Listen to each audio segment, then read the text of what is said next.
Oh, and we are live on another Friday night FTG 98 Arm Wrestling podcast where we're going to talk about controversial topics. No, probably not. Probably not. Can't be anything controversial because you haven't added another N to your name. Could talk about the Walker crime ring. Yeah. But anyway, welcome everybody. It's Friday night. We next Wednesday we have Joey I coming on for an interview.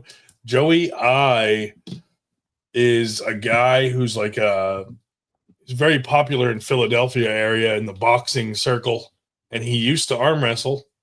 And he's going to come on and do an interview and talk about when he arm wrestled. And I hear he has some great stories and things like that. So recently he visited a school where Kenny Smith's son took a picture with him, and Kenny did a post about it. So I was like, hey, let's have Joey I on the 98 podcast. So Wednesday night coming up, we'll be going live with Joey I. See how that goes.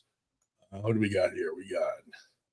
We got Carolyn Looms in the house. We got Sal in the house. Jim, Sue Fisher. We got David Marr, the Rope Lord. Drew, the Drew's in the house. But yeah, so that'll be cool for Wednesday.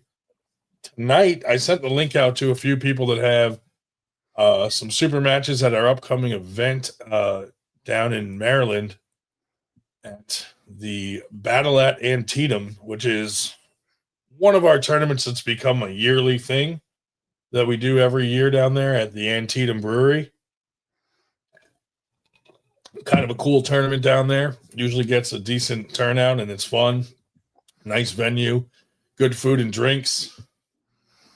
Easily accessible right off of Interstate 81 and only a couple miles from Interstate 70. Yeah. And the walkers aren't allowed there, so even better. No crimes. No crimes committed. No shit talk behind your back. Nothing like that. No weird shit. Only good people. Only people with a pure heart and soul are allowed at Antietam. That'd probably cut our numbers in half at least. But anyway, moving forward. It's a nice mid-sized tournament. I just looked up a little bit earlier to talk to somebody, tell somebody about it. We had 131 entries last year, which for somewhat useful. Yeah. Also, we have what else do we have coming up? We have a tournament in August 3rd, is it? 2nd. Yeah, I know it was around there. August 2nd with Mikey Oliva from Florida's coming up. We're doing a first-timers tournament right before our domestic disturbance tournament. So the first-timers will probably start a little early, like 11:30 to 12:30 or something. I don't see it taking more than an hour. And then 1 o'clock, our normal tournament time. We'll do our normal tournament. So that's the plan for that. And hopefully some of you will make it out to that. That is at PJ Wheelahands in Cherry Hill, New Jersey. And we did this last year, but last year at this location, we did the Latimer New Jersey State Championship. Shout out to New Jersey for never giving us our certificates for everybody. Screw that whole state. But either way, we're probably going to do a New Jersey State Championship tournament this year again. However, we are just going to do the certificates since we could not count on New Jersey to print them out and send them out like they said they would and agreed to do. So those guys, FTG to those guys. But yeah, so that's kind of what we're working on, those two tournaments. And then we have something in the distant future in October, possibly out in Arizona. We're going to throw a tournament. It's like a battle in the desert sort of theme, which I'll be coming out with the details this week probably on that. So you'll see some of us 98 guys going out to Arizona to throw a tournament. That'll be interesting. Do you know what month that is? October. Oh, well, it's much better time to be in Arizona than July, which is when I'm usually there. We were trying not to throw it midsummer there, especially since it's in the middle of the desert. But we got a guy out there. I'm not going to get into details yet, but he wants to throw some money at a tournament and do some cash payouts. So we thought that would be good for the community since, someone outside of the arm wrestling community wants to throw some money into the arm wrestling community. So that's always good. So whatever that guy is willing to put up for cash payouts, we're going to give it to the pullers and go from there. So that should be good. Maybe have some very unique Arizona-like medals that I'll have to design soon. But so that's cool. So we'll be 90 will be traveling a bit, planning some events all over. We may venture into New York this year. Southern New York. Throw a tournament there possibly. Who knows? We're throwing a tournament at Greg Sharp's house this year. Traveling to North Carolina. We may travel to North Carolina to come visit some of the events down there. However, I don't know if it's not on our list of places yet to throw a tournament, but it is on our list to visit. So hopefully we'll make it down there this year to visit when you guys have an event down there going on. I don't know. I'm not coming anywhere near North Carolina until the unapologetic patriot and Damian Schlosser stop shooting at each other. Dude, what's up with Damian Schlosser? Like, this guy is a fucking loser. Straight gunfire. Why would you post the things that this guy's posting and think that you're not going to get fucking hammered? Like, what a scumbag. So yeah, fuck that guy. If ever there was an FTG deserved, it's that guy for some of the things he's been posting, and his whole argument is ridiculous. When you comment on things that you know nothing about, like he doesn't have kids, anything like that, and he's commenting on children and worse, autistic children. Like, this guy's just like scumbag, bottom of the barrel type. And I think half of it is he just likes to get a rise out of people. But man, you sure picked the wrong topic to try to get a rise out of people, because in general, most people that are good people are going to come to the defense of something like that, because your post was ridiculous and shitty. So, yeah. 98 does not support shitbags. Unless you're me, then, that's different. But yeah, that guy was just ridiculous.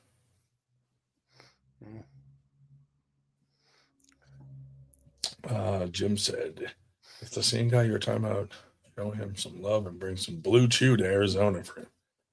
Yeah, Raymond Cody is the one that we're going to be working with out there, and he has a friend that owns a restaurant / bar / outdoor music venue, and that guy wanted to include 98 in that, so we may be going out there to check that out and throw a tournament out that way. So that could be cool. Could be a cool thing. Also, with Arm Gods, we're going to be starting soon. We got to get everything figured out and the logistics and everything. But the Ultimate Arm Wrestler, we are going to start throwing some super matches here that will go live straight onto the Arm Gods website. And, some of the people that come and do these Ultimate Arm Wrestler these super matches will lead up to a chance on one of the Arm Gods main cards, so that we can kind of watch these people go from like a lower level where they're not known, and we just watch them grow, where we're following their arm wrestling journey from, a small super match all the way up to a big card, so that we can kind of follow that whole journey of these guys. And we're taking guys that are new up and comers and helping them grow into someone that, you'll start seeing at, a major Arm Gods card, or a Knuckles Up, or an East versus West, or a King of the Table. Like, we want to follow them from their humble beginnings and origins all the way up to wherever they end up. So keep an eye out for that. And if you want an opportunity to pull on one of those, let us know. We'll eventually post something where, almost like a sign-up sheet, where you can sign up to be someone that gets offered one of those super matches, so that we have a working list and we can kind of pick and choose people from that list that match up with each other for super matches. So that's that. Dave, what do you got going on, buddy? Well, I was just going to remark that since you brought up Raymond, Raymond had suggested about 3 hours ago that one of our topics tonight should be erectile dysfunction. And I suggested we would need an expert to come on and talk about it. And he asked if he considered himself an expert on that. He did. So I don't know if he'll show up later or not. But, well, we'll see. Yeah, whatever. Yeah. Carolyn's wanting to know how the person in Arizona found out about us. Well, because we're everywhere. Raymond Cody, who used to own Country Crush, the handles, those really good handles that they make, he's friends with him. And so, since Raymond Cody recently got a 98 tattoo on his face as a major 98 supporter, he mentioned us, and so now we may be throwing a tournament in Arizona. That's exactly how it went down. So that's pretty cool. Troy Bouncefit in the house. What's up, buddy?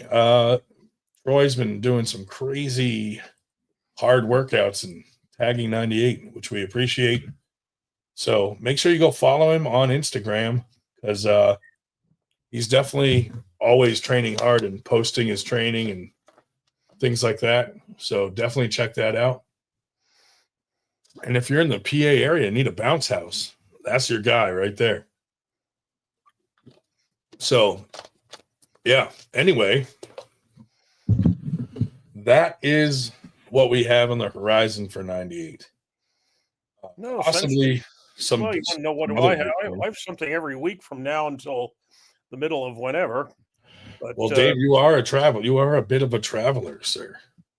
Yeah, things are starting to get to the point where we have 2 or 3 a day, 2 or 3 a Saturday. But tomorrow, of course, will be the True Grit tournament in Fairfield, New Jersey, North Jersey, far enough outside of Newark that you should be away from the traffic. And in fact, I might even get there early, because I remember seeing something. There's some house that makes, apparently some store that makes the best pierogies in North Jersey. Maybe I should, but they're only open like from 10 to 4. So maybe I'll stop by there if I have the opportunity before I go weigh in. You probably should check that out, Dave. Honestly. Yes, since I don't have to worry about weighing in, because everybody knows what weight class I'm going to be in. But yeah, tomorrow, actually, it's a strange month for me in that I have something almost every week, except most of them I am competing, not doing brackets, which is an oddity, because usually a majority of the time I'm doing brackets. Yeah. So I have that tomorrow. And then the week following is I am taking the great Black Ice Lightweight with me to Sit-Down Nationals in Yorktown, Virginia, on the last weekend in April. Dennis Smith in the house. After that, of course, is Antietam, where I'll be running the brackets. And a week after that, let's see, what's the week after that? Actually, the week after that, I might actually even open week. But I don't have that many open Saturdays. Dave, will you be coming to Boston, Maine for the NAAL tournament Memorial Day weekend? We're going to be staying in Old Orchard Beach. Oh, I love Old Orchard Beach, man. Dennis, if you want to come on, I sent you the link. Feel free to come on. Well, Memorial Day weekend, there's a Neil tournament I'm going to be going to in Maine. Is that Memorial? Maybe that is Memorial. Is that Memorial Day weekend? Yeah. Okay. The Boston coming to Boston. Oh, it's Buxton.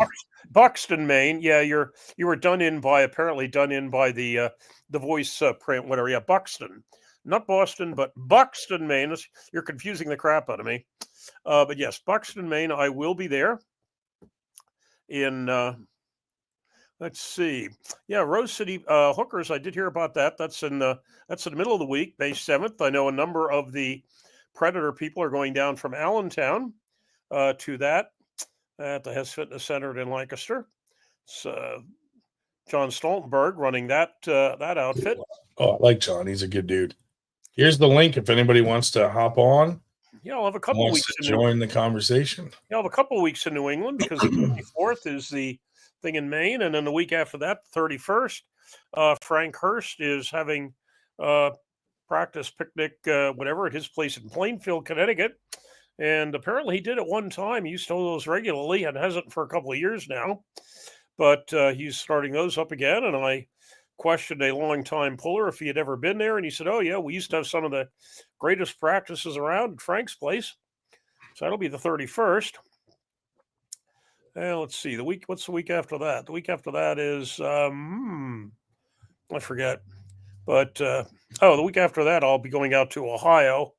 And the group out there has what they call First Friday.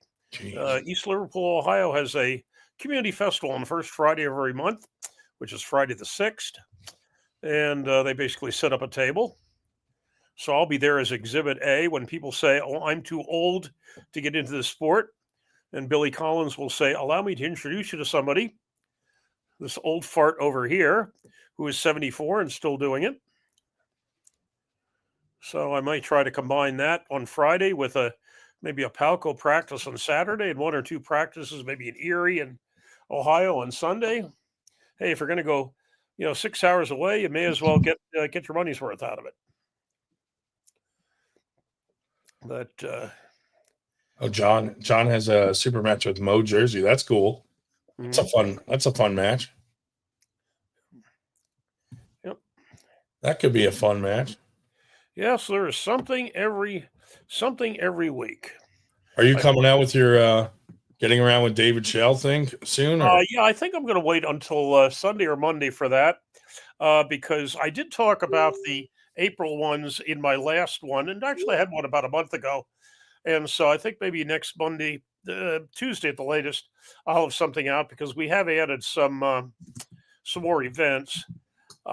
Although this week it's just the look who it is. Let's see.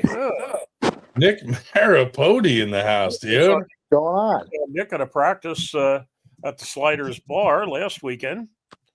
The infamous foot face. Yeah. I don't know if you've heard, but they're having another practice tomorrow, an outdoor one at the Grove, at Nitro's Grove. They are? Afternoon. I will not be able to be there because I'll be in New Jersey.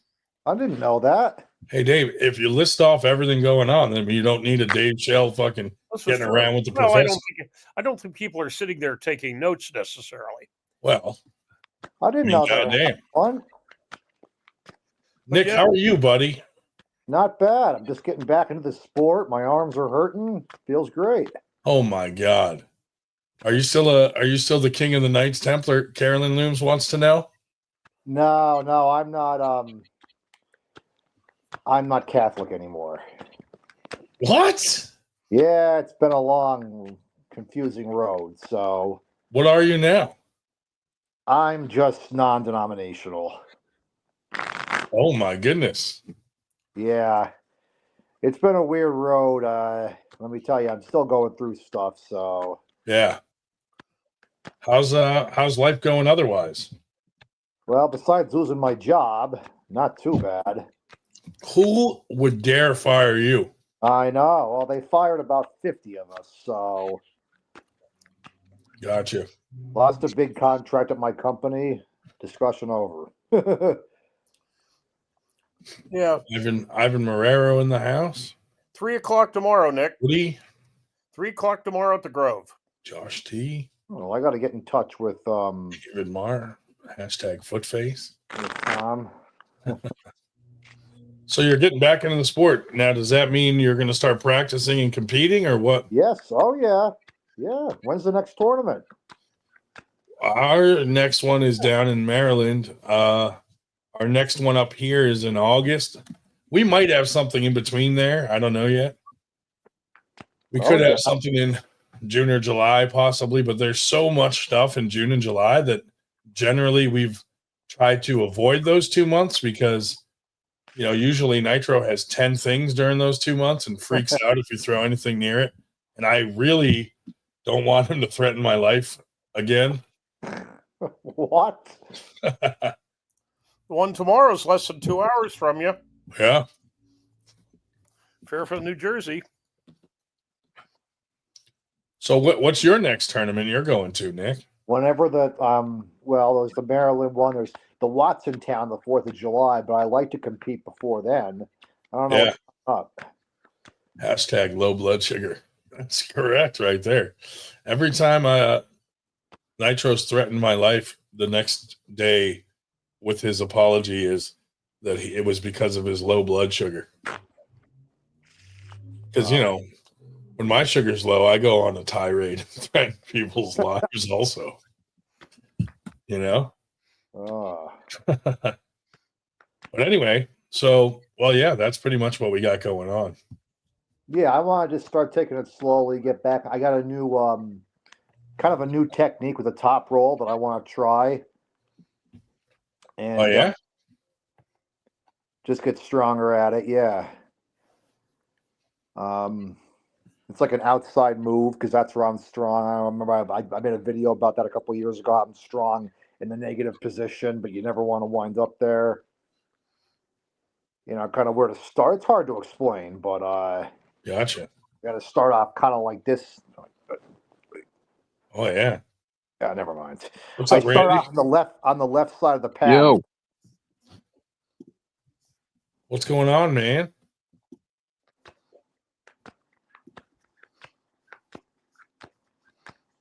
Got some new faces on tonight. This is great. Yeah. That's cool. What do you got going on, Randy? There we go. I got to close this so I'm not repeating everything here. Gotcha. Hanging out. I saw you guys last at Arm Gods. Yeah. Yeah, that was awesome. Yeah, that was a good time. Got on the table with Dave. Oh, how'd that go? Good. I don't really pull much, so Dave was let me work a little bit. Nice. Yeah. Josh T in the house. Yeah, that Arm Gods thing was cool. I'm looking forward to hopefully the next one. Hopefully you guys got some stuff in the works. We definitely do. We're kind of merging together to work together, us and Arm Gods, but they have a lot of stuff planned, and so do we. So we're probably really going to hit it hard together next year. And then this year, we're just going to do a few things. We're starting the Ultimate Arm Wrestler. Why can't I hear shit? We can hear you, Joshua. What's up, Dennis? Dennis Smith in the house. Look at this. This turned into a full house quickly. Nice. I love it. Dennis has a super match coming up. Is it your first super match, you said, Dennis? Yeah, it is. That's crazy, dude. I would have never guessed it was your first super match, but that's awesome. Congratulations, dude. Yeah, no, I appreciate it, man. Who's your opponent? John McCurchern. Oh my God, Jonathan McCurchern. Are you pulling him with his hand full of fingers or the hand with no fingers? Handful. Well, that's good. Yeah, left hand. You're fucked up. It's got that permanent shocker, But yeah, that's cool. He reached out to me and he was looking for a match, and then he suggested you, and I was like, hey, ask him if he wants to do it. I'm down. So, and it was funny the way that it worked out because I lost to him in the semifinals at Winter Blast. Yep. And like a week or 2 weeks after Winter Blast, I was going to send you a message. I never did, but I was going to send you a message and just throw it out there for just future reference. I was just going to put it out there, let you know that I wanted to see him in the future, just so if anything came up, if you ever had a super match, and the way that it fell into my lap without even, it just happened organically. But I was going for that too, and that's cool. Kind of just happened. So now you got to do that at Antietam. Yeah, it was. First, I went back and looked at the footage, and I think, in my opinion, from the footage, I put him down twice at Winter Blast, but we got called for a restart, and then I think there was a foul and then a slip or something, and I went back and looked at the footage, and it was close, but I mean, and then he ended up. If I had to guess, you're stronger, but he's faster.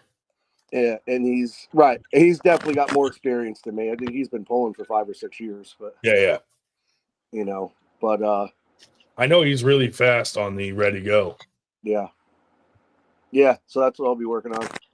Cool, man. Well, good luck, dude. He's got the. Usually, if you can, he likes to come into the flop wrist.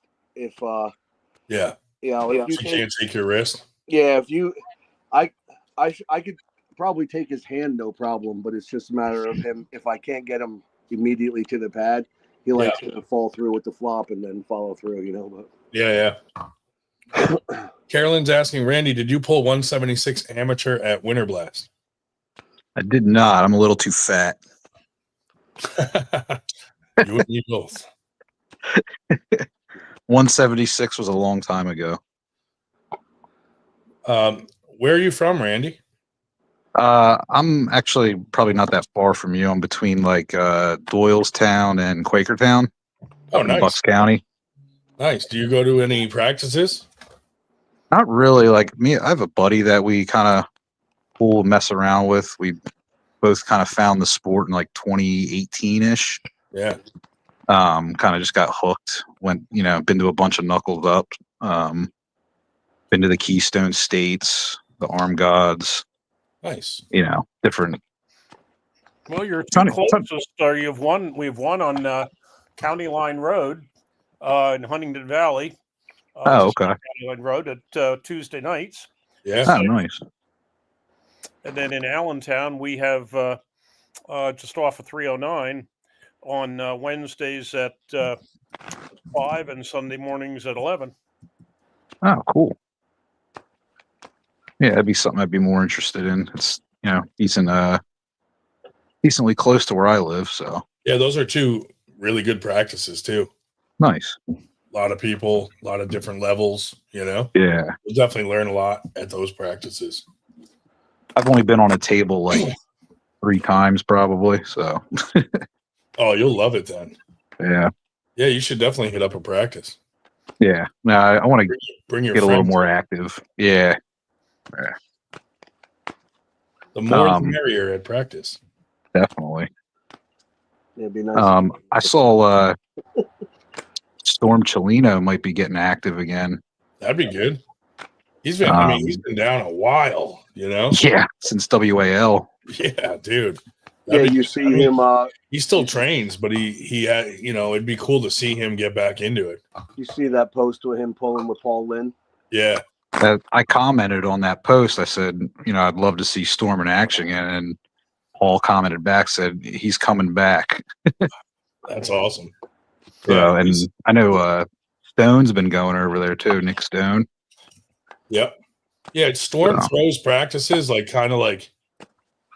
little hidden practices at his place every now and then where Paul and a lot of those guys go to. Yeah.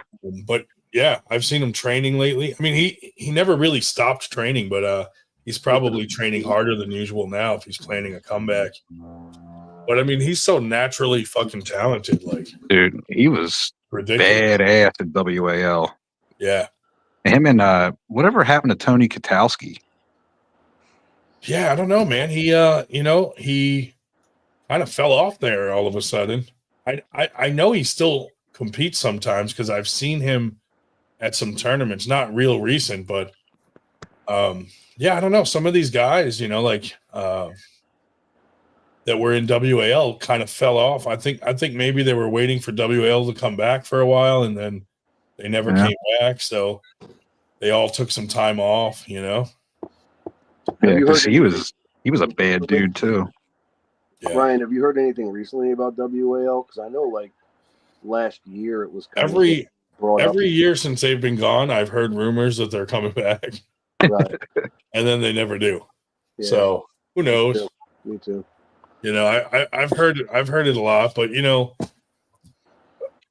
it's hard to do something like that. Like in the super match game like that, Yeah, there's really no money in it unless you're getting big sponsors, right. because you're just doing payouts, you know, and you're covering, you know, like Arm Gods, for instance, dude, the amount of money they put into that match. Oh, They flew every single competitor out there, unless they lived local, and they, you know, they paid every competitor money for the match. They covered hotels. I mean, we're talking like 30-40 grand they put into that, just that one night. right. So, you know, it's hard as a businessman to, like, luckily those Arm Gods guys just love the sport. So, you know, but, you know, if you're Steve Kaplan, WAL, and you're losing money every single fucking one, I mean, that's tough. As a businessman, eventually you're like, hey, what's going on here? Right. You know? And those Arm Gods, they pay guys up front too, don't they? Yeah, they did half up front. Yeah. Well, there was a lot of stuff with Knuckles Up going on at the time, so they were like, let's pay everybody half up front just to like ease everyone's minds, and then they paid the other half like the week after when they got back and stuff. So yeah. But yeah.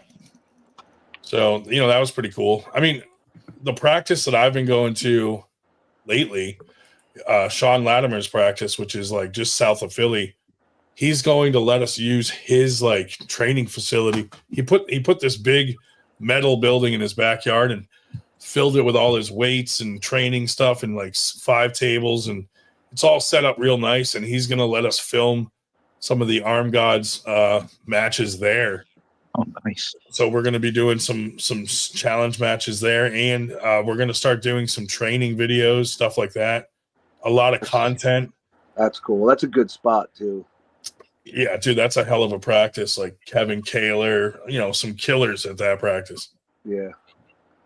Yeah. So we'll see. Yeah. Feels right being at Latimer's too. Yeah. It was so good to see him at Winter Blast, dude. Yeah, for sure, dude. And you know, he is trying to come back, because part of the agreement for us to do these matches and film that stuff there was that he get an Arm Gods match in the future. So he is trying to make a comeback. Well, I'll tell you what, I was talking to him at Winter Blast, and he did enter that one class, and it ended up being really small.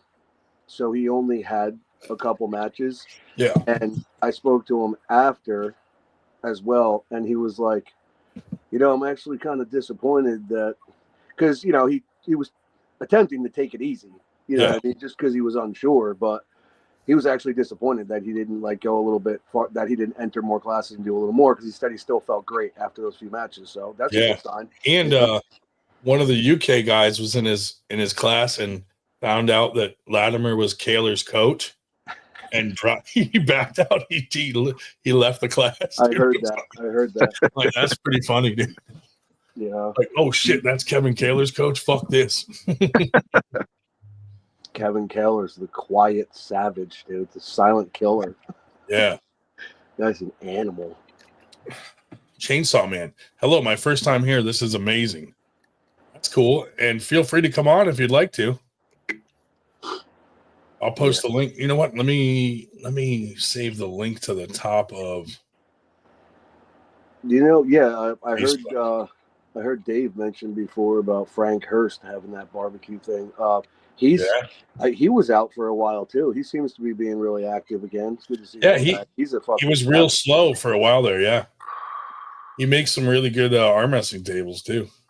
Yeah, that's right. That was him that was making them. Yeah, I remember that. There's the link. He's a beast, dude. Frank's an animal. Now, I mean, speaking of arm wrestling tables, Dennis here was the winner of the free giveaway Arm Assassin Strength Shop table at Winter Blast. That's awesome. That was pretty cool. Yes. Yeah, I was super pumped about that, dude. I've been wanting the table for so long. And from another shock I heard too, so my birthday's coming up, right? And I caught my wife looking at all the accessories for the table, like buying me the pulleys and shit like that. So I'll have all that stuff coming in soon too. So that would be fucking sweet. You know what I found was weird was Dave Shell came up to me and he said, "Hey, Dennis said he'll blow me if he can win the table." And I said, "No, Dave, we can't cheat like this." But I let Dave pick the name from the bucket, and sure enough, it's Dennis. I don't know how you worked that out. I don't want to know.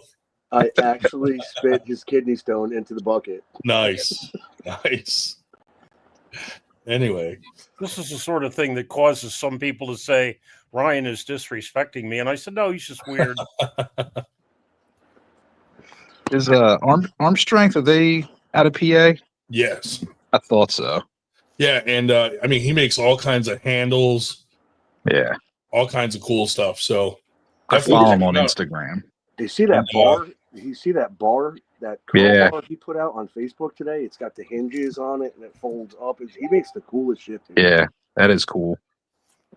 And we have a 98% discount code. If you go to his website, you'll get a percentage off your order. Yeah. Nice. I need a table, so that'd be the place to go. Yeah.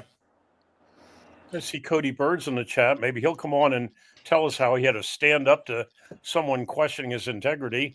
Yeah, Cody, what a troublemaker in the community Cody is. Yeah.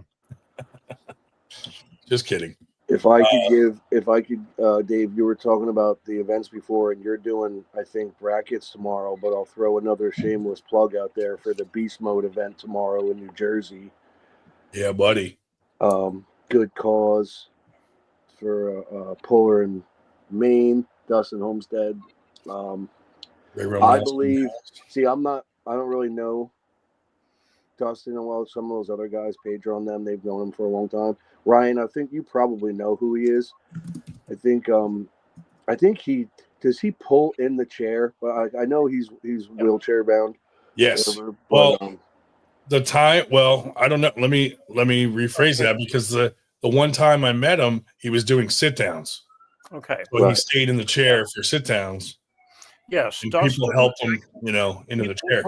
We're hoping maybe we even have them on later. In fact, Adrian, his sidekick, just sent me a note a short while ago saying they were actually at the gym where it's taking place tomorrow, so they weren't sure if they asked how long we'd be on because they might join us later. I said, well, we will be here probably well after midnight.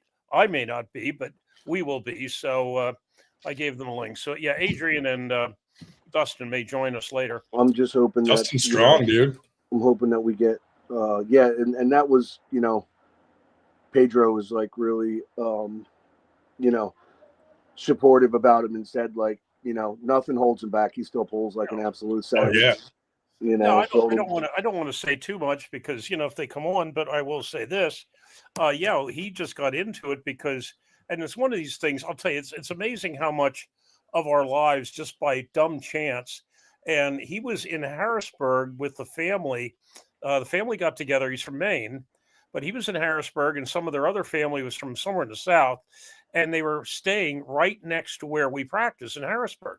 And he rolled his wheelchair down there just as we were breaking up the practice, and basically we were chatting for a while, and then indicated interest in this, and so Andrew Majerski lifted him up onto his truck, on the tailgate of his truck, and I took my table out of my trunk. Nice.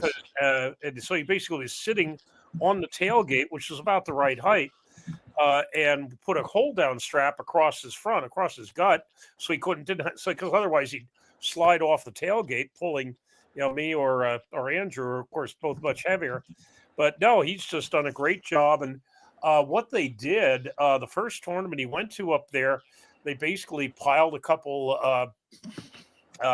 risers and picked his wheelchair with him up onto the risers, so he was at the right height. But since then, they have made a very clever ramp for him. It's basically, like you have those. If you have a say like a flatbed where they have those things where you can put a ramp down to drive something up on the the flatbed, very similar to that, where they have this ramp that will flip over on top of this platform, so that for carrying it somewhere. Yeah. But then you put that down, they just wheel him up onto this platform, and so he does stand up that way. That's awesome. Yeah, he does stand up sitting down. He also does sit downs, but yeah. Oh yeah, just rolling that manual wheelchair around for so long, he is super strong. Yeah, I just hope that I pulled him a little on the sit down table, like for his weight and size and being in a wheelchair, like he's strong as hell. Yeah. I just hope we get somewhat of a decent turnout tomorrow. Like I had said in my post, like beast mode guys go everywhere, dude, and sometimes they pull in 2 or 3 times the amount of classes that they plan on pulling. No matter if they pulled the weekend before, they go just to support people's tournaments and just to be a part of the community. So I hope that some people reciprocate that and come tomorrow, just because it's for a good cause, Well, to my knowledge, I am not working the tournament tomorrow. I am competing. So with my dumb luck, I'll probably run into you. But oh well. Oh, that's sorry. You're not running tomorrow. I know. I think Madison Walker's running brackets. Tracy. Well, I had offered. I said since it was for charity, I'd offered to do it, for free. And at that time, they said they had Tracy for it. But now, last week when I was talking to Jesus at the thing in New York, he's bought the software, and I'm under the impression he's going to do it. Okay. I don't. I talked to Madison while I was there, and she said her and Tracy were doing it. But who knows? Here's a question for Randy. Oh, and he just left. Damn it. Well, so what did Madison tell you? They were going to be there or not? Yes. She said they were going to be there. She said they were running brackets. Okay. Maybe they'll still be there, and just maybe they're going to. Maybe Madison will compete on the female end, or I don't know. I mean, I thought she was running brackets after what she said. I wasn't sure about Jesus doing that. No, I just, like I say, I offered, but I said, hey, if not, I'll just, I'll pull, probably, I think they have two masters, as I recall, they have 2 masters classes. I think one starts at 40, one starts at 60, and and then amateur. So I'm beyond, and actually for the additional classes, once you get past the first or second, they're $20. So who knows? I may even be willing to sacrifice my left shoulder, for the cause too, which is going to be basically useless. But yeah, whatever. Josh, you fix your audio? What's up, buddy? I mean, can you hear me? I can. Yeah. Yeah, we hear you fine, bud. Yeah. Usually we just ignore you to make you think your audio's down. Oh no, I muted my shit and had to figure something out. It's all good. Yeah. What's up with you, bud? Nothing. I was just setting up everything, getting ready for the for Antietam. That's all. Yeah. It's gonna be good, dude. It's gonna be a good one. I gotta check on the medals. Usually I get an email by now. Let's hope they come in time. I was getting nervous because this medals guy that I use, he doesn't charge you till you get them. I'm like, dude, that's weird. Like, can you imagine, like, Travis Bajan gets a hold of this guy? Travis would order like 2,000 medals and then never pay the guy. You know what I mean? Like, he doesn't send you a bill till you get the medals in the mail. Yeah. I'm like, dude, you've already made them. Like, what if someone like just didn't pay you? Like, that's not good. Yeah. But I guess, I've spread them around the community to other promoters because the dude has amazing prices. So any of you promoters out there need a good trophy guy, hit me up. This guy does amazing medals. That's cool. Cheap too, like good prices. See, Chainsaw Man in the chat said, but he's from Quebec, right over the border. Practiced every Saturday night at a bowling alley. That's pretty cool. We had a see, that'd be fun. That'd be fun. We had Right? a couple. We had a Get couple pinned there. and then bowl some pins. We had a couple there last week from the Dude, that'd be fun as shit.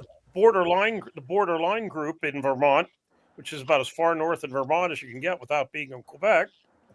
A couple last week at the tournament in New York. Good number of people there from Vermont. Several of the groups. Yeah. Yeah.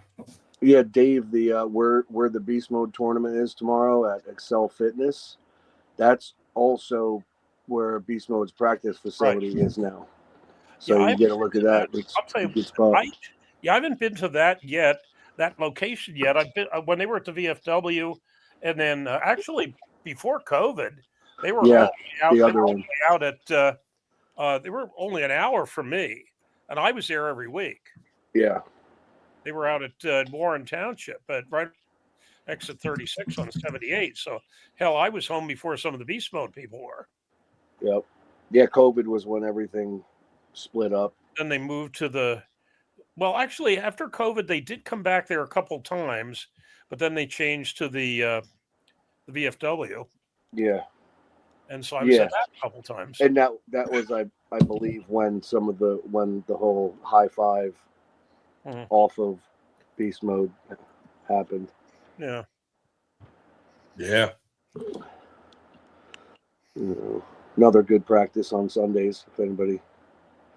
Yeah, you're really not that far from me, but I just haven't gotten over there on a Thursday.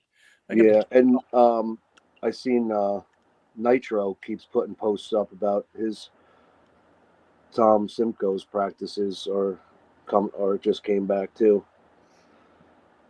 He's Eastern PA, correct? Yeah, that's just Pittston between Wilkes-Barre and Scranton. Yeah, Scranton. Wilkes-Barre, yeah. Yeah,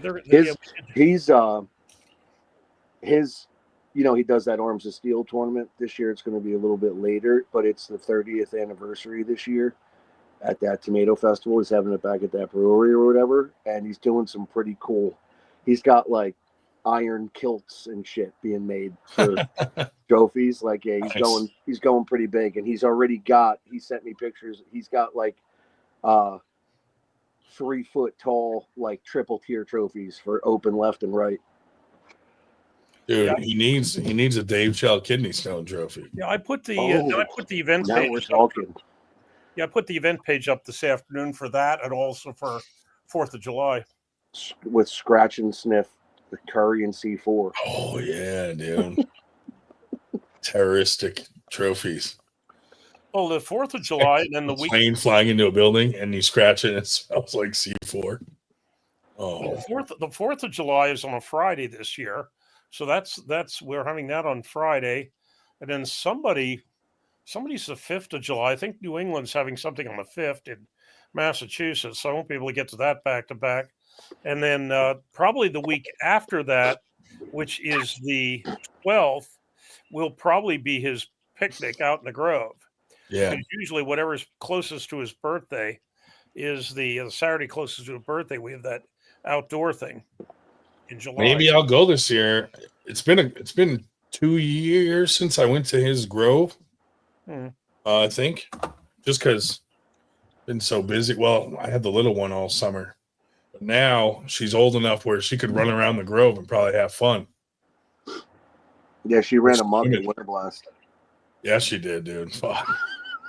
Yeah, and you got other young kids that show up there. Some of the surplus kids, and then John Bannon's kid.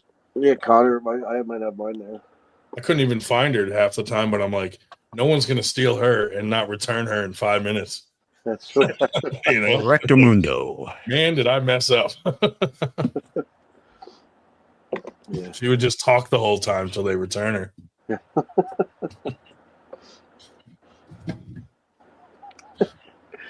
Yeah. She was on spring break this week, so she was here. Mine don't go till next week. Well, this week now. Yeah. I went the week after, yeah. Today was her last day. What are the chances you're not going to go to Nationals in Myrtle Beach, are you? I might actually. Yeah. No, probably not. Probably not. Bet you Dave Shell goes. Dave Shell might. No, you're not going this year? No, you know what it is? I made this deal years ago that with a fellow coworker that I would do his tax return for a free dinner, and we have a hell of a time finding a free Saturday when I'm free, they're free, and their son, who's works corrections for Berks County, he's on this really weird schedule. So no, I'm getting my free dinner on the 17th of May. So no, I will not get to. What's for dessert, Dave? But no, I will not get there because 17th is what. Yeah, I'd actually, even if I was off that week, I'd probably go to VAL instead. Because tomato sandwich. I might go to the VAL thing because they got Devin Larrett going to that. Yeah. I don't know. My schedule's tough because my daughter has so much stuff. That schedule with Ramon. Crazy. I get it. That's why it's so hard for me to even make it to a damn practice. Yeah. You know? I haven't been going to, well, I went and practiced last week, but I haven't been going because of my shoulder. Like, I'm really not supposed to be pulling at all. Yeah. You know. Yeah, Ted's going to be. It'll be nice. One more surgery and I'm back. Schmelnicki's going to be reffing at VAL. Oh, maybe I'll see him there then. Well, I won't. Holy moly, that'd be awesome, dude. Ted. Dude, your hand always feels strong as fuck, though, dude. Mine? Yeah. Fuck no, dude. Dude, every time I shake your hand, I notice. Every time when we, like, you know, say what's up and grip up real quick. It's all smoke. It's all smoke and mirrors. Yeah. Grondin's been secretly training in the basement for the past 2 years. So you crushed me. It's a lot of masturbation. Yeah. a lot of whatever the opposite of semen retention is. God knows what him and Shell are doing on behind closed doors. Yeah, exactly. Yeah. I've just been squeezing his kidney stone. Like, dude, I'll tell you what. At Winter Blast, I pulled Jody Williams. Yeah. My God, dude, he's a lot fucking stronger than I realized he was. Holy shit, he's explosive, dude. He's explosive. His left is strong. Yeah, his left is good. Yeah, that's why I pulled him left. Oh my God, dude, he fucking flashed me in a fucking instant. Nice. I mean, devastatingly fucking just. Wham! Yeah. I was like, that's great. Yeah, he's quick. Yeah, he's cool. He's quick. Sometimes he's hard to call. You're like, win? Fuck. My bad. Yeah, couldn't fucking believe it. Because it's just so fast. You're like, right. Oh, yeah. And even knowing that, like, still couldn't, you know what I mean? It was that fast that I couldn't even, you know. Like, yeah. Oh, shit, dude. Well, because you don't want to jump the gun. Right. You're used to him fucking slamming through, and then next thing you know, somebody stops him and just takes him. You're already calling the run for him, and you're like, oh shit. Crazy. Yeah, he shocked me. Jody's good. Seth Barnett's left is like that too. Yeah, Seth is fast too. It's hard to deal with those guys that are like just super fast twitch off the go fucking. Usually when I pull someone fast, I almost feel like I have to retreat with them to catch them here. Yeah. Because if I try to stop them here, right, you know, it's I don't have time to engage. Right. But if I go with them, they almost go into my, like they go under me kind of because I'm retreating. Right. And most people don't expect like a retreat like that. Right. But I mean, it's not bad. That's only with someone that's like my level or lower. Anybody above me, even if I try to retreat with someone that fast, I'm getting smashed. Yeah. Well, yeah, there you go. Or load up, you know, do some back pressure or load them up. Well, it's not just that. What I've found, if I don't load up, I have this bad habit of kind of backing off, almost like I'm backing off to go for the, you know, like it's kind of weird. Like when you back up to get a head start. So which I don't do if I load up. Of course, not that it matters since I only lose 96.3% of the time anyway. But whatever. I feel like I did load up pretty good against Jody too, and it just didn't fucking matter. Yeah. But I mean, I'm super green too, you know. A lot of those guys that are fast, like put zero load and just stay limp. Right. And, like Ted was saying, you got to try to load up and make them load up a little bit. Because if they load up a little bit, that takes a lot off of their speed. Yeah. Yeah. Dave, you got to go for the 98% loss rate. Yeah. Ted, that's funny. But yeah, so are you doing any like specific training for your super match for McCurtain, or are you sticking to your normal routine? Oh man, I feel like I mean, I'm pretty much gonna. I am toying with a couple ideas. I haven't really implemented anything yet because it just kind of fell in my lap. I mean, I just took him high and outside the first time. I really just took his hand, just came right over the top with a top roll. But like I said, he does retreat well and fall back with his wrist and come into that press. He does that against pretty much everybody that gets him like that. Yeah. So he's definitely an underrated puller. Yeah. Yeah, he could go because he actually pulls pretty well inside too. Yeah. From what I've seen. So I don't know. I mean, I think I could just try to take him over the top again, but if you win, do you get his robotic fingers? Huh? Get his filler finger? Maybe if when I come in, I could just knock his other hand off the table. Just hit those two fingers off. Yeah. You know what I mean? Catch him with a slip. Yeah. Ted said, "Do you guys know Andrew Mayersky?" Yes, we do. Our barbershop buddy. He's a really good barber. Is he the one that's on the card? Mayersky, no. But who's the one that's pulling Tim Lewis and also pulling? He's pulling a right and left. That's Adam Sakali. Oh, Adam, that's it. He's also underrated. He's really fast too, dude. Is that what it is? Sakali? I thought it was Seckley. I don't know. Pretty sure. That's what I'm asking. I don't know. I'm sitting here just looking at the cards, going over on a thing, fucking. I guess mispronouncing it. I don't know. David Marsh said you have a ghost in your house. You see that shit too, Dave? I've seen it. It keeps fucking opening and shutting. I've seen it behind you before too. What the fuck? That's what I mean. That's why I keep going. What the fuck? Keeps opening wide open. That's scary. Whatever. I don't care. I pulled him at East versus West in Orlando on the practice table. Really cool dude. Yeah, very, very nice guy. Do you know Andrew's a sweetheart. Yeah. He's one of the first people I pulled at Keystones, actually. Yeah, I want to make sure I get to Keystones this year.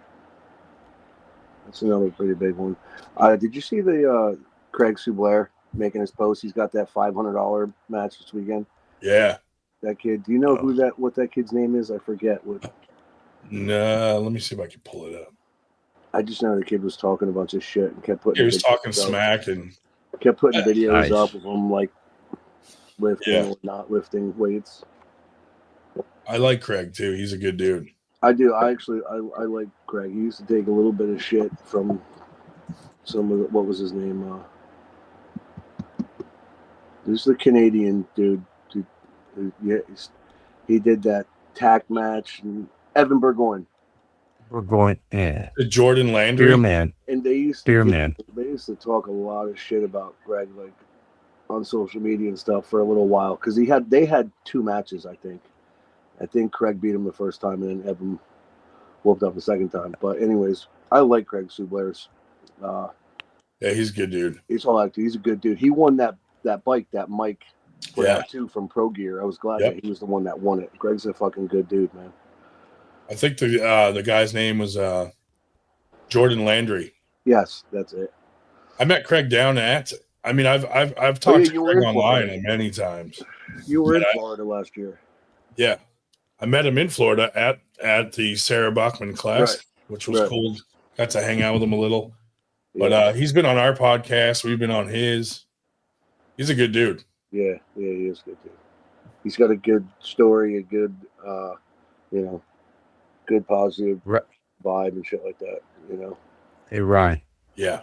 are you going down again? Or we going down Where? to Florida? Maybe. Yeah, you I went don't too, know. right? I don't know. They haven't announced whether they're doing the Sarah Bachman Classic or not this year. I did not. No. Oh no, that was what's his name who went? Gay Miller. Yeah.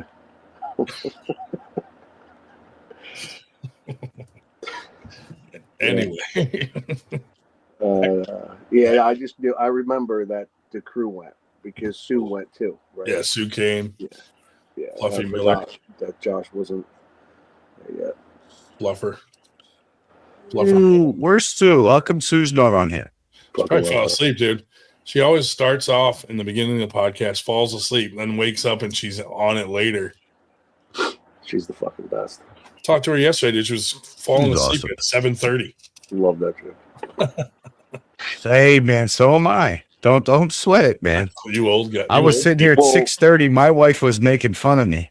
I just think I was like, I'm gonna take a shower. She was like, no, you ain't. I was like, yes, I am. think I was it's like, funny Long Island arm on the wrestling. couch. What's up, Ryan? What's up, funny man? hearing Ryan talk about people falling asleep on the podcast.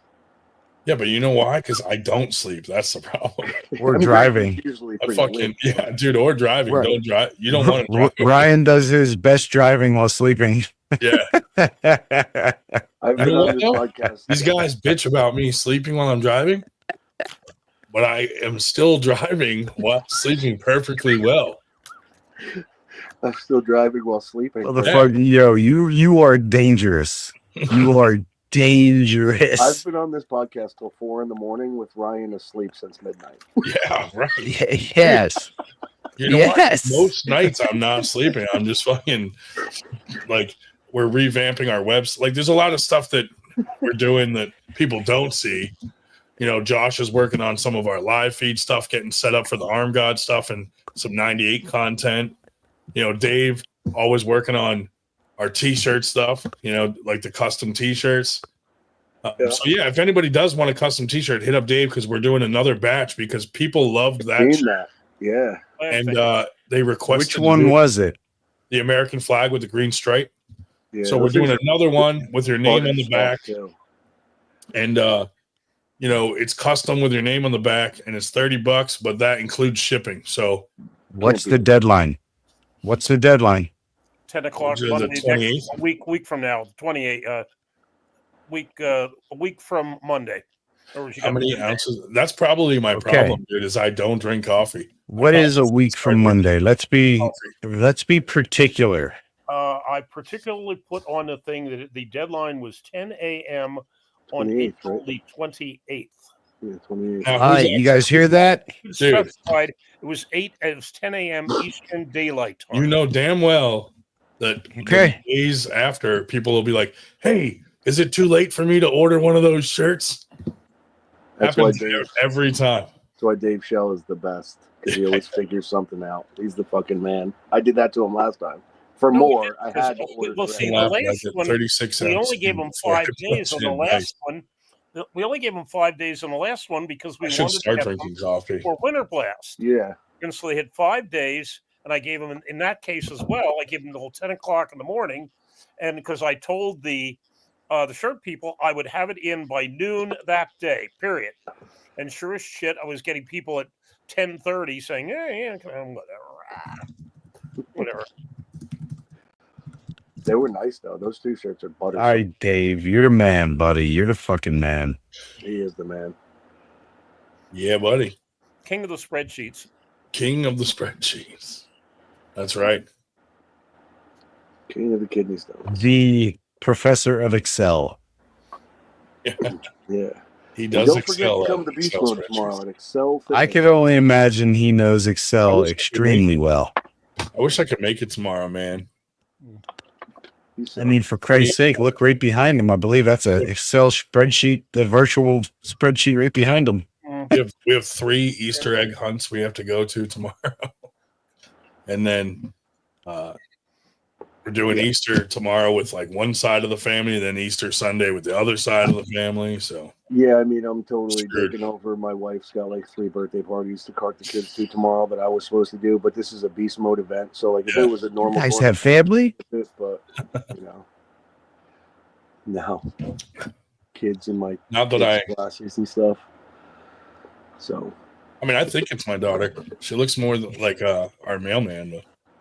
But yeah. no, I hear you though, dude. Like, it's hard all year long because you have to kind of prioritize certain events and stuff. Like, there's a lot of events that we're involved in or support that, you know, we have to go to because we're involved in some way. And then, you know, some people get angry Yeah, when you don't show up, but it's like, dude, it's impossible to go it's to impossible. Yeah, it's impossible. I mean, unless you're Dave Shell. unless you're Dave Show. He makes it to every single event. Hey, well, I got to pick and choose because, like I say, we're getting on the list. There's several where there's two or three on the same day.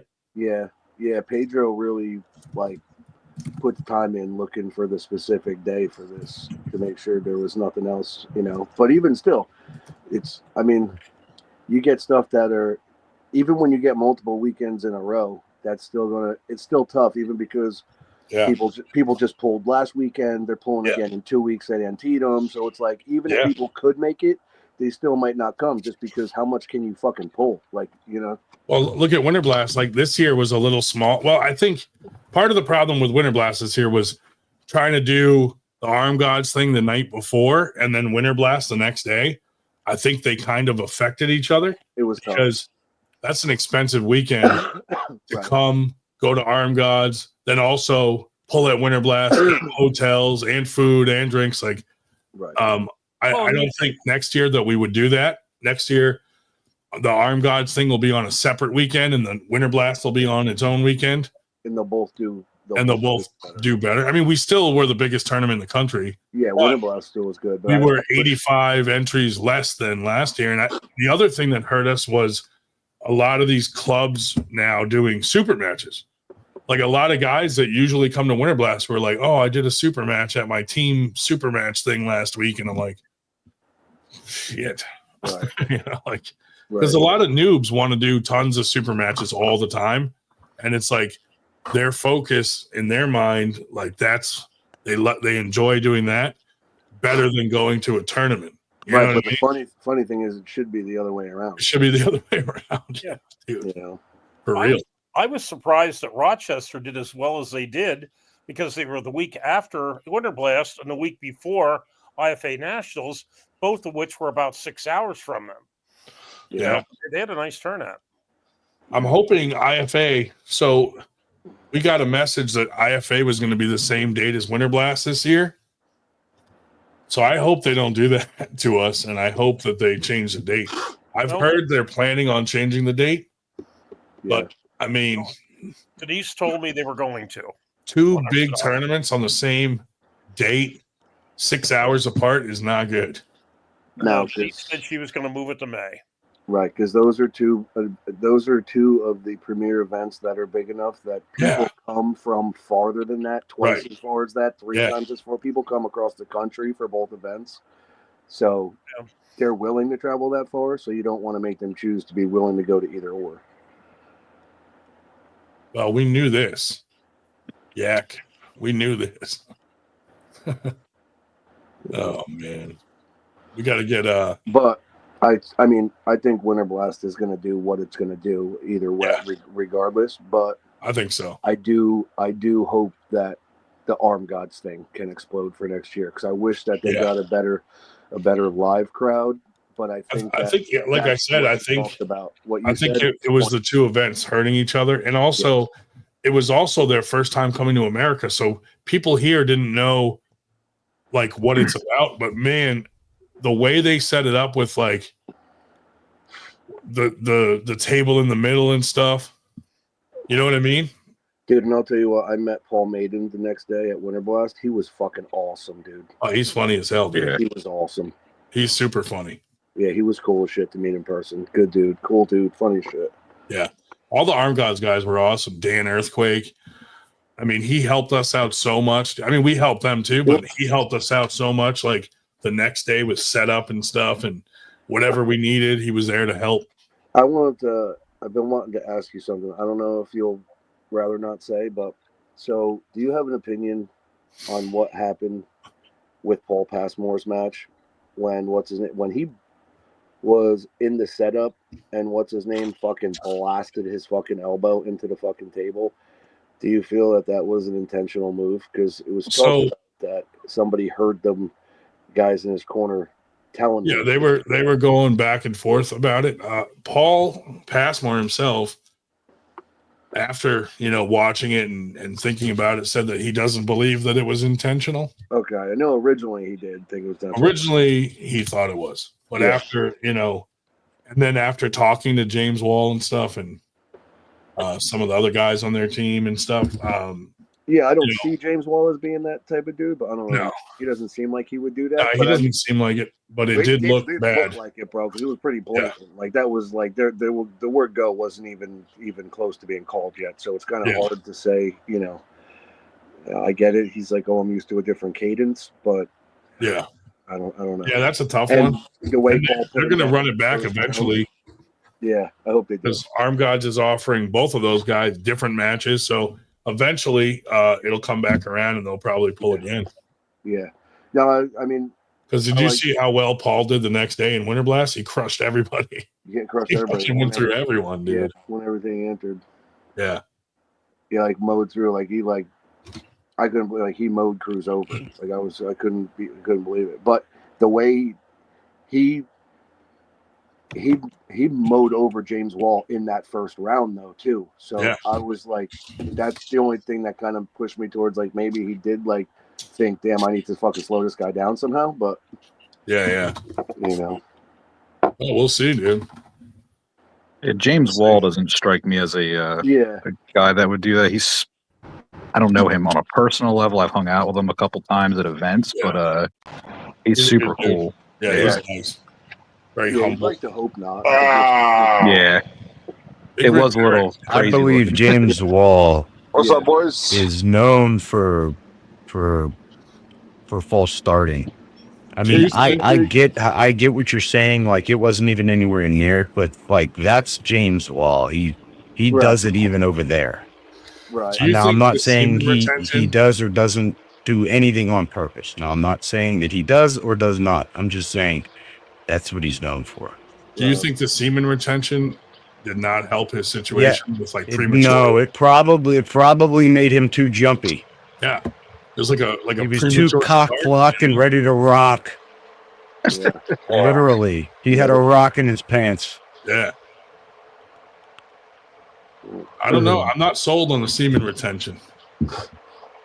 Not sold on that yet. No way. Now you got to let it out. It's not even 11. It's not even 11. Yeah, but this is about a serious topic. Like we're really talking about semen retention,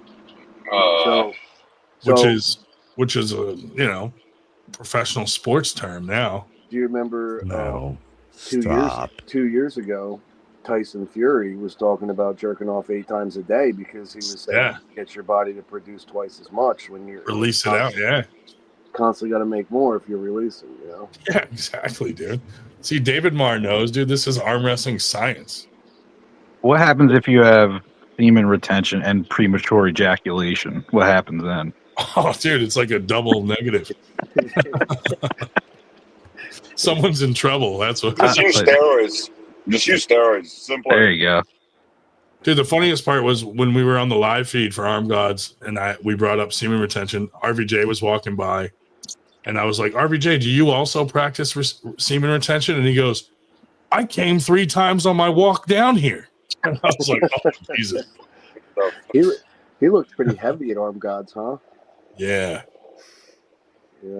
Mike. I was kind of disappointed in him, dude, because when you're on a team and everyone's depending on you and then you make some comments kind of like, yeah, I'm just off the couch. I didn't even train for this. Like, dude, and then you lose.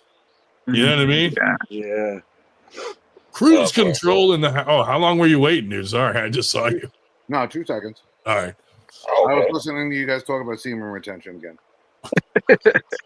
That's the topic every week. Not you guys. Hey, Paul, Ryan. since you were on the team, what was your take on the James Wall early hit? Do you think it was intentional or just him nervous and hit quick? Ball start. Does that say enough? Yeah, that's plenty. Nothing else needed. I heard that somebody told him to do it. That's what I heard too. Yeah. I heard it. People said they heard someone say he should have done that. No, not should do it to throw him out of whack, which is terrible. Yeah. Yeah. And when I heard it, it was believable because the way that Paul mowed him over pretty quick in the first round. Yep. Winter blast, yeah. So, Speaking of that match, did you guys see Candy get roasted by the pyrotechnics? 100%. My wife was screaming at me like, "Holy shit, she's on fire!" I was on the second floor looking down, and I looked down, and I'm like, "Oh my god, she's over top of the pyro." Well, she was on top of it, and then it blew off. Yeah. Earlier in the night when we were testing them, I was standing over it, leaning up against the thing, talking to someone, and fucking Alan Ford hit it, dude, and it like went up my shorts. It's fucking terrible. It was terrible. Did it trim your pubes? It actually doesn't really hurt unless it gets stuck somewhere.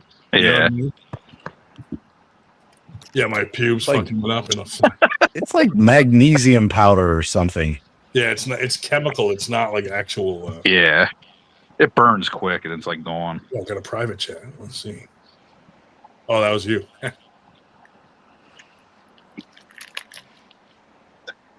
Much nicer to be able to come on here from my couch and instead of the train. Yeah, right. I was just going to say that. Quieter background. I don't have to keep muting unless my wife starts talking. Well, you got your day off today? My new schedule is great. Oh, new schedule. Yeah. For now, hopefully I can keep it through the summer. It'd be great. Oh shit! I could make more shit happen. You should be on the couch, Paul. Aren't you a grandpa now? Slow down. July. My son's wife is due. My daughter-in-law is due in July. Oh, that's okay. July. That's right. I remembered seeing something. Yeah, what Congrats, man. July 4th? Awesome. Thank you. July 3rd. Oh, she's due July 3rd? Yeah, my son's hoping for a 4th of July baby. I'm like, yeah, 4th of July baby would be sick. I'm going to be so fucking hammered. You can't. Oh, that too, yeah. That did happen. I walked into the event space with Joey on my shoulders, and someone left a fucking riser on the ground, flat on the ground, so I didn't see it, and I just walked into it and fell, fucking split my knee open. I was bleeding everywhere. I was like, what the fuck? You're still fucking talking about that? Oh, Ray just brought it up. Only because Ray brought it up. That's great. Never let me forget it. Definitely fun to watch. You did that right in front of me. It was fantastic. Yeah, thanks. You just came in and then ate shit. Just see how I rolled into it? I wish I saw that. I rolled into it because I'm like, I can't put my arm up because I already have a torn rotator cuff. So I'm like, I got to just take it. It just like rolled off the other end of the riser. It was like, got right back up like nothing happened. Nothing to see pissed here. I didn't have my camera. I didn't recognize Paul. He's not on the train. I'm sorry. Do you want me to stop flashing lights behind me? Like, yeah. If you could fuck your audio up, that'd be great. Yo, seriously though, last night I'm glad my schedule switched because I would have went in last night for this morning and then the following night for this morning, and there was a fucking pedestrian strike. I would have been fucked. I would have had no train to work. Yeah. No shit. Yeah, guy went around a crossing. Thanks, Ray. Fucking flipped his car. I was at a hockey game today. We lost, but I was on the Jumbotron 3 times wearing a Mac shirt. You lost? We lost? We lost. My team lost. My team lost. No, your team lost. Who? What hockey game? The Utica Comets versus like a local team. Yeah, AHL. So like it's below NHL. Okay. Yeah. Semi-pro. Semi-pro. Yeah, semi-pro. Yeah. Yeah. Hockey's fun. It's a great place to get fucking hammered. Not there, it ain't. It's like, were any of hey, you guys lucky listen. enough to have today off, or do you work for a greedy motherfucker I was off. like me? unemployed. I was working. I've been off since Tuesday when tax season ended. Let me ask you a question, Dave. When your accountant files for you for an extension, what is that?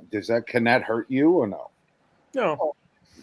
I mean, if you owe, you're supposed to pay what you owe, but no, the fact that you're on an extension, Like, well, when he because normally when you owe, you set a date up to start taking payments or whatever. Anyway. Yeah. So, well, if you don't pay by April, they're going to hit you for interest basically. But you don't remember the tax The extension itself is automatic. Well, that was the power of attorney. That Rocky lost all his money, dude. Don't do that. I used to drop my shit off at the accountant, and he's like, "I'm so backed up, I got to file it for an extension." I'm like, "Yeah, whatever. I don't know what the fuck it's doing." He's my that's like I said, it's automatic. I won't say. Well, then it's on you to pay. You don't even have to sign the thing, as you noticed. yeah. Because I had one person that was in the same boat. So, Yeah, or have your accountant file for say that he files for an extension. No, my accountant filed for an extension because it couldn't get to it. It's like, mine said he did. Mine said he did, but he did it. So I got fucked at the end of the year. No, I know in Pennsylvania, when you file the federal extension, it automatically files the state extension. I can't speak for New York. Okay. I would imagine. I have no idea. Probably the same. I switched tax guys this season. My tax guy's normally great, but I didn't get him to him until later, and like 3 weeks ago. If you get hit with interest, just send him the bill. Yeah. You're like, hey, you're the one who said you couldn't do it till. Yeah. I dropped him off 3 weeks before fucking due date, bro. Yeah. Blame it on him. Who knows? I don't know. Accountants might have some type of general extension where they could just put everybody's, let them know everybody that they're putting in late. Dave, right? Mm-hmm. Something like that. Yeah. I figured Mr. Dave would know it better than because it's not like it was your fault. You know what I mean? You had your shit there on time, even though you were later than you should have been. It was still there before technically due date. The point is that it's an extension in time to file. It is not an extension in time to pay. Right. Getting a refund, it makes no difference at all. If you end up owing and you did not pay anything, they'll hit you up for a little bit of interest. I claimed my dead grandmother for a while. A little bit of interest. That's like the biting voting chamber. Right. Yeah. She voted, and then I claimed her on my taxes. Nice. Hey, if she can vote, I can claim her. Yeah. That is a PA thing. She's alive. Quote unquote. Yeah. But man, I didn't make it to Tri-States. I said I was gonna go, and I didn't end up going. How far was that hotel from you? It's like 3 hours. I saw the host hotel at Dan Schwartz's barbecue. Oh, I saw that today. It's $300 a night, dude. What the fuck is that? I'm like $300 a night. That's like, and you're gonna put that up to. I mean, if you're throwing an event, he could hit up that hotel crazy and be like, "Hey, I want to block a discounted hotels because a bunch of people are coming to my event," and they'd probably give them a discount. That's what I did for every Knuckles Up event. That's the hotel either. It's the Knuckles Up. I drive. How far are you from there? It takes me like 2 hours to get to like a Knuckles Up event. That's not bad. Yeah, so I just get a hotel because I like hanging out afterwards anyway. Yeah, I do the same. I go to the after thing and then I'll drive home. Yeah. Hour and a half if I get lucky. Yeah. It all depends on the bridge. When's the next one? That's a good question. I'm hoping they square everything off and have another one. I heard from what I hear, they're close. They're very close. I heard June from someone at Arm Gods. They're close. They're close to squaring up. Yeah. Oh, well, then they got to make sure they have their ownership situation is changing a bit. So, yeah, that's what I heard. I heard there's an extra addition. Well, there's an addition and a subtraction. Oh, whoa, what? Yeah. Oh, Subtraction. well, the Someone's pulling subtraction has already been kind of minused out. Yeah. That's been in since after the first one. That's been in Okay. deliberation. No. I mean, there's another subtraction. What? Yeah. Like a step aside situation. So the one who starts the whole thing is getting pushed aside. No. No, he's already pushed to the side. Yeah. And then now the other two, they're separating? Not separating, but one of them stepping aside and is still going to help, but doesn't want the pressure of being an owner. Okay. From what I hear. And then someone else is stepping in and taking a bigger part in it. So okay. I got it. Yeah. I think I know who that is, but the other part, I didn't know about the other step. Someone's taking a seat forward and someone's taking a seat back. That's all. Yeah. Pretty much. Without getting into too much detail, but I'm sure people can connect the dots on that. Yeah. I hope it turns out for the best because I fucking love going to those events, man. Yeah, they're great. Yeah. I haven't been to one yet. Love being a part of the first one. I was waiting for that's where the other one. I went to the first one too, did like the whole VIP thing. Yeah. It was fun as shit. Yeah. Hell yeah. No, they are fun events. And I talk to those guys and they understand where they fucked up, but when you throw an event and you're doing pay-per-views and you see the pay-per-view growing every event, and then you get to one and you're thinking, okay, this is kind of what we can project that we're going to make on this. And then like whatever happened with the hack or whatever, cut that down significantly. That's where it started to go kind of make a left. And then, and then the next one, they're thinking, all right, we can make it up on this one. And then the same thing happens in a different way.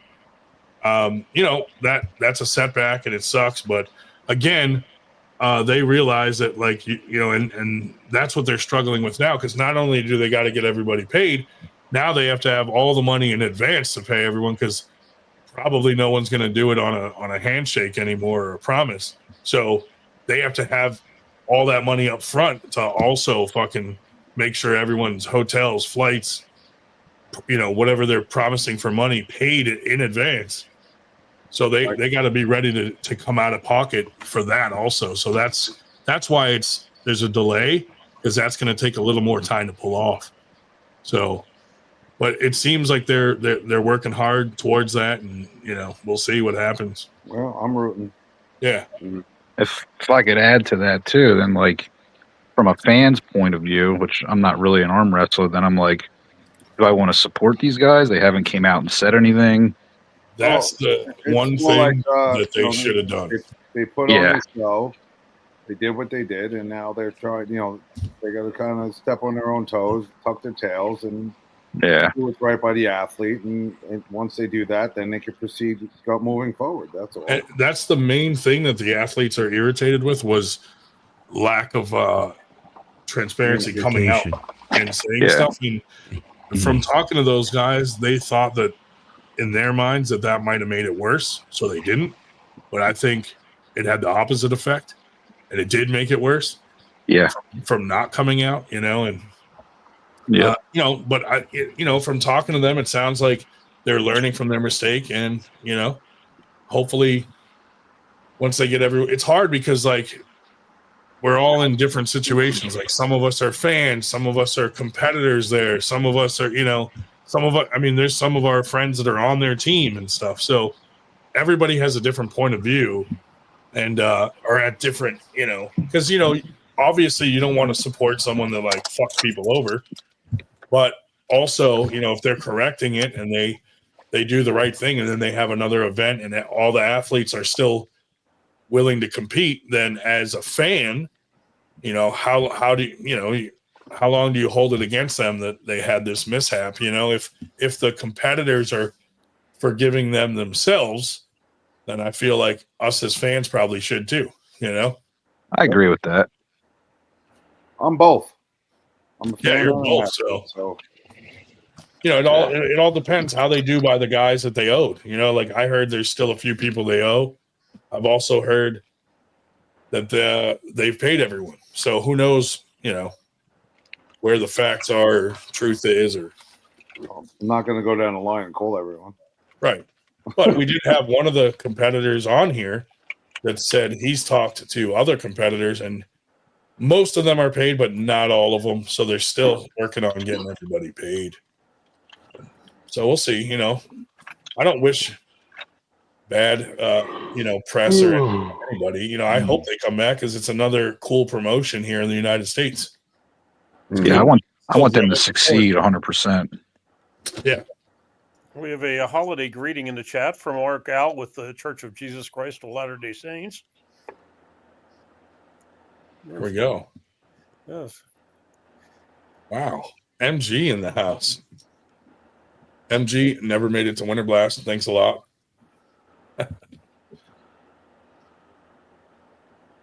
But yeah. So we'll see what happens with that with Knuckles Up. All right. Juggernaut may notice that in my thing under my name, I have specified that I'm going to Beast Mode NJ's event tomorrow, just so it's not confused with the other Beast Mode that has a little bit of trouble. Yeah. That's the one that still owes Cody Wood and some other guys, right? Yeah. No, Cody's Georgia. Queenslander in the house. I mean, the one that owes the one. There's a Beast Mode. The other Beast Mode. You're right. Yeah. Yes. Yeah. Well, there's this Beast Mode and the one out west, What Midwest. Beast Mode was first? The Thieves. I believe New Jersey Beast Mode was first. Yeah. Yeah. It's one of the older teams. Yeah. That Like, was- why would someone else have another? You know what? They're in a different state. I'm going to use the same name. I think we need a third one. The third one. Yes, that's the other promotion that owes Cody Wood money. Yeah. Yeah. That was another fucking whole thing. Cody's That been makes a owed by. lot of sense. I was a little confused when I read that. You know what? Yeah. You know what angers me slightly is so that guy's doing the girls one right now. Yes. Now, what if it was flip flopped and the girls had gotten screwed out of money? I feel like the guys would have been like, "Fuck you" to that guy and not went and did one. You know what I mean? But I think what the problem is a lot of the women bought flights, hotels in advance. So if they cancel it, they're all screwed out of money. So they feel like they had to go. But that dude apparently stepped aside financially and handed over all the I guess he returned all the entry fees to all the women. And then some other women got involved and were trying to raise money with sponsors for it. And they told that guy, like, hey, can we take your logo off it because of the bad press? And he said no. And then he tried to act like he owns any kind of round robin. And I'm like, dude, you can't own. It's like someone format. own double elimination fucking formats. You know what I mean? Like, come on, dude. Yeah. Speaking, Big Eagles. Ridiculous. speaking of Georgia, I see Mom Passports in the house. Candy Oh, pass boy. in Oh, the boy. house, dude. Oh, I just finished packing up Paul's dragons to mail out to him. What a project that You're fucking slow, is. Ryan. You're slow. Dude, you know how many medals I've had to mail out since Winter Blast? You should have none. People, yeah, it should be none. You're right. Why are you mailing medals?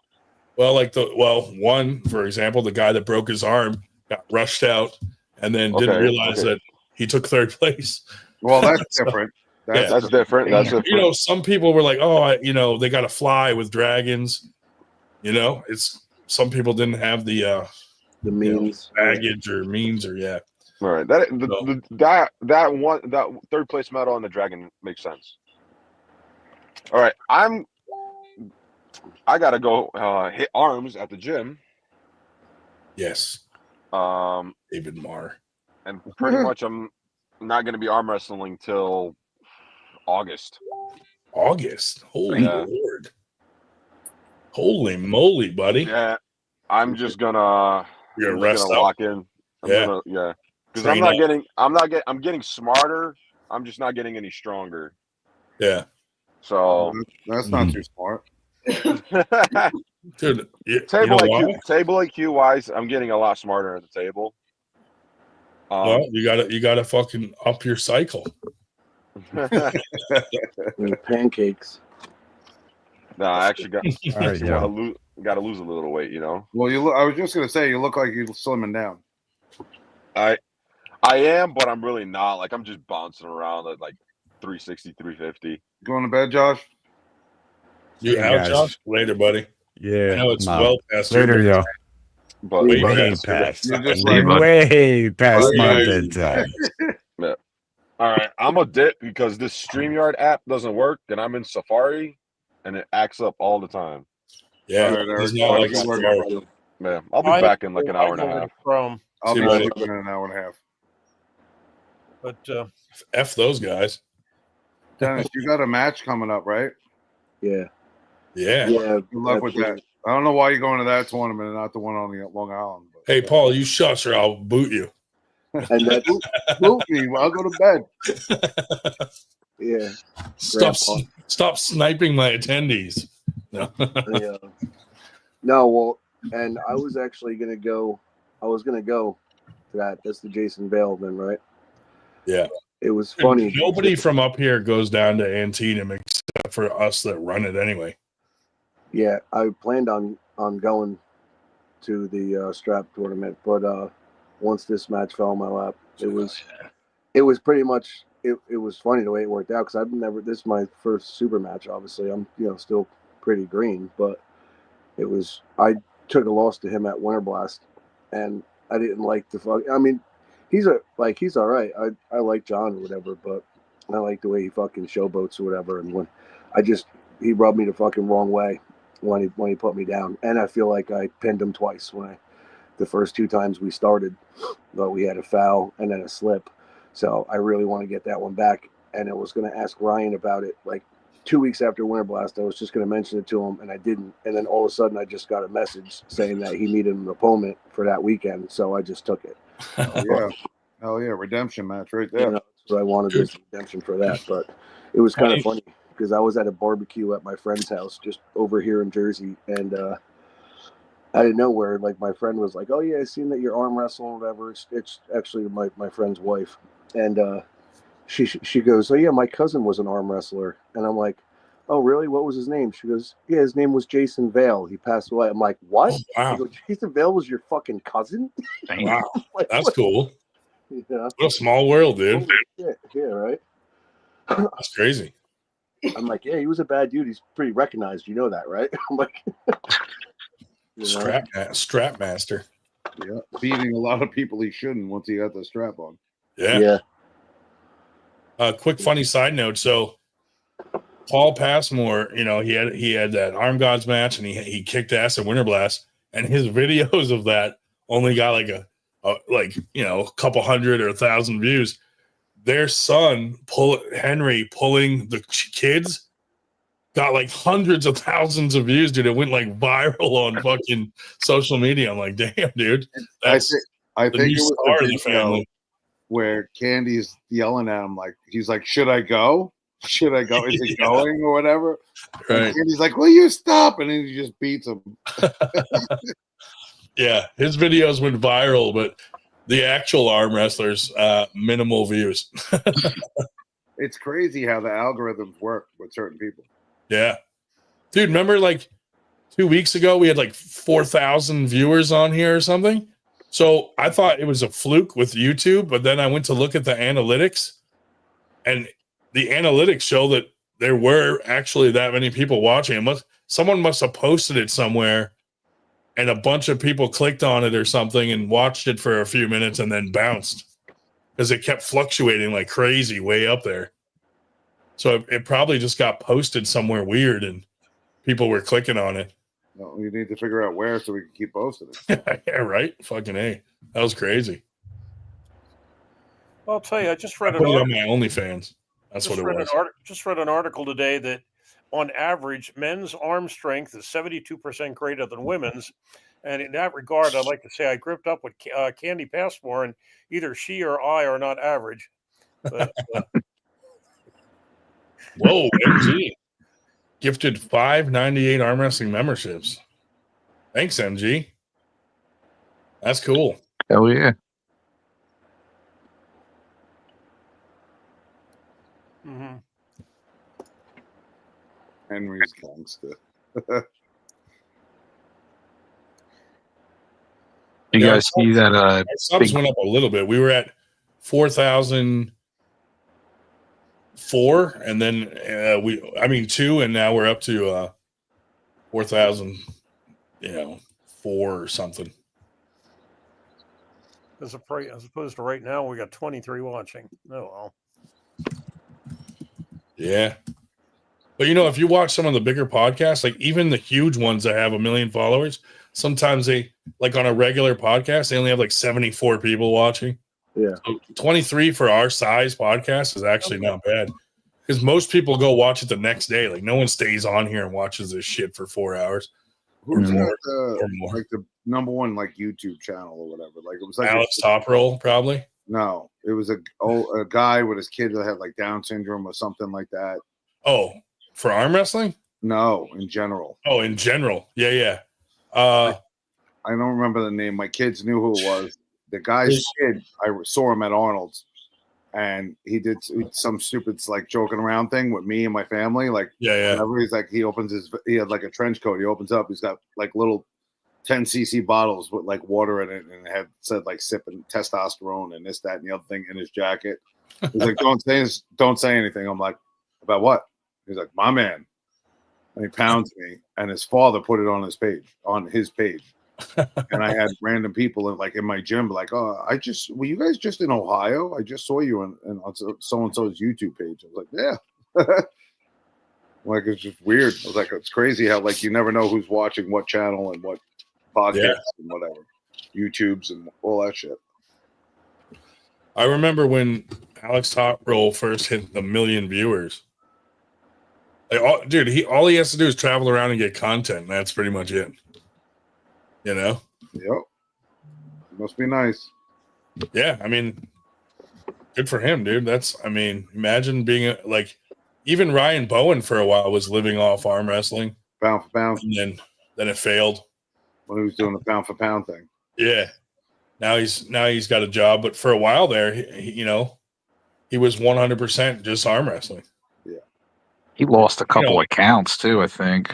Yeah. From like bands and stuff. Yeah.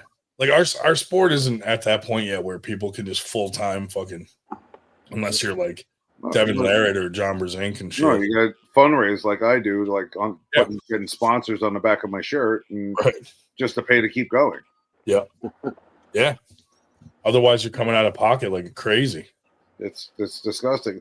You think about just to go to an event, like say you're driving 4 hours. And I'm from New York. Just the gas tolls and whatever, you're talking about minimum like $500 for the day. It's like disgusting. And forget if you got to get a hotel. Yeah. Hotels on average are $2 and change a night, or roughly around $200 minimum for a shithole. Yeah. Yeah, that's what we were talking about before with the Winter Blast and Arm Gods event being together 2 days in a row. It's just too much on some people to be able to do. I was saying that before the event. If we ever do it again, we're going to split it up. But for this first one, we thought it was a good idea just because they've never been to America and this was their big debut. And we wanted Winter Blast at that location. So we just went all out. Trust me, we took a hell of a loss on that event. But in the grand scheme of things, a lot of people walked away saying they loved the Arm Gods thing and that they thought Winter Blast was one of the best events they've ever been to. So if you look at the grand scheme of things, even though we took a loss, that's a hell of an advertisement for the brand. Right. You got like Bob Brown saying, dude, this was an awesome event, Yeah. So hopefully, sometimes it's money to make money. We'll continue. So what are you saying? You're going to do Arm Gods event separate than Winter Blast next time? Yeah. Like different weekends. Like Winter Blast and Arm Gods will be their own thing on their own. Like Arm Gods should be Saturday night on the night that's, good for events, and Winter Blast should be on its own. Or do like a small tournament after. Yeah. Or if we do some super matches at Winter Blast in the future on Friday night, it's not going to be like a full Arm Gods card. It'll be like, you know, some of the smaller matches that lead up to the big Arm Gods card. Yep. Trying to find, you know, people that prospects. Yeah. So that's kind of what we're gonna do in the future. Yeah, like a prelim card. Yeah. I'm ready to fucking pull Bogdan again. I have a lane. I feel like I'll just. I want you to. So. Just shut that fucking. His speed just blows my fucking mind. Yeah. You see some of his training videos, like no wonder, dude. Yeah. Well, I've been watching some of his videos if I send you my videos and he hits on the R of ready every time. Yeah. Because they don't go, they just say go. They don't really go. So that he's hitting the second he hears the word, and it was missed. Yeah. Well, you know what? You got to do the same thing. Well, all I did was well, I tried and I got yelled at every time just by. Yeah. Right. I mean, you proved on, you know, the 2 times that you called him, you pulled right through him, no problem. Yep. It's just that hit was just violent. Yeah. My bicep's still feeling it. The strength was there. It was just the speed. Yep. Did you watch the video on how he trains that hit? It just fucking explodes. He did. He hits into weight. You know what I mean? Like he'll start low weight and hit into it. And then he just starts increasing the weight and he's hitting into fucking weight all the time. I hit into no weight, like a rope tied to something. I just fucking hit into it and stopped. Yeah. Does that help your speed? I think I learned that from one of Paul Lynn's videos. Yeah. Yeah, Bogdan's been putting out a bunch of training videos lately. Candy misses your wife. And Bogdan said he wants to make a run at a title. Hi, Candy.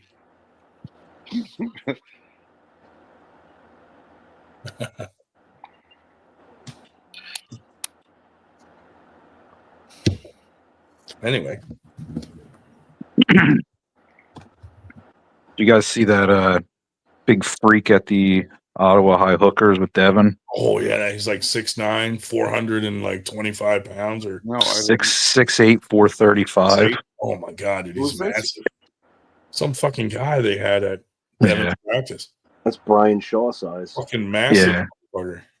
Yeah. Devin's eyes lit up. He's like loving the dude. I had that effect on him too. Yeah, he was like, oh, like we did the first World Series of Arm Wrestling at Travis was hosting it in West Virginia, and after I went through everybody right hand, I was like walking by and he fucking grabbed me. Oh, where are you fucking going? He's like, come on, let's go. And then we went to the table and we were messing around a little. He's like, oh, you want to do some real ready goes? I'm like, you sure about that? And I was like, he's like, yeah.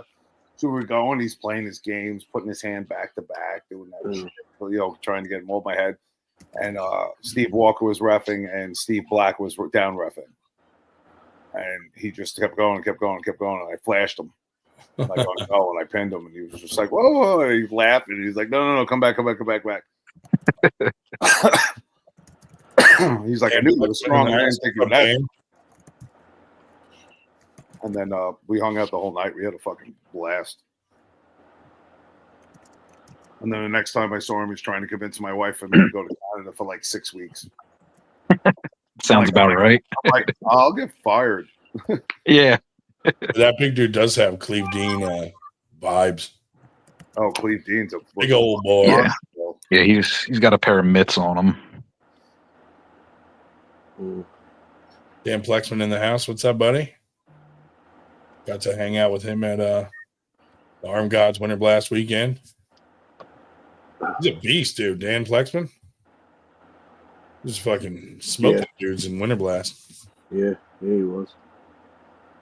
I couldn't believe Cruz. I saw Mike Bisman this weekend. I couldn't believe he made down to 242s. Yeah. Yeah, me either. He sent me the picture of the scale. He's like, I'm working, but in case they want to pull, I could pull 242s. I'm like, you're welcome. I couldn't believe it. Does he look like he's 242? Does he look skinnier? I only talk to him like this, you know. I haven't seen him face to face. No. Thanks, Dan. He did in that first. I'm like, you still look big, but then he took his layers off down to a t-shirt, and I guess yeah. I mean, because he's like real barrel chested anyway. You know what I mean? Like that's just his shape is like he's got that barrel chest. Even when he's thinner. But is the weight loss helping with his anger? No, he's still shitty rough. He's still angry.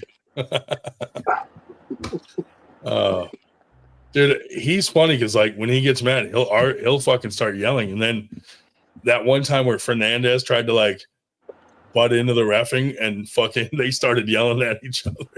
It's great. It's like, fuck you, no, fuck you. I'm like, oh, this is not good. When was this? This weekend? It was at one of Fernandez's event. The Fernandez event where Walker and Reed came up. That one. Oh.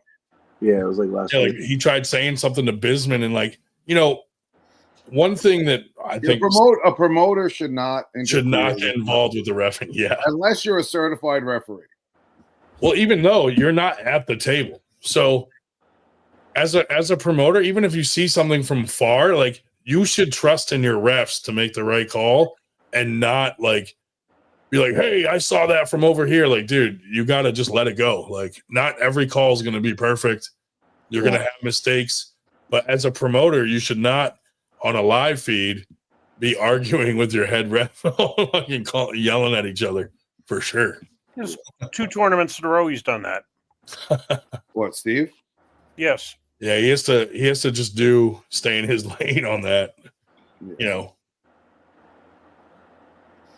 I told him afterwards, I said, Steve, I know you think I'm a pain in the balls, but if we would have asked, we would have gone through the brackets at the beginning, not the brackets, we've gone through the lists and said, this is who we have at 176, this is who we have at 190. If we'd read all the names, like I usually do, but he wouldn't let me do this time, and she never does, we would have eliminated 3/4 of our problems.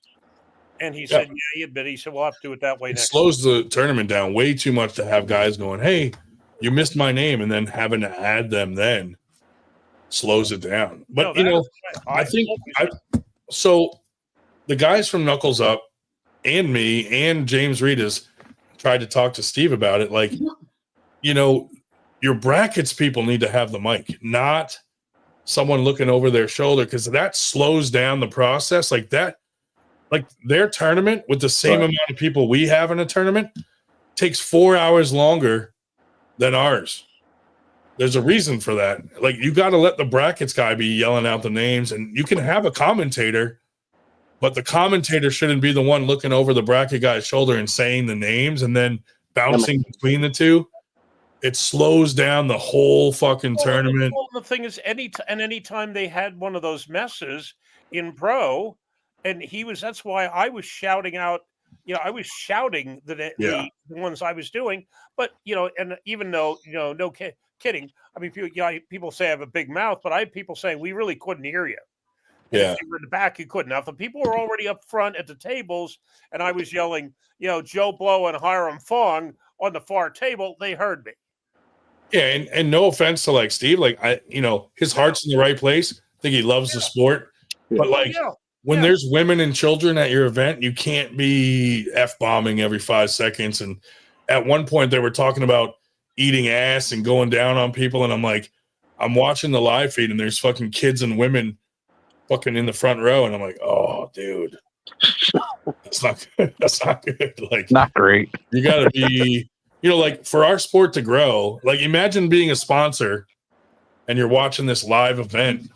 And you know what I mean? Like that, you got to think of that stuff on your live feeds now. Like that's a very, like when you're trying to show someone that's a sponsor, like, hey, look, we do live feeds. Here's our event.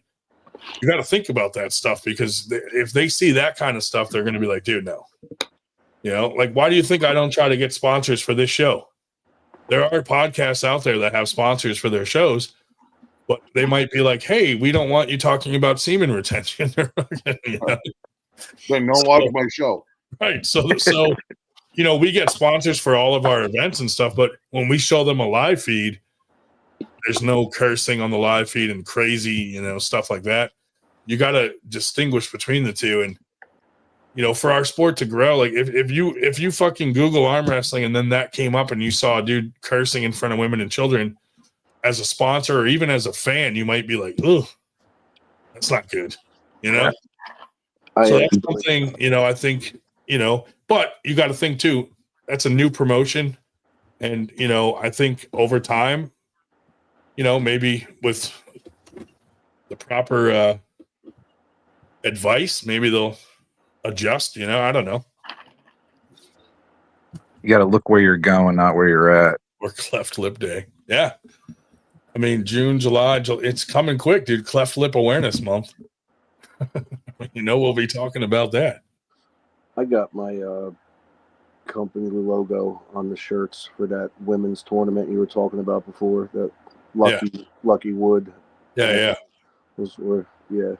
I sponsored that with my personal company. Well, yeah, she's angry at us, so I don't talk to her anymore. Oh, really? Yeah, dude. So she wanted to sponsor Winter Blast for the women's amateur. Yeah. And then someone told me she was planning to pull women's amateur to win her own money back. So I was like, well, that's weird because she usually pulls pro everywhere else, So anyway, so I made a joke about it on the podcast, and I was like, hey, Lucky's sponsoring. But then I get a message. So apparently she didn't want her logo on the event because she didn't want Greg Sharp mad at her for sponsoring. I'm like, dude, he's not going to ban you for sponsoring. So I just refunded them their money because I said, listen,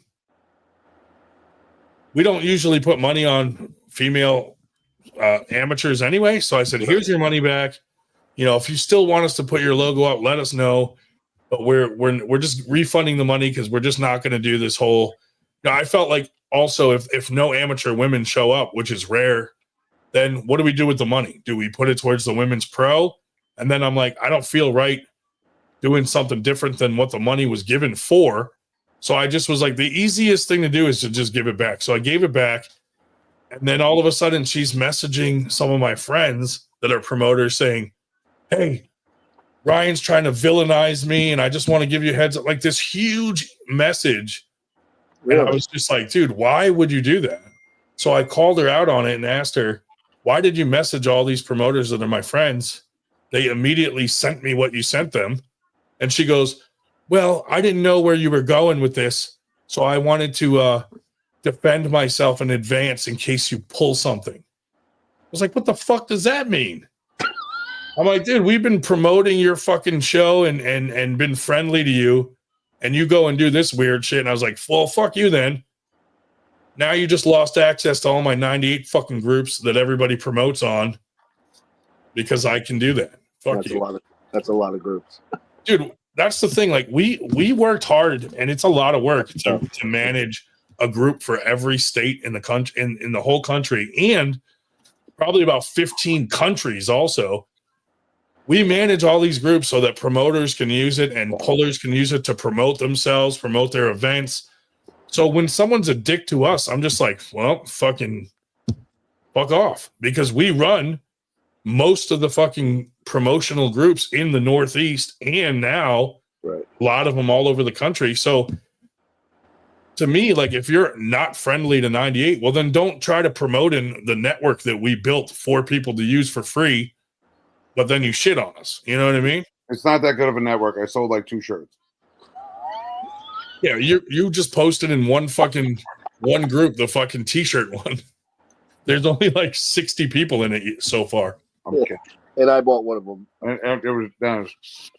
But the cool thing I like about doing the groups in every state is the data that I get back. So like I can follow like which states are busier, right, which ones need arm wrestling to like need a boost. So like, as a promoter, and other promoters can use it as a tool to be like, oh, hey, there's no tournaments in fucking East Bumfuck over here.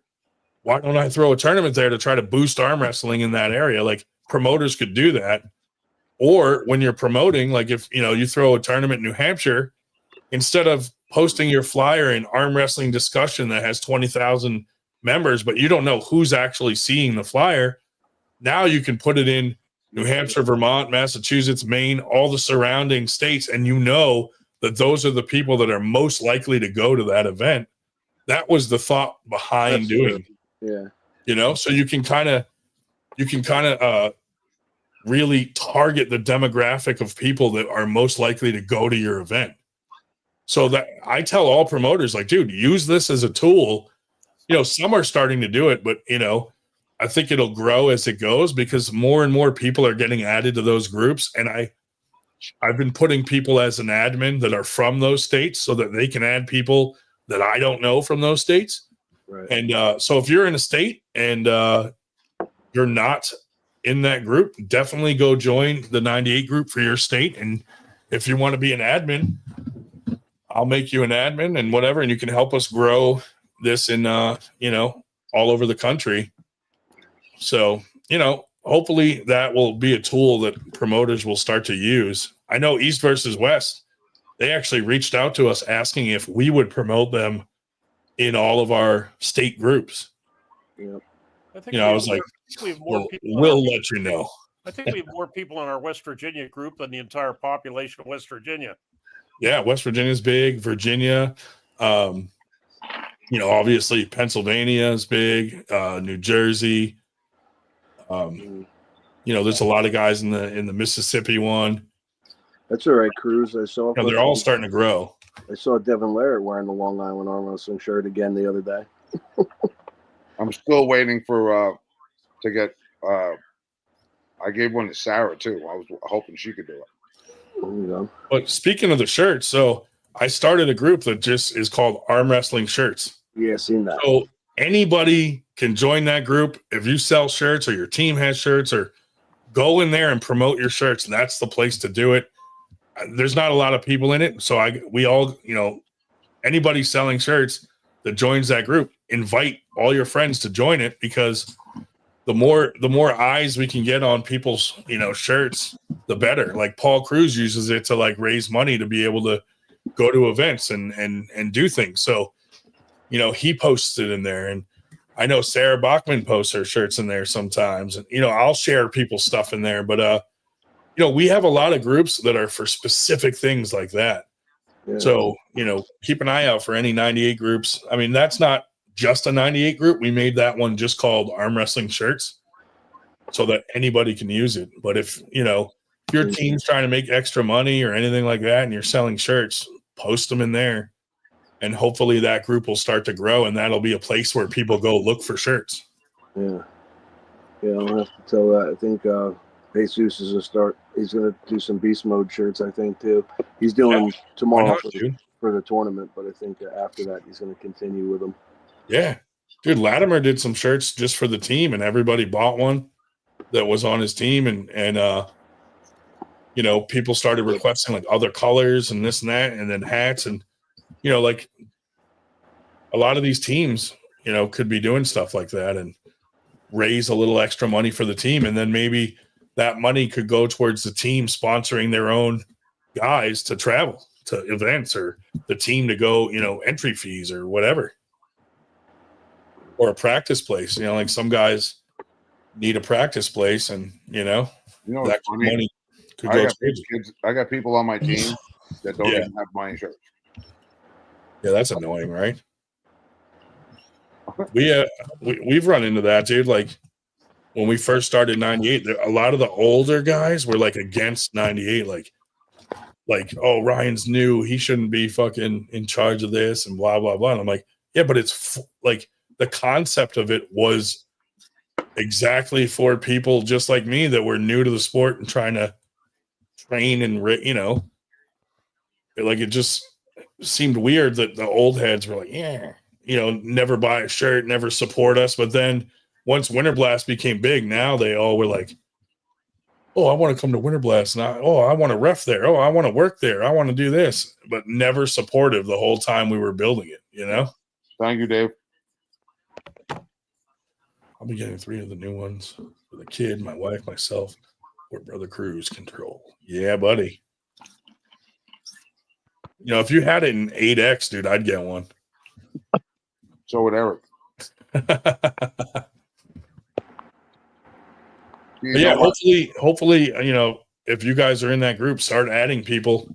So the more people that get eyes on people's shirts, like Paul Cruz, for instance, you know, the better for everybody. Most of my all my t-shirts I wear on the regular to work, to the gym, yeah, besides tank tops, they're all fucking arm wrestling shirts. Yeah, same here, dude. I'm in a 98 or arm wrestling shirt every single day. 100%. It's all I wear to work. And then people ask about it. I'm wearing one. I'm like, yeah, I'm not a real arm wrestler. One right now. I always have a 98 hat on. Well, fuck that guy. I was thinking of getting my new real ID picture in a 98 shirt. I thought, nah, I should probably, you know, actually put on a collar. Oh, MG's in here. She didn't even say hi, dude. What the fuck, MG? She's blacked out and muted. Oh, she took. Yeah, I'm right the fuck here, you fuck. Whoa, angry. I love it. What's up, MG? I don't want to disrupt whatever you're doing. I'm just Thanks for coming to Winter Blast, scumbag. kiss my fuck. I'm kidding. Okay. I'm working on it. I'm gonna mute. You don't have to add me. I don't understand how this works. Except I'm actually a computer hacker. Bye. Probably the one who hacked Dave Shell. She's Taylor Shell, Dave. Yeah, if you need some amusement, Ryan, take a look at your phone. Uh-oh. What do we got? Oh, wrong thing. Hold on. Dave Shell attachments. What do we got?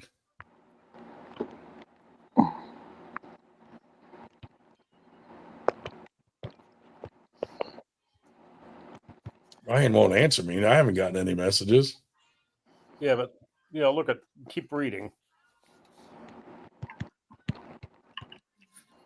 Yeah, right. Come on now.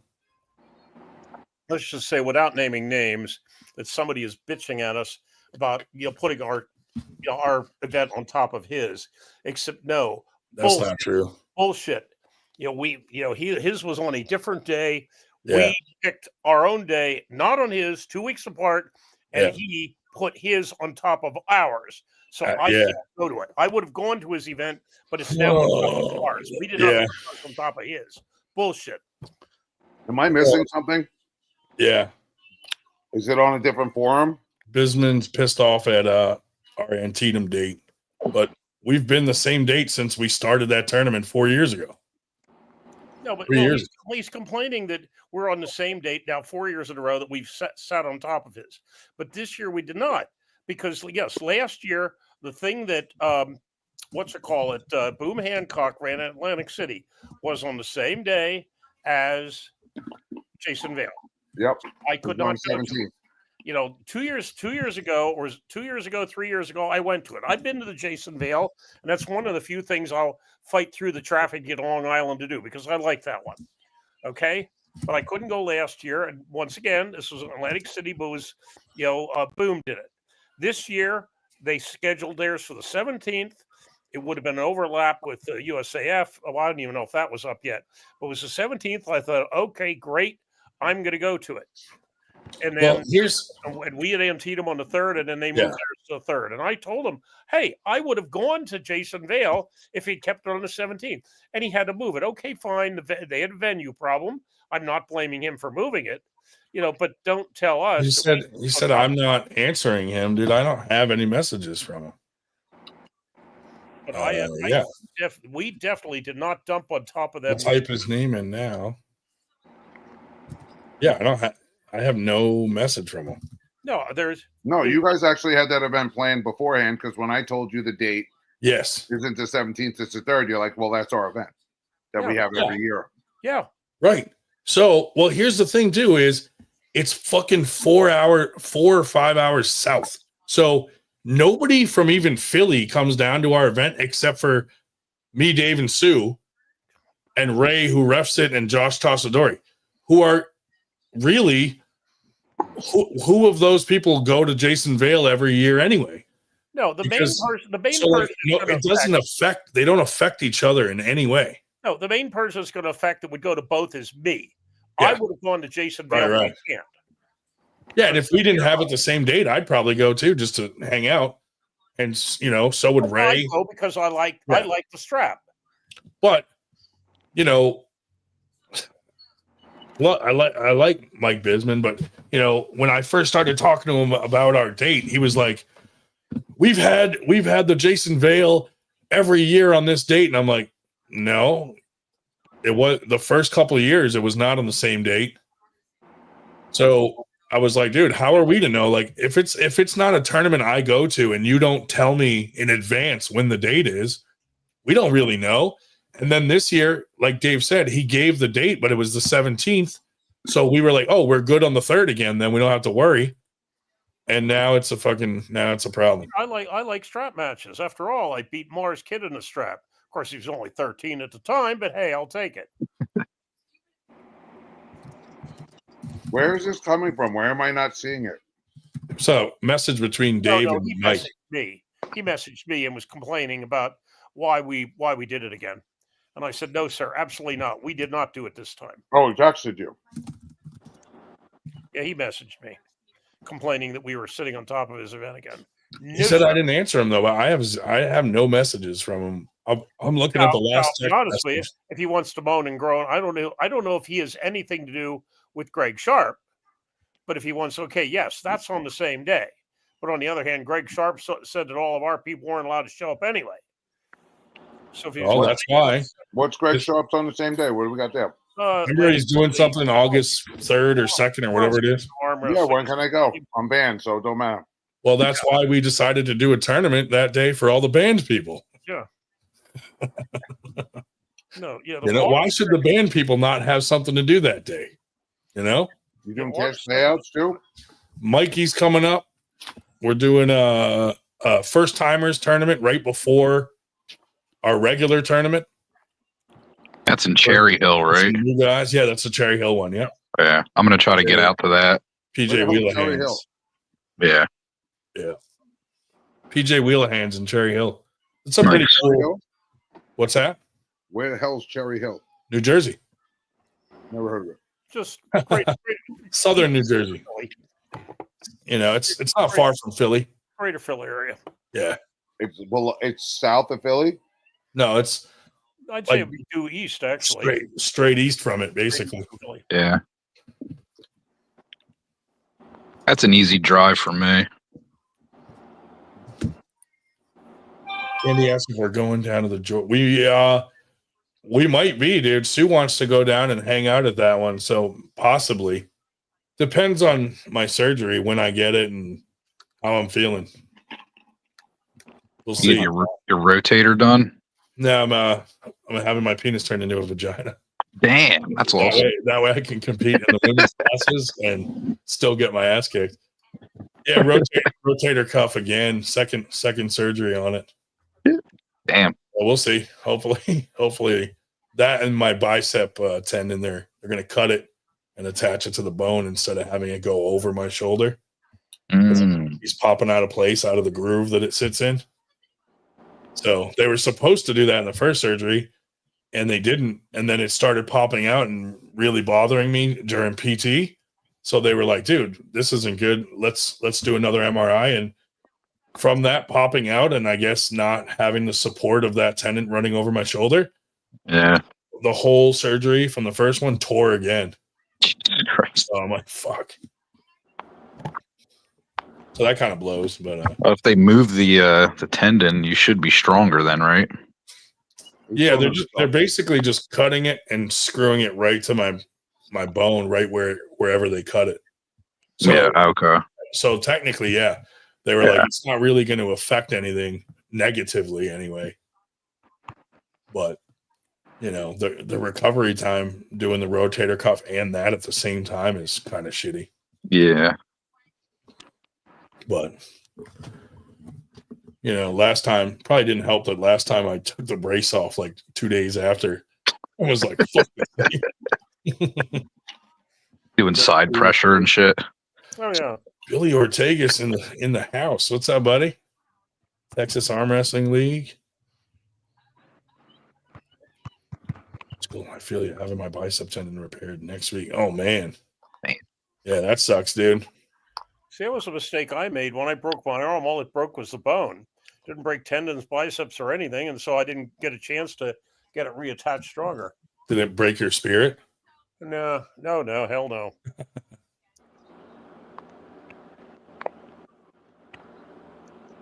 Yep. Chris is getting his bicep tendon repaired next week. Would you tear it, or did it come loose or something? What happened?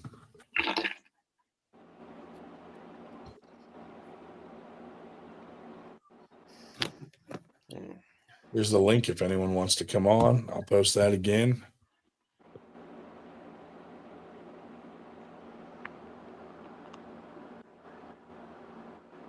Total complete distal bicep tear. Ouch. That sucks, dude. What's the recovery time on that?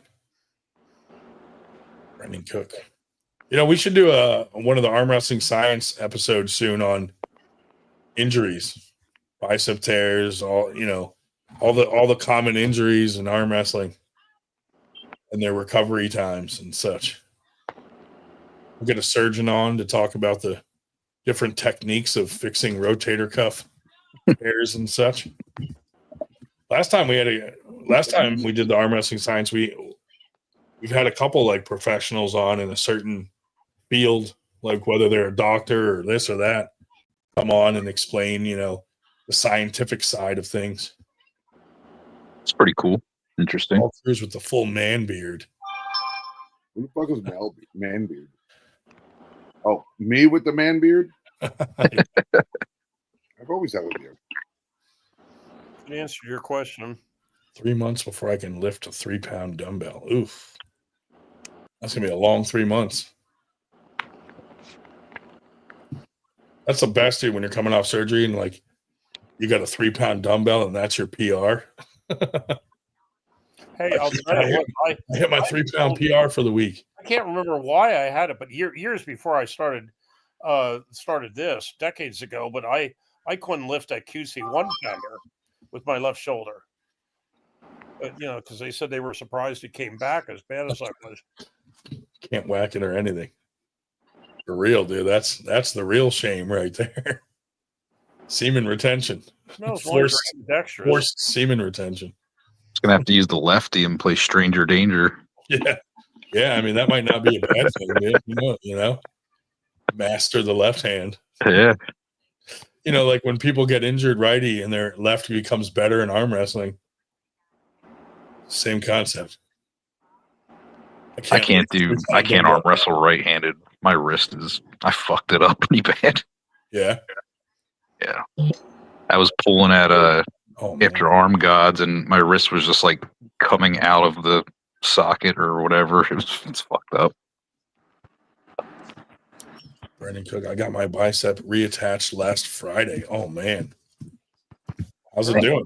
A lot of that going around. Speedy recovery. Is that contagious? Yeah, like it happens to one arm wrestler and then everybody at that event leaves there and starts tearing biceps and shit. Pop. Yeah, maybe we'll do an arm wrestling science injury episode soon.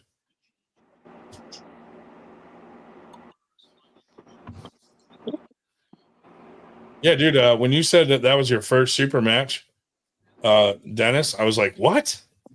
For some reason, I just did not picture that being your first super match ever. I've only had 2. Really? Well, 3. I had one my first one was like some with Miguel. Yeah. And then I did BJ Fakakis, and then I just did the one with Bogdan. Wow. I don't know why. I just picture like all you guys having way more super matches for some reason. You've been in the sport longer. I mean, Dave Shell's got you both beat. Brother Smith, how long you been in the? You've been pulling for how long? Yeah, but that's what I was saying to Ryan. I think it's just because maybe since I've been around just the social media, being with it for quite a few years, so like I've known so many people by name and by just social media face that like maybe they assume I've been You know, like I'll meet guys sometimes and they'll be like, "Oh yeah, I've seen you around forever." I'm like, "You have, but you haven't." You know, I've only been on the tape, and even now, like I can still count on my hand. When was your first one? Nationals? Yeah, yeah, dude. Cruz was literally, Paul was literally the first fucking dude I met in this sport. And all I want to do is make sure you didn't get fucking hurt. And you stayed in it? Yeah, right. I pulled 6 classes that day. I met Paul Cruz and Jason Ciardi. Yeah. Walked. I think Paul walked me over and introduced me to the Beast Mode guys, and then I pretty much spent the day with those guys just hanging. Yes, sir. Got to know everybody, and then now you guys are all gay lovers. What's that? I said now you're all gay lovers. So I walked in. I had window blast. Instead of hitting the vape, I went in outside and had a cigarette. Your wife came out next to me. She's like, "Oh my god, you smell so good." Having that cigarette forever. I'll keep it that way. Yeah, 10 super matches and only lost 2. Wow, that's impressive, Candy. Well, I've had 2 and lost 2. Hey, me too. They weren't real matches, though. Oh, one of them was. Mine were. Yeah, Paul Italia was real. I think I've been to more tournaments than I have practices. Tournaments are different. It's a different beast. Yeah. No, I'm just saying that's how little time I've really actually spent on the table still to this point. I mean, it's only been a year. I've probably actually pulled for 2 or 3 months out of that year. Because I pulled for 2 months and then didn't touch a table again for 6 months. Yeah. You know, I can rarely make it to practice, dude. I got a whole football team of fucking kids, so yeah. I'm always doing something, you know. Right. Oh wow. I just saw that you said it before about Brandon about this. I didn't realize it was Brandon you were talking about. Yeah, I know he felt hurt. something. I knew he got hurt. I just didn't realize it was to that extent. Yeah, that sucks, dude. Hopefully you have a speedy recovery. Yeah, you just took the words out of my mouth. Yeah, I remember talking to him, and he was like, "Man, I feel like I heard something, or something's wrong. Something's off. Something's just not right." Yeah. And he did have a little mark there, but it didn't look crazy, man. You know, usually though, you don't see it till the next day, and it's all fucking bruised or fucked up. Yeah, well, it was the tendon, not the biceps itself. So that's a big difference. Hopefully, speedy recovery on that, dude. That sucks. Yeah. Well, the whole bicep tear is that shit rolls up. Fucking yeah. Oh, he got his bicep reattached. So he did tear his bicep. I thought he tore his tendon. Maybe it wasn't full tear. I don't know. What was the injury? Yeah, usually a full tear fucking sucks right up. What's his name? I think like the mask. Yeah, like when you see it fucking way the fuck up. When the mask, when his face drops and he rolls it back up. Yeah. Ryan, you know that big kid Anthony pulls out? He used to pull it. Yeah, Anthony. He's a good kid. Skiglitano. Yeah, I think he tore his bicep at the New York Arm Wars last week too. Oh, really? Damn. I think He's a beast, dude. Put a post up today on Facebook saying he tore his bicep. Every time I talk to him, I gotta look right now.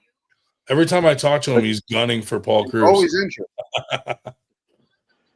He's a strong kid, though, dude. Yeah, he is definitely strong. And he's still fucking young. You see his brothers, dude? They're all monsters. He's not even the biggest one. What's Anthony's last name? Skiglitano. What's the is there a more common position where guys are tearing biceps like this? Or is it just a freak thing? No, it's more like King's move-ish. Yeah. King's move or like a deep hook, maybe.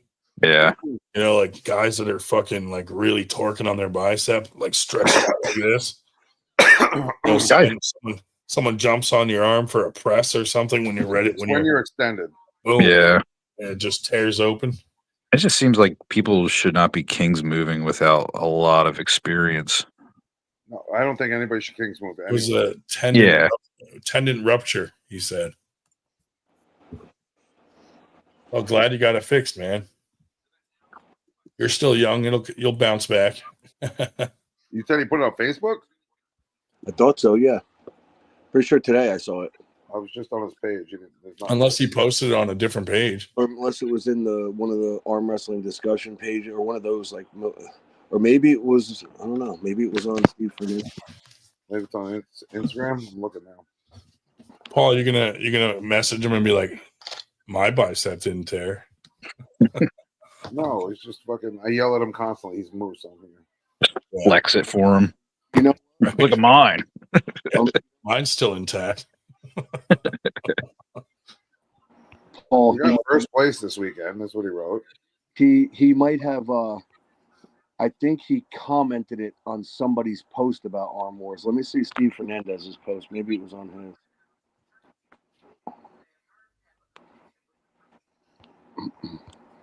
I know I fucking read it, dude, because I went to his page afterwards. And I told him he's got to stay healthy. He wanted a super match with me just to see where he's at for my barbecue. I said, whatever, that's fine. I told him at the last Knuckles Up, like it was the last one it was the last one. He's like, let me just feel it. I'm like, you sure? You're not gonna like this. I'm like, you're not gonna like yourself after. Like, are you talking about my arm? We still talking about arm wrestling?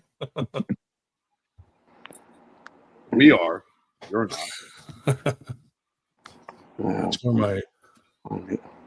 tore my labrum and rotator cuff being thrown off a float behind a boat. Then Paul tore my labia. Oh my god! Jesus Christ, Candy! Damn! Oh my god! Was it the same day? Yeah, same day. Right after. Is that how she got torn off the boat?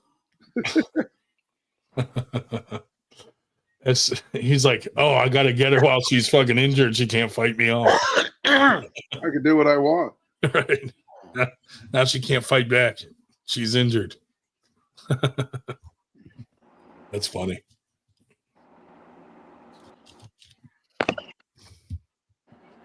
Right, night. Yeah. How was last week? Last week was good, having all those new up and comer guys on, dude. That was great. Yeah, I watched it back. Yeah, there's some good dudes on there. Well, the other good thing about that, we had a very good one that we didn't run on for 9 hours either. Yeah. It was good. Yeah, it was good having Cody Wood on and stuff too later, staying on late. Yeah, when they had that big battle going on down there, somebody, well, I can't remember who it was, described Cody Wood as, looking like a cult leader with arms that look like swollen McNuggets. Yeah, that's weird. That's an odd comment. I wrote to him, I said, okay, cult leader, I can understand, but yeah, swollen McNuggets. McNugget. Whatever. Speaking of the young crop of kids, you see this kid training with Michael Todd? Yeah. Oh, yeah. He looks like a beast. Looks strong. Yeah. Looks molested.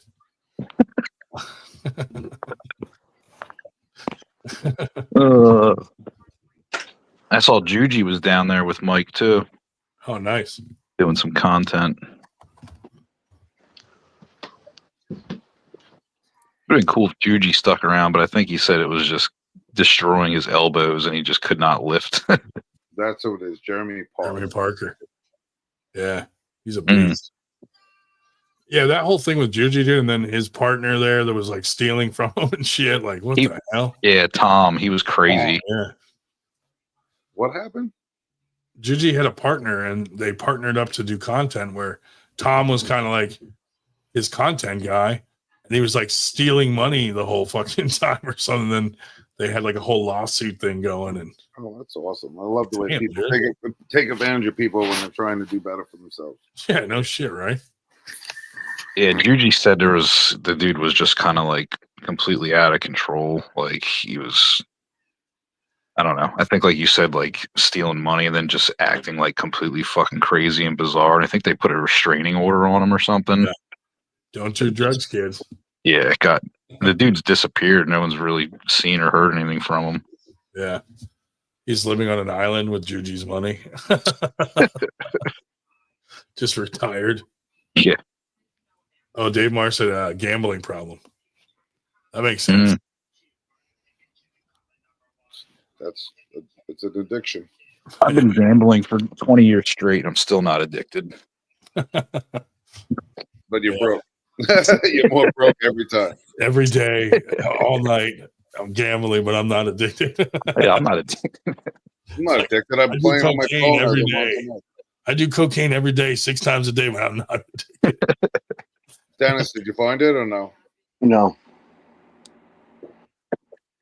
I'll reach out to him tomorrow.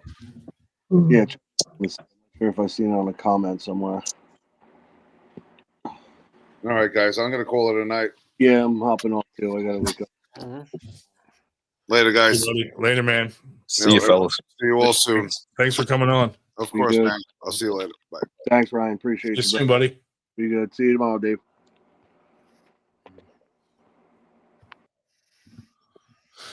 Oh, so it's down to us. Yeah. Ryan, where do you guys get your shirts done at and all your merch? We got a few different places. Like if we're doing the next level shirts, which are like those softer ones, and those are the ones we usually do with a name on the back. We got a place in Allentown near Dave, which is why Dave always handles that shirt.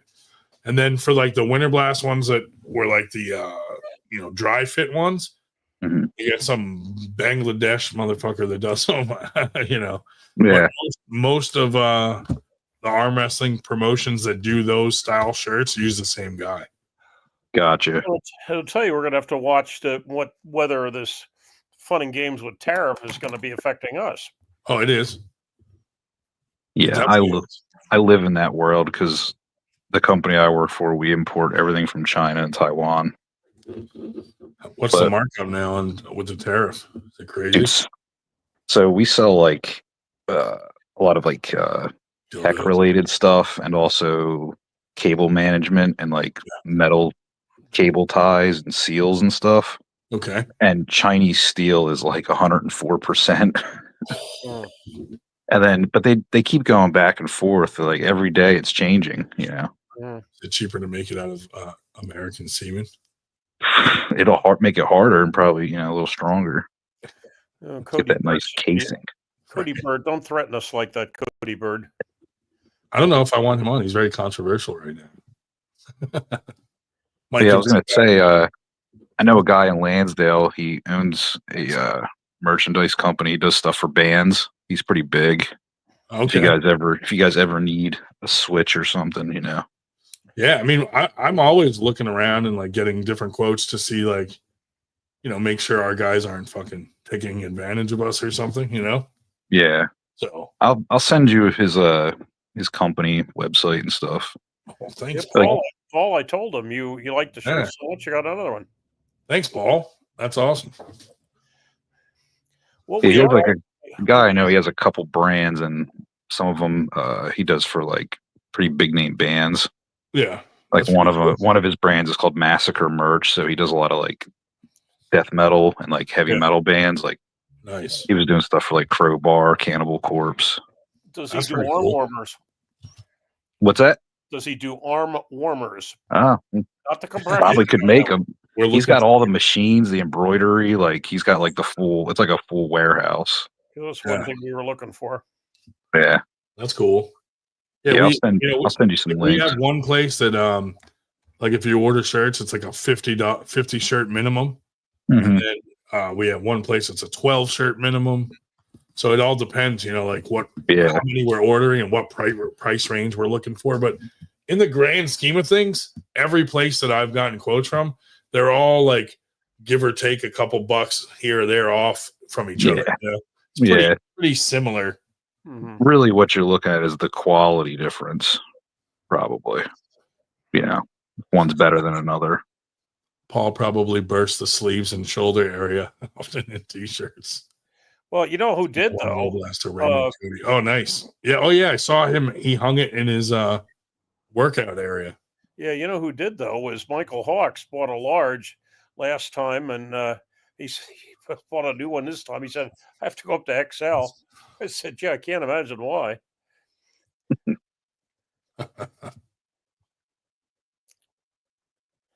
Yeah. Yeah. But yeah, so we kind of shop around for that. Same with the hats and stuff, Yeah.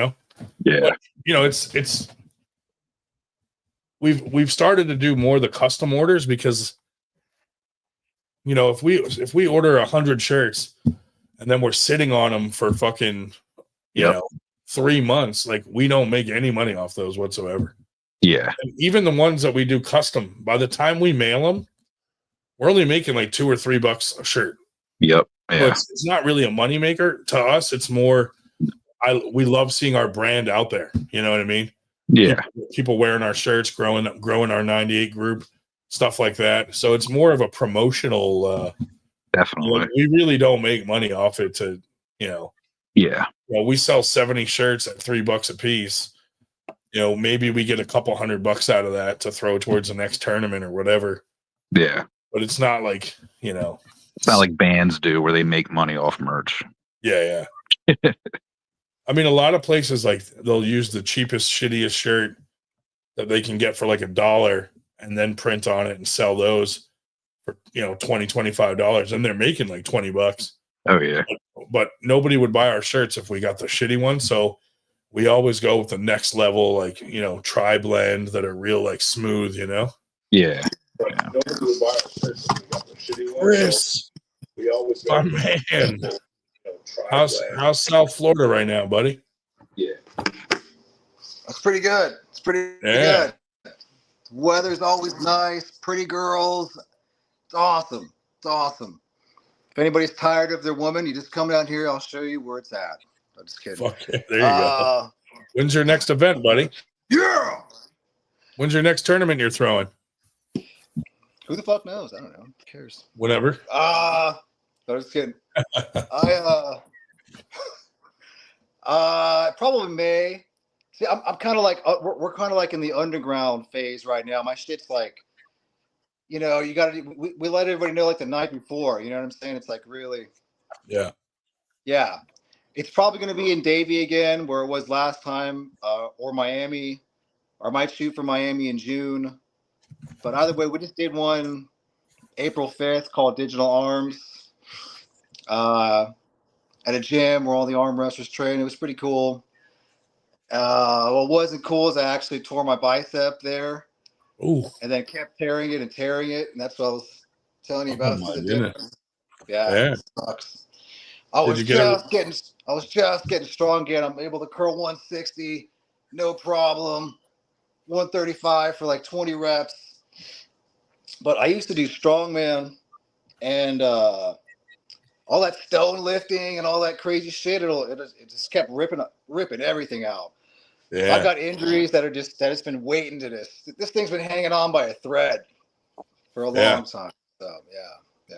Sorry I missed Winter Blast, by the way. Oh, no problem, dude. I mean, definitely you're fucking 200 hours away from us. No excuse. That's no excuse. There's always next year, buddy. Yeah. No, definitely. So yeah, I tore it. I wasn't even going to enter my tournament. I had two super matches, a left and a right, but we needed some more people. I wanted at least 3 people in every category, or else we were going to do the best of 5 for the 2 people, which I forgot we could do at the time. So I was like, well, I'll just go wherever we need somebody. Didn't warm up and didn't take into account I've been really, abusing the guns, doing a lot of bicep training. And on one of my first matches, it tore a little bit. And I said, I'm fine. Another match is a little more. The next match is hanging off to the side. Next thing you know, I'm posing for everybody, taking some pictures for everybody. It's just going further and further. And I didn't tell anybody. You're the first people I've told, actually, besides my family. But keeping it on the down low. Yeah. But now everybody knows the deal. I gave my left arm for arm wrestling. So there you go. Sacrifices that we got to make, dude. Dude, as a promoter, we make those sacrifices. A lot of people don't know about them. This is one of the ultimate prices right here. Yeah. Blood for the blood god. I wish I had a cool story for my rotator cuff, but I actually fell at work. So when I was people going to say I ask me, tripped over it again, but yeah, when people ask me, I'm like, yeah, my parachute didn't open. Yeah, I hear you. Look at this guy in here, fucking troublemaker. What's up? How's your audio this week? At all sound fine? This Uh-oh. Oh, it's still fucked up. What is wrong with you? It it's sounds not as good my as phone. It's just StreamYard. Just popping. It's your microphone. Yeah. Yep. Yep. Can you just write what you have to say and hold up a sign? Get an etch a sketch or something. Just do it in sign language. I know you know sign language. His girlfriend's deaf, so he has to like sign language. Like, you like that? Hey, as long as she's pretty. That's right. Even if she's not, dude, it's exciting to, like be like, yeah, my girl's deaf. It's like fucking like an amputee, Hey. No. As long as guys are checking her out when we go out, that's all that matters. I mean, she's hot. You know what I'm saying? Yeah, right. I just took a look at. I was just curious. Just took a look at our the shirt order, the flag thing we've been selling.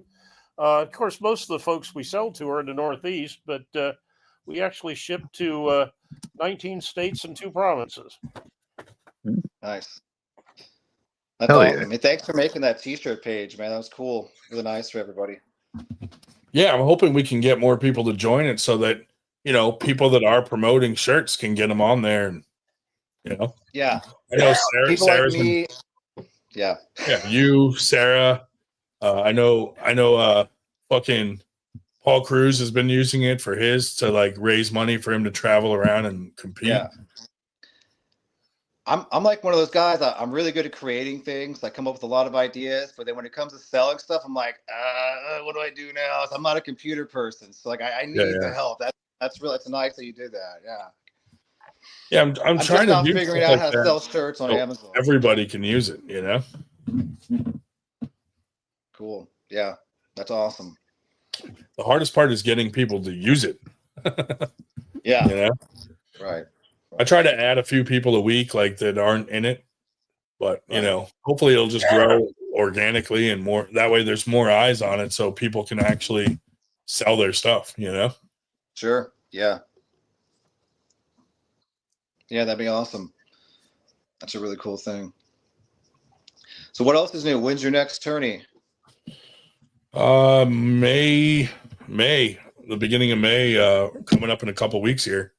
I heard you guys talking about it. The other dude was down in Maryland. Okay. Yeah. But the New York guys have a tournament, so they're like, oh, that's the same day as ours, but nobody from New York comes down to Maryland, They got their own thing going on over there. You know what I'm saying? Yeah.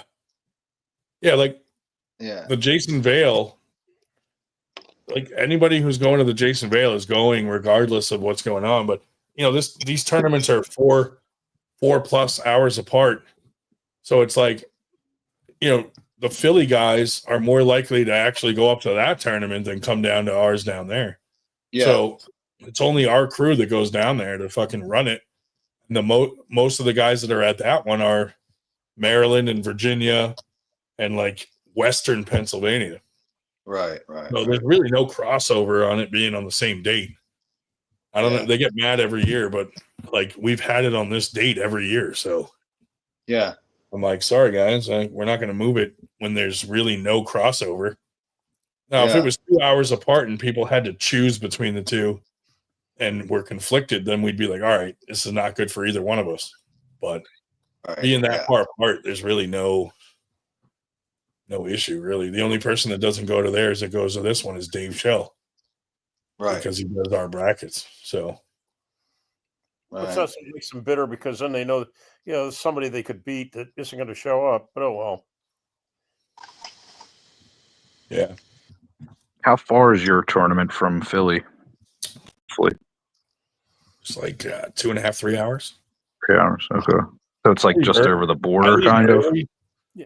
Well, I leave early, so there's no traffic at that time, so I can get there like really quick. Yeah. I'm setting up early, but if you try to leave later in the day, it can maybe take longer. But yeah, it's like a 2.5 hour drive with no traffic. I'll have to Google it, check it out. Yeah, it's not bad. It's pretty much a straight shot, and then once you get down into Maryland, you're just banging a right and then going that way for a while. Gotcha. Yeah. As of right now, from the Grondin residence, it says 2 hours 41 minutes, 170 miles. Yeah, and I live like just south of Philly. Okay. Yeah, I'm in Bucks County. Yeah, so probably add 45 minutes for you. 3 hours roughly. Yeah. How many hours drive from Miami? Yeah, I'm far from Miami. Depends on how much cocaine there is. Yeah. Yeah, I mean, it's really less for me. here. I mean, Don't like ask from me how. Allentown, I'm just sailing down 78 and whatever. It's only 2.5 hours for me from East Allentown. Yeah, 78. Okay. Makes Because sense. I'm over near, Deer Off High School, or if you know anything about Allentown, East Side. Yeah. Just off airport.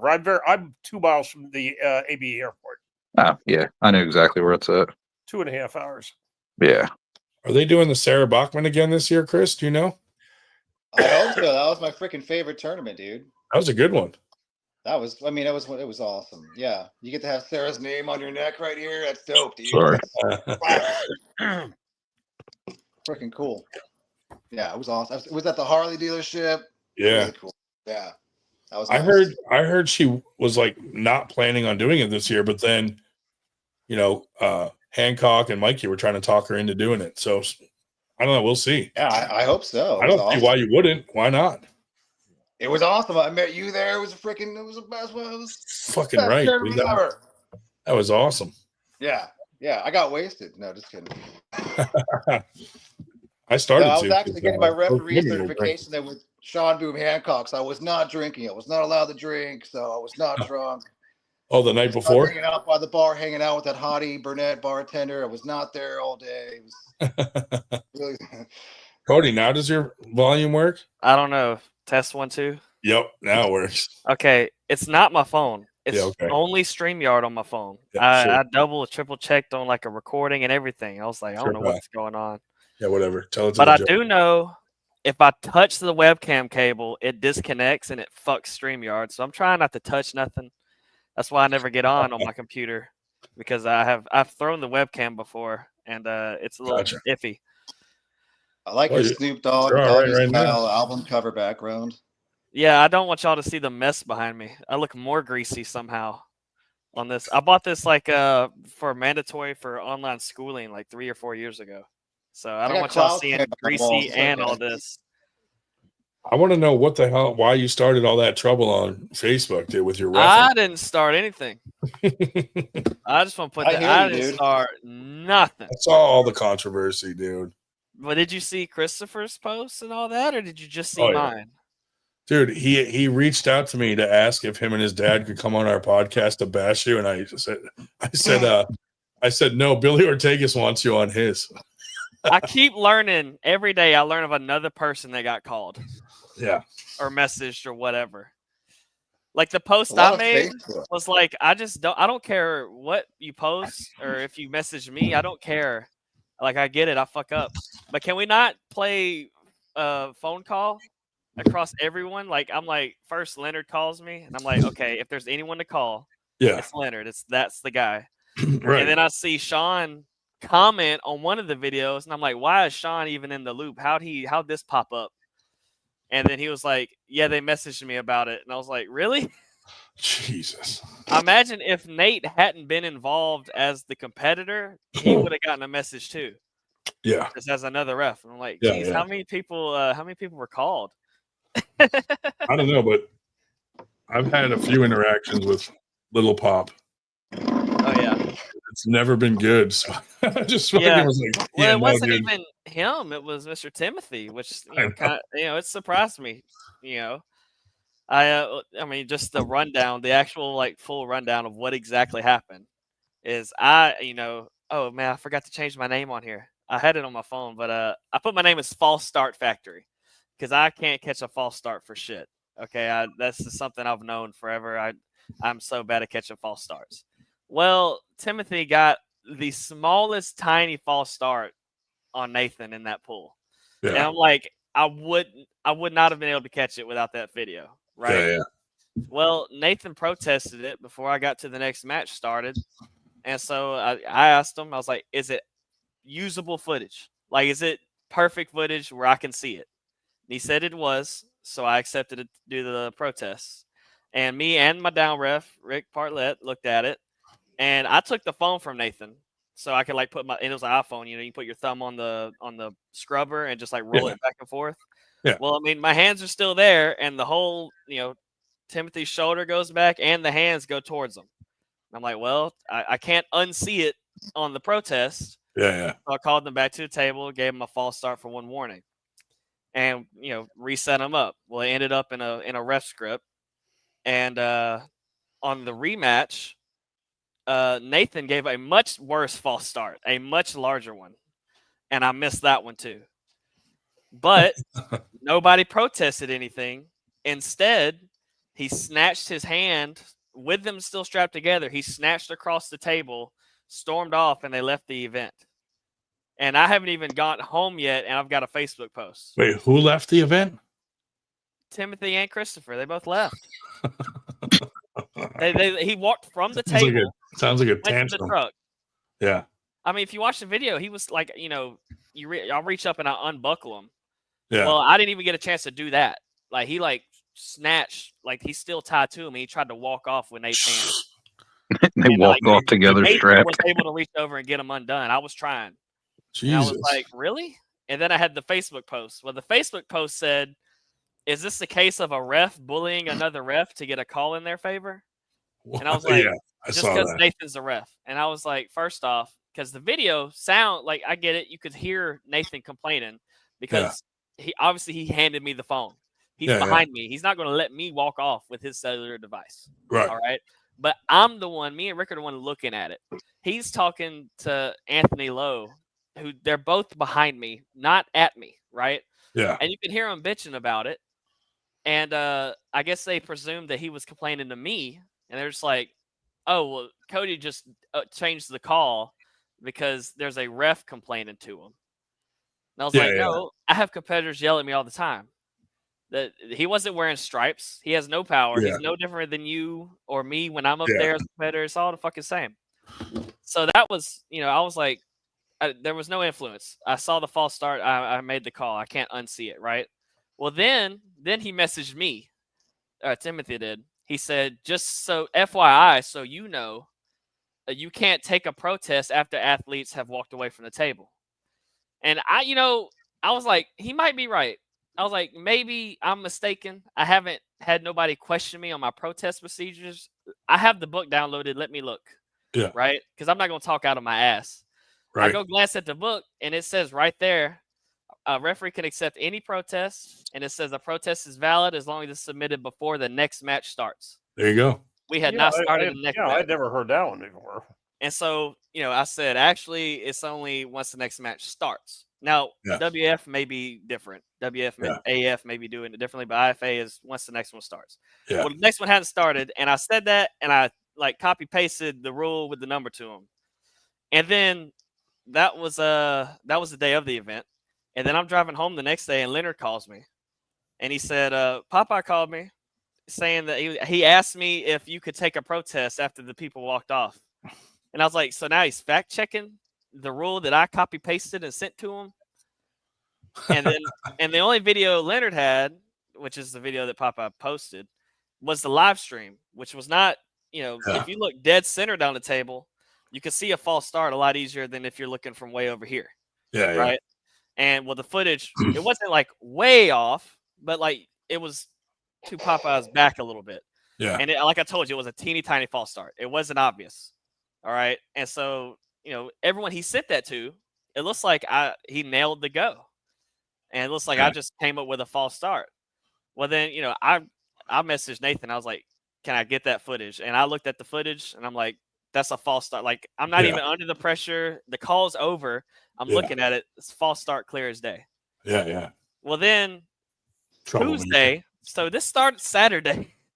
Tuesday, Christopher posted the second pull after the false start's been given, and it's Nate's big false start that I clearly missed. Right. Well, he messaged me when he posted it. He messaged me on a Tuesday. I'm at work. I'm employed. I'm like, why am I getting a message right now from this dude? And he's like, I just posted the second clip. Your thoughts? And I'm thinking he has gotten a hold of like the clip I reviewed. Yeah. And so I didn't even think nothing about it. I was like, I'm not even going to talk to him because I've double checked. I was right. Like I've fact checked myself, no problem. And but later it pops up on my Facebook feed like through the TAL. Like he shared it through TAL. And I see it and I'm like, oh, it's the rematch. And I see a big false start from Nathan. And like, the comment said, do you guys see anything or something like that, or the caption. And I just said, yeah, I see a movement in a ref script. Like flat statement. Clearly I see everyone here with eyeballs sees the movement in a ref script false start. Yeah. Okay. And then he comments back, says, do you see a false start? And I was like, yes. I just said yes. Because I was so done with just like commenting. And then this is where I saw Sean's comment that was like, well, Cody admitted his fuck up. We can't all be perfect. I'm not sure what else you would really want him to do. Right, and that's when I was like, wait a minute. Why is Sean here? Because he hadn't seen any of the other ones. So I was like, why is, he's a busy person. I'm like, why is he suddenly seeing this one? And so I messaged him and gave him a quick summary of like, it's not just that one thing. It's like, they've kept trying to find a thing to get me in trouble for. Yeah. And then the one thing I did do wrong, I'm like, yep, my bad. Right. And he's like, oh yeah, they sent me that and asked me what I thought about it. And I'm like, okay, so you took one ref and sent him one clip and tried to get me in trouble for one thing. And then you got shot down with that one. And then you sent another clip to another ref and tried to get me in trouble with that thing. And I was like, yep, that's a fuck up. My bad. So you try and get me in trouble with that too. And I guess now they want to come on the 98 and talk shit to me or about me. Not like talk shit. I'm sure they just want to, talk about it, but it's like, come on. Never going to happen on this show. I mean, the refs fuck up, but I mean, I don't act like I don't fuck up.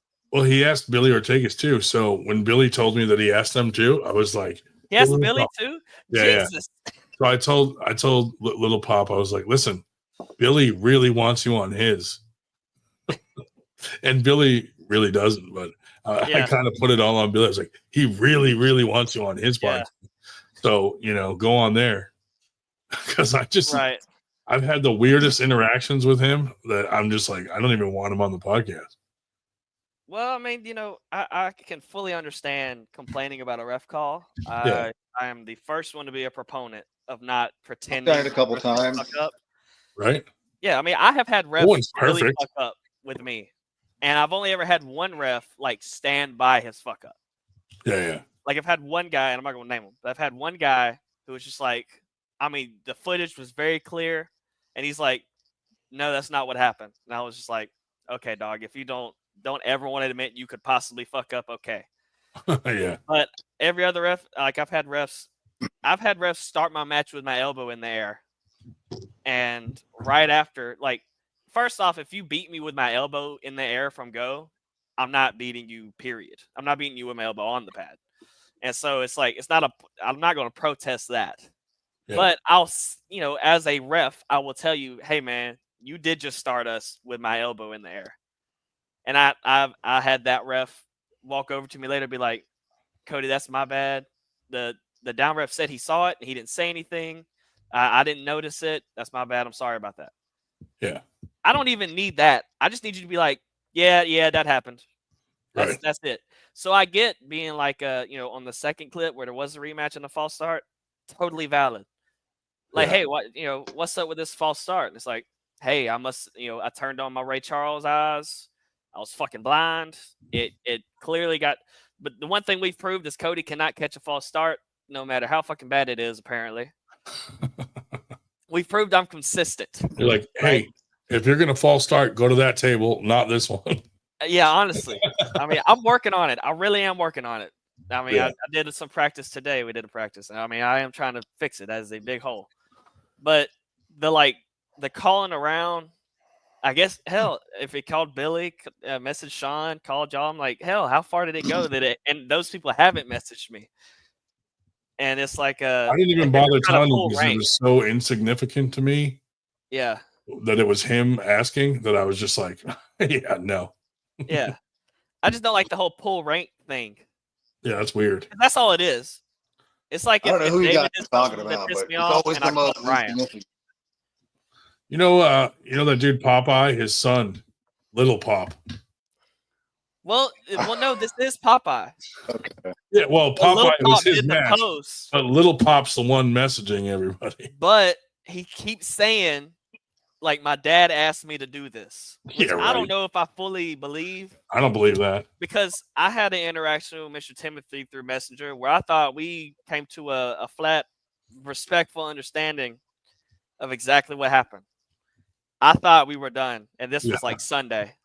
So I don't know. I feel like it's being drug out by Christopher for like no reason. It definitely is, because I've had interactions with both, and Tim is fucking down to earth and normal. Yeah. And Christopher has some fucking issues. Well, yeah, back in October, he wanted me to come on there. They're going to have a podcast. This is from Christopher. Said, basically they're going to do a podcast October 25th. More than welcome to join us. But I want to give you a warning. The question that's going to be asked is, how do you feel when Ryan discredits you? I respect you, and that's why I wanted to at least let you know. Discredits you? Yeah, and then later on he said, well, his personal opinion is, why do you let him treat you like that? This is other person's concerned. Ryan is, well, what happened is Ryan actually has his social security check. It gets mailed to Ryan's house. Yeah. So he's got Dave. The funny thing is, Dave jabs me just as much as I jab him. No one's reaching out to me going, hey, are you okay with the way Dave treats you? You don't look like a victim, Ryan. Right, yeah. Yeah. I gotta start a podcast. You know what? Dave hurts my fucking feelings every fucking week, and I don't get anybody reaching out to me to see if I'm okay with the way that Dave Shell treats me. Well, I guess that says something about how much you're liked and how much I'm liked. I don't know. Yeah, it definitely does. Yeah, we just like Dave. I'm checking in on you now from now on. Weekly check-in. Yeah, if everybody could just text me and see if I'm okay after dealing with Dave Shell. You know what? I'm gonna make that part of my morning ritual. I'm gonna message Ryan and be like, "Are you okay?" Dude, you know what's funny is, like, right now, I don't give nearly as much shit to Dave as when we used to talk about, like, in the beginning with, like, the gold bond shit and all that stuff. And now people are checking on him when we don't even really pick on him much. Hey, the one time I've been worried about Dave one time, and it was when y'all had Paul Italia on here. And dude, liar. When he called Dave a liar, I was like, "Oh, you should never call Dave a liar, check dude." on Dave, because then he got off for a moment, for a little bit, and I was If like, you call Dave a liar, you're in fucking trouble. Well, I mean, and if you mean it, I mean, if somebody, I mean, like Shubich tries to get me to go off by saying you're lying, but it's like, right here, Shubich. But no, he meant it. He meant it. Y'all can't still hear me, right? Yeah, we can hear you. Yeah. Okay. It's just my camera died on me. I'm afraid to wiggle it. I hear you. Last time I did, I tripped over it. Now I gotta get my bicep reattached. Oh man, sucks getting old and getting injuries. Well, and I said I've only thrown a shit fit twice in the last 40 years, and both of them were somehow connected with Nanya. I'm not sure if that. Oh yeah, the Nanya one. Oh God. Oh, that's when he was talking over you constantly. What's up, Big Rig? What's up? Yeah, are we talking about when Dave lost it on stream? Yeah. Nanya and Paul Italia. Mm-hmm. I thought do I have the clip of that? I was there for the Paul Italia one. I don't remember Nanya. I started coming in when Nanya was I was already late to the game. Oh, let me see if this is entertaining. And he brings himself in there, Dave. Dave, don't try to play that card. Damon brings himself in there. Damon likes the attention, just like Eric Harley. No, Dave, you need to calm down. Stop virtue signaling. You're virtue signaling. Stop virtue signaling, Dave. Fucking asshole. Virtue signaling. Shut up. God damn it. We've all listened to you with your Oh, you're virtue signaling up on top of your mountain right now, bro. That was a pretty good one, yeah. Shut the fuck up. Dude, I couldn't even say anything. I was like, this is crazy. Yeah, I would never participate in that period where it would be the Nanya show. Yeah, and those were really about the first times I blew up since the Look Bitch episode, and that was when I was 28. Yeah. I don't have the Italian one. The Italian clip was funny too. Yeah. Whatever. That's funny. I've never seen that. That's the first time I saw it. That was funny. That was fucking funny. Sorry, Dave. No, and everybody wonders where he is these days. What is going on here? Prank calling radio stations. Michael Jordan fans are the worst sports fans of all time. All right. Why? Dave Still fans know are why. the worst sports Random fans little of all time. It's any holy shit.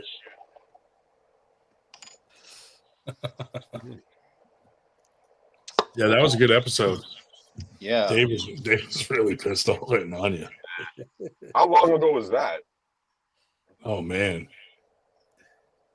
What? It was like roughly a year ago. Yeah, basically. A little less than a year ago. Yeah, a little bit. Because it was right after the last Winter Blast, I think. Yeah, so probably 11 months. It was right after the fire alarm incident. Yeah. Speaking of Paul, have you guys been watching? Can I call in to explain? Yeah, of course. Here's the phone number. Oh God, no! Oh boy, not the phone call. Paul's got the new moving thing, the junk thing, and the fitness channel. It's pretty cool. I don't know if you guys checked it out. Yeah, I have seen. He changed his channel into the fitness thing, and then the junk removal thing is really good. I mean, that if you're looking to get into junk removal, that is. All those podcasts are fucking awesome on YouTube for junk removal. Yeah. That would be funny. Put Dave's yelling at Nanya as like the countdown to the show starting. That would be funny. Yeah, it's just Dave yelling, "Shut the fuck up!" and then it's just like that'll get some What's sponsors. Up, guys? That'll get sponsors. It rolls in there. Everyone's mellowed out. If you want to join the panel, here's the link. Prank calling radio stations. Come on. Yeah, you can come on. Let's see if this is real or not. Yeah, we gotta see what this person or AI looks like. It's just Subich. Probably That's probably Subich. I'm not going to be on that much longer. I'm going to take a shower and go to bed so I can get up and go to a tournament. Somebody has the program playing in the background. That's just Eric's. We're echoing in Eric's hand, I think. Son of a bitch. Wait, what's going on? Someone has YouTube on in the background, and we are hearing like. Well, no, I think we're just echoing in Eric's giant hand. I think our audio is just hitting his hand and bouncing right back into the phone. I just muted myself. Okay. How's that? I don't know. It only happens when someone else is talking. Yeah, we have to be talking. Oh, that's better. No, it's not.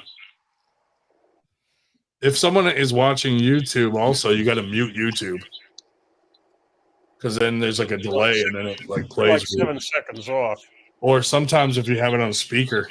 Yeah, it wouldn't be 1-to-1 though. Right. Yeah. I'm in StreamYard. I actually got the app to work. Nice.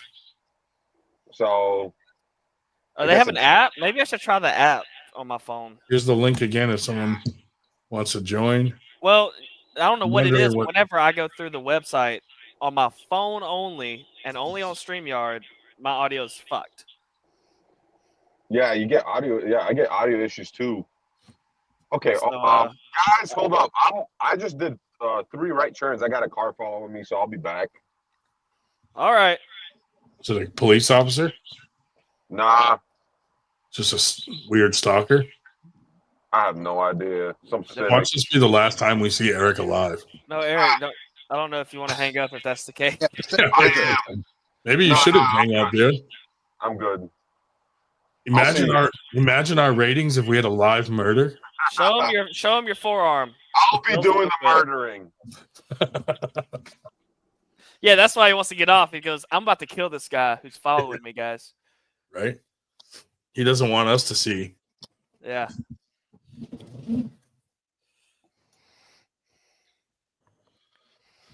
Oh God. Anyway, man, I didn't get to talk about it, but or maybe I did. Hell, I don't remember last time I was on here, but our last tournament got canceled, man.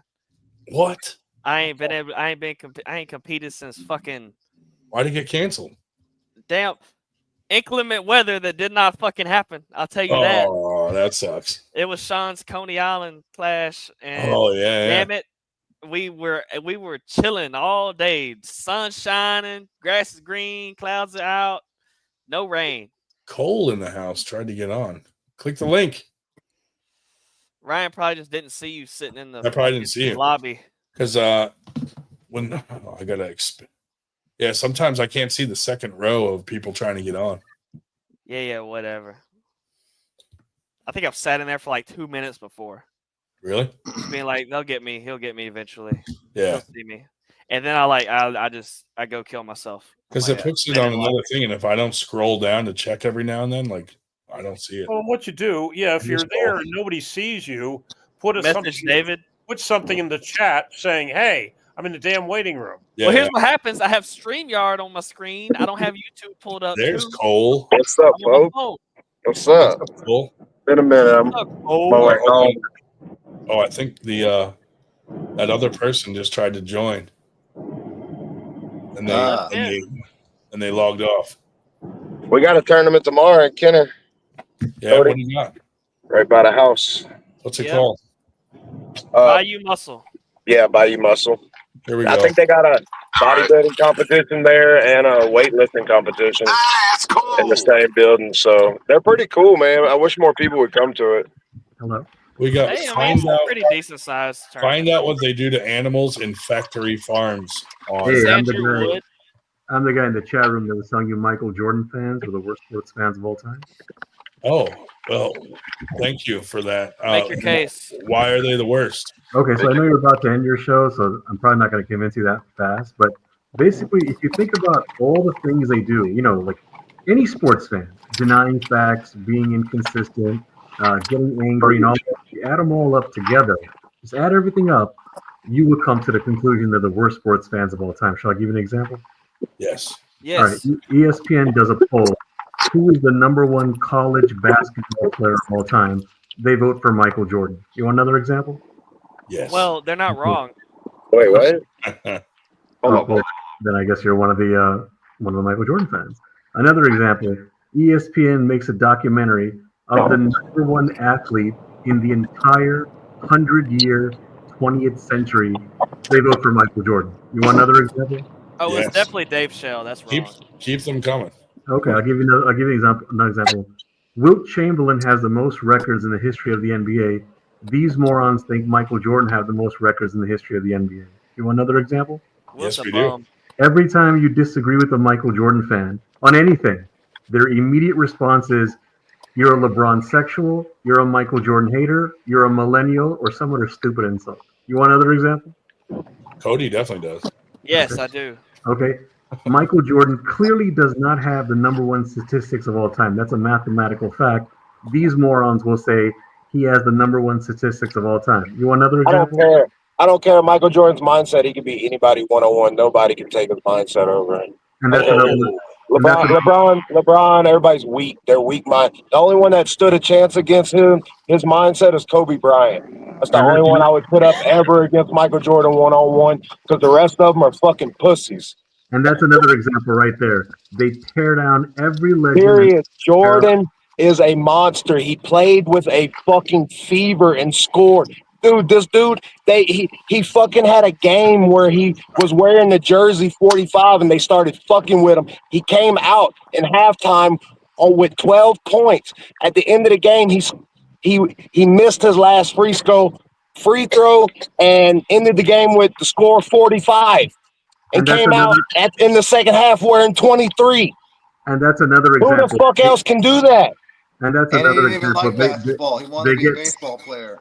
And that's another example. They get angry Yeah. like this, and they cherry pick things that Michael Jordan did. Of course not angry. You haven't seen Angry Cole. No, I'm not angry. I'm passionate about Jordan. I was born in '86. Really I sit there at 11 years old watching fucking Michael Jordan, bro. Nobody can play the game like Michael Jordan. Period. He's just the GOAT. He's the best of all time. But he had the prettiest game. Because no one else could play Apollo or Adonis Creed that well. And by the way, this is another example. There's clearly been players similar to him, and they think no one has ever been like him. And another example, they'll cherry pick things that he did that were impressive, and act like no one ever did anything else impressive. For example, Michael Jordan played sick. You think no one else in the history of sports played sick or played injured or played depressed or anything? I'll be honest with you. I don't know if he could beat Shaq one-on-one. Actually, he couldn't beat Ron Harper all the time. He couldn't beat Magic all the time. He couldn't beat Magic got AIDS? Scottie Pippen all the time, and so on. There's a bunch of people he lost. He would kill them guys one-on-one, dude. He lost. He factually lost. My boy Larry Bird, dude. Jesus. Yeah, Larry Bird kill all them guys one-on-one, bro. That's what I'm. That's why they. Point line. And he could do whatever the hell he wanted too. Now, I just want to point out something. I haven't even come close to giving you all the examples, but so far, in all the examples I gave you, here's a question for anyone who's a sports fan. I don't care what sport you like, baseball, arm wrestling, hockey, whatever. Have you ever heard of any group of sports fans that do all the things that I just told you so far? So far. No, there's no one else out there. I don't know. People dick ride Devin Larratt hard as fuck. Not like Michael Jordan. Not like Michael Jordan. Do, man. I'm then, telling then you. you're not paying attention to my examples. They'll say the greatest in their day one. They'll say Devin is the greatest, but they won't make up dumb shit like Devin is the greatest college player of all time, or he's the greatest athlete of the entire 20th century, or no one can do it one-on-one and all that. No, this never happened. I've heard it. It's never happened. It's never happened. Come on. Well, I'll tell you, the only thing I know about Michael Jordan is he sells shoes. Since I have a tournament tomorrow, I'm going to go to bed. Hi, David. No, Dave, you got to fucking stay on here. So who's got more rings than Michael Jordan? See, that's another example. They think one guy wins a ring by himself. Tom Brady. Kind of reinforcing his. The funny thing is, even if you go by rings, there's other people who have 6 or more rings, and that's another example. Who does? Well, see, that's another example. How do you not know if you're going to go by rings? I'm just giving facts, folks. I think technically the Lakers had about 6. Like if I said to you, well, if you can't name somebody better than Jordan that's got more rings than Jordan. But even if I did, you'll just dismiss it anyway. Oh, won't. Go ahead. Okay, so I'm going to name you a name. I just had to express the amazing thing that Jordan did whenever he came back wearing the 45. Then you're not paying attention to anything I'm saying so far. But I'll give you an example. In any team sport, it doesn't matter what the team sport is. No matter how good you are, you could get 100 points, 100 home runs, 100 goals, and you could lose every game because you're not going to win anything without a good team. And then these guys, like Allen Iverson, exactly. And then these guys go, "Well, Michael Jordan led the way." Okay, well, if he's that good, why did he not win every year? And then they go, "Well, you can't win every year." He had Scottie Pippen and Dennis Rodman. Period. Exactly. Rodman was blocking for him. I'm not disputing that for the rings, but I'm saying one-on-one, I don't think nobody had his mindset. He could beat anybody like Devin Larratt does it in that mindset area in arm wrestling. He had it in that basketball where nobody could touch him. He will fly. He will fly, bro. Jordan will fly, dog. And I'm saying this respectfully because you're not fighting with me. So I'm saying respectfully, you believe all that. These are your beliefs. Yeah, they are. But they're not. But true. there's so many people that believe the same thing. And that's why over 50% of basketball players think Jordan's the greatest of all time. They believe. And that's another thing. There's another side of it, just like politics. You know what I'm saying? No, and that's another example. They believe all the Hall of Famers, or most of them, pick Michael Jordan. It's not even close to being true. Most of them do not. Let me ask you this though: Michael Jordan ain't my favorite basketball player. Who's your favorite basketball player then? I'm going to answer your question, but I got to just follow up to that. And that's another example. Every time you don't pick Michael Jordan, they go, "He's not my favorite. I'm not a Bulls fan. I hated the Bulls. He killed my other team." I love the Bulls, but he's not who made me fall in love with basketball at first. I fell in love with basketball when I was 5 years old. No, I believe you, but what I never said he was your favorite. He died. I think he was the greatest. Like he had the best tricks, and I don't know, Pete Mavericks. Can I ask you? Is it possible? I'm just asking a question. Is it possible that because you grew up in that time, you're influenced by the media about him and you like him a lot? No. I actually watched him play, and I've seen LeBron play, and I've seen Kobe play. Then how do That's why. I've seen him play. I came home from church when I was 11 years old and watched him play. I am very influenced by what he did. How do you explain logically that the people who are most? How do you explain logically the people who are the most passionate about Michael Jordan are people from the 1980s and 1990s? Yeah, for sure. We've seen him play. For example. No, it's because you guys like him and you're influenced by the media about him. Hold on, media. We didn't have a media then. Hey, what are you talking about? Ryan's trying to read the super chat. I can prove it to you. When you said he played when he was sick, you can't even ref this. When you said, how can you say the media influenced me when I like watched him when I was 11 years old? And I was. Hold on, guys. I got to read this super chat before you carry on. Yep. Diabolical Billy with a $20 super chat. Did anyone hear about that diabolical shit show bicep bash? Tim Butt Dim Talmadge flapping his gums like he invented arm wrestling, while Granddad Pump about to tap a hip and Uncle John's one grunt away from stroke. Did any of you guys watch that WWE thing with Uncle John or anything? Was that today? No. Then was it? It didn't already happen. It already happened, yeah. I'm a fan of Big Papa Pump. Oh, and Jody Williams said Magic Johnson in the 80s, 5 titles, and made it to the NBA Finals all but 2 years in the 1980s. And by the way, he retired Magic Johnson retired at 31. He did all that by 31, and he went to the finals 9 out of 12 years. And the other 3 years he didn't go to, he was on championship teams. If you were all playing basketball, you don't want to fuck out of AIDS. And by the way, by the way, talking about Michael Jordan coming back sick, Magic Johnson came back when he had HIV twice. Magic Johnson was a beast, though. Yeah. So I like Larry Bird. He was white. Larry Bird was better than Michael Jordan, by the way. I think Larry Bird influenced Michael Jordan. I think that's why Michael Jordan was so great, because of Larry Bird. What? Well, I got no problem with that one, right? Sure. I think we need more examples. Remember, the only reason I'm giving examples, you guys were asking me why are they the worst, and I'm, because there's so many examples, I can only give you one at a time and then see how you guys take it. If You never told me who your favorite basketball player was. Well, what difference does it make? Oh, hey, if this motherfucker's favorite basketball player is Michael Jordan. Wouldn't that be funny if I said Michael Jordan? I would have died. No, he's not even close to my favorite. I don't have a favorite. Well, I feel like you're gonna fall in love with whoever was the coolest and best basketball player when you're 11, 12 years old. If you really like basketball, that's whenever I started liking Jordan.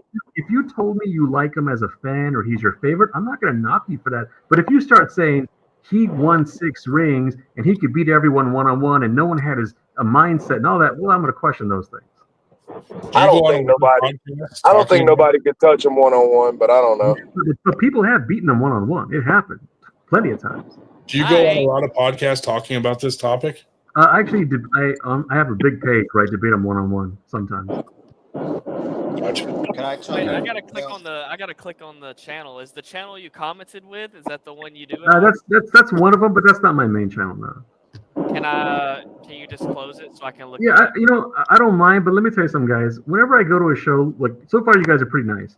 But whenever I go to a show and I start telling people, some like zombies in the chat room will go, "Oh, he's just trying to plug his page and hijack the room and all that." So I don't we really don't care. enough for that. Dude, you can hijack it all you want. We don't care. Plug yourself. We're all about it. Yeah, we're all about jacking in here, dude.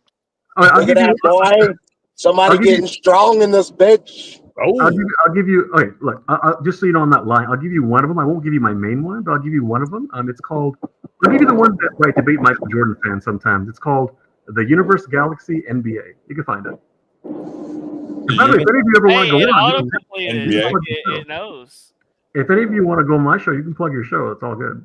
Oh, it's just, I'm pleasantly surprised. You guys have been pretty nice. Video. Michael Jordan fans are all the arm worst wrestlers sports are nice. fans of all time. Oh, by the way, say that we're the coolest people.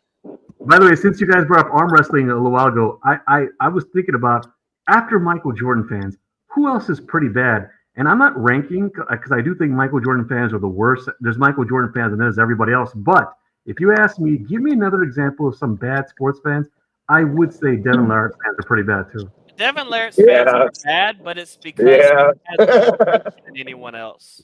I mean, I noticed no matter what happens, if he wins a fight, oh man, he's in his 40s. Look at how good he is. He put arm wrestling on the map and all that. And then when he loses, oh, you know what? For a guy in his 40s who's pretty strong and put wrestling on the map and all that, you can't really win. No matter what, he can't lose, you know? Yeah. I heard I'm not even saying they're wrong about the guy because he is in his 40s. You can't expect him to keep winning. You know, he helped arm wrestling and all that. But the way they act, like every time he loses, oh, bad referee. Oh, this guy was on steroids. Oh, this guy just took advantage or something. Yeah. And if someone else's partner, by the way, was yelling and screaming and acting like a jerk, then they'll call them out. But when his own wife does that at arm wrestling matches, they don't question her then. Yeah. No, I can't stand the whole, like, every time a new guy shows up in practice, it's because they saw Devin Larratt.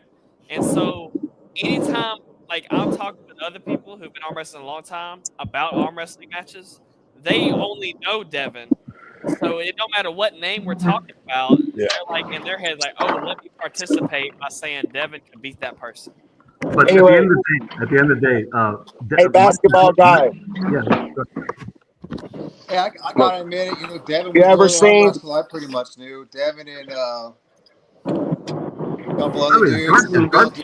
Is Darth Vader here? I hear like a lot of background noise. It might be because I'm in a car, but noise.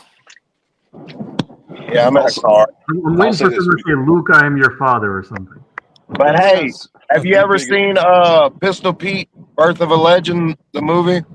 I don't remember. I might have, but I do think Maravich was better than Michael Jordan too. Maravich is definitely my favorite. Is this gonna make the channel? No, but you guys can come on. Just so you gotta watch that movie though if you're really a basketball fan, man. I think. Just so you know, I don't just go over Michael Jordan topics. In fact, if you knew all my topics, you might actually hang up on me. Just so you know, but other topics are welcome too. Yeah, what are some of the controversial topics you talk about? Do me a favor. I'll just wait until the end because if I bring it up now, you might hang up. And so far, it's like it's pretty fun. We just got done talking about semen retention. Yeah, I know you just got here. Yeah, I don't think you got to worry about us. This podcast hanging up on you.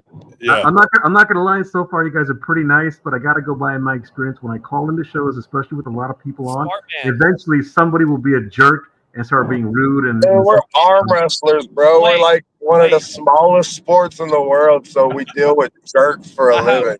Wait, there are two genders. That's got to be one of them, right? No, I'm not a right wing wacko. No. You're not.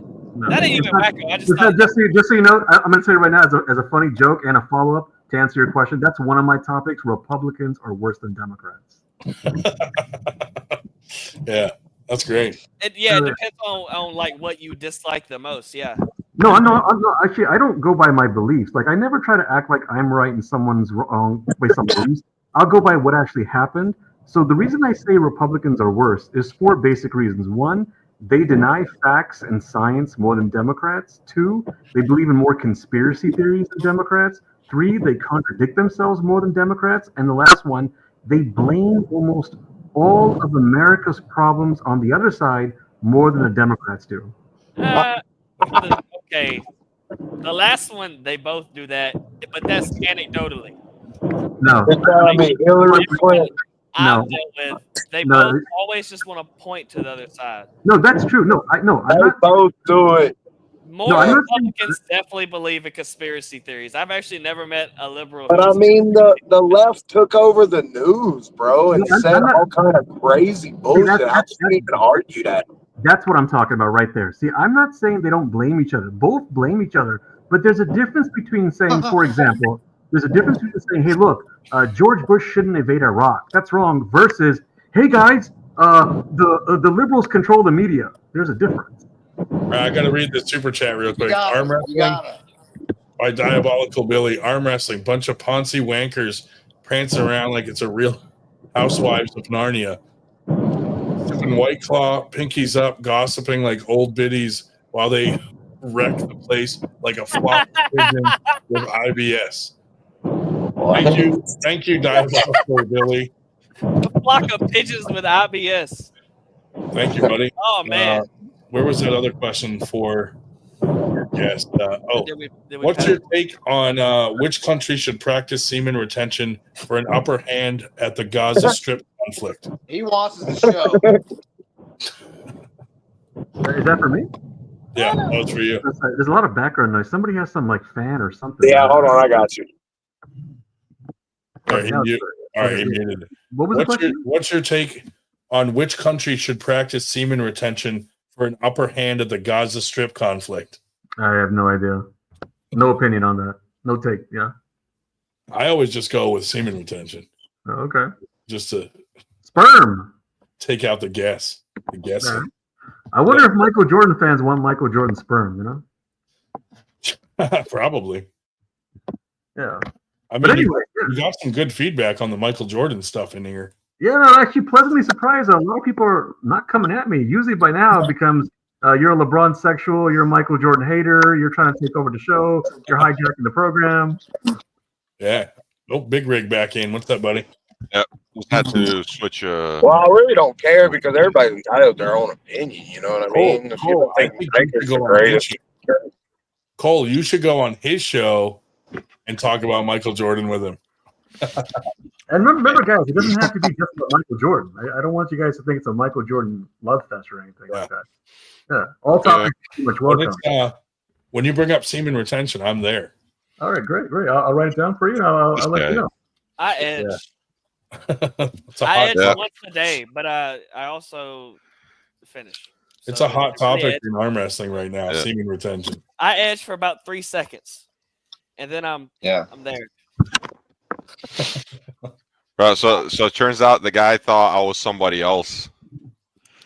Oh, so you were getting followed? I swung. My car's a piece of shit, so I really didn't care. So I just parked on both sides of the road, pretty much blocking his way, and just got out of the car and walked up to him. Bro, I'm out he of there. did not expect me to get out. What'd you say to him? Oh, I was. A lot of things, but pretty much the general idea is like, you following me, and a lot of swearing and all this, etc. You know, usually not my good side. Eric got out like, you want a hug or something? Okay. Yeah. Nah, I was like super aggressive, and he's like, "Oh, I thought you were somebody else." I'm like, who else drives this type of car? Because I have a different color hood. Subaru? Yeah, it's a flat out Subaru. Do you think your car is better or worse than Michael Jordan fans? My car is the GOAT because it's for 6 years I've been beating on it. I barely do any maintenance on it, and it's still trucking along. You know, I've been beaten for 14 years, man. You know, I had a Michael Jordan fan tell me on a program once that one of the reasons Michael Jordan's the greatest is because he sold a lot of Chevrolet cars in his commercials. Oh, come on. I'm not kidding. That's funny. I'll give you another one. I'll give you a guy. You could. This is all tape, by the way. A guy on my program comes on, and he goes. You know, one of the reasons that Michael Jordan is the greatest. Now, get this, guys. Get this. He goes, is because even his missed shots were nice. Missed shots, and it gets better. It gets better. The same guy tells me that the reason he thinks this He went online. We found a YouTube video of another Michael Jordan fan who was analyzing and being mesmerized by Michael Jordan's missed shots. Wow.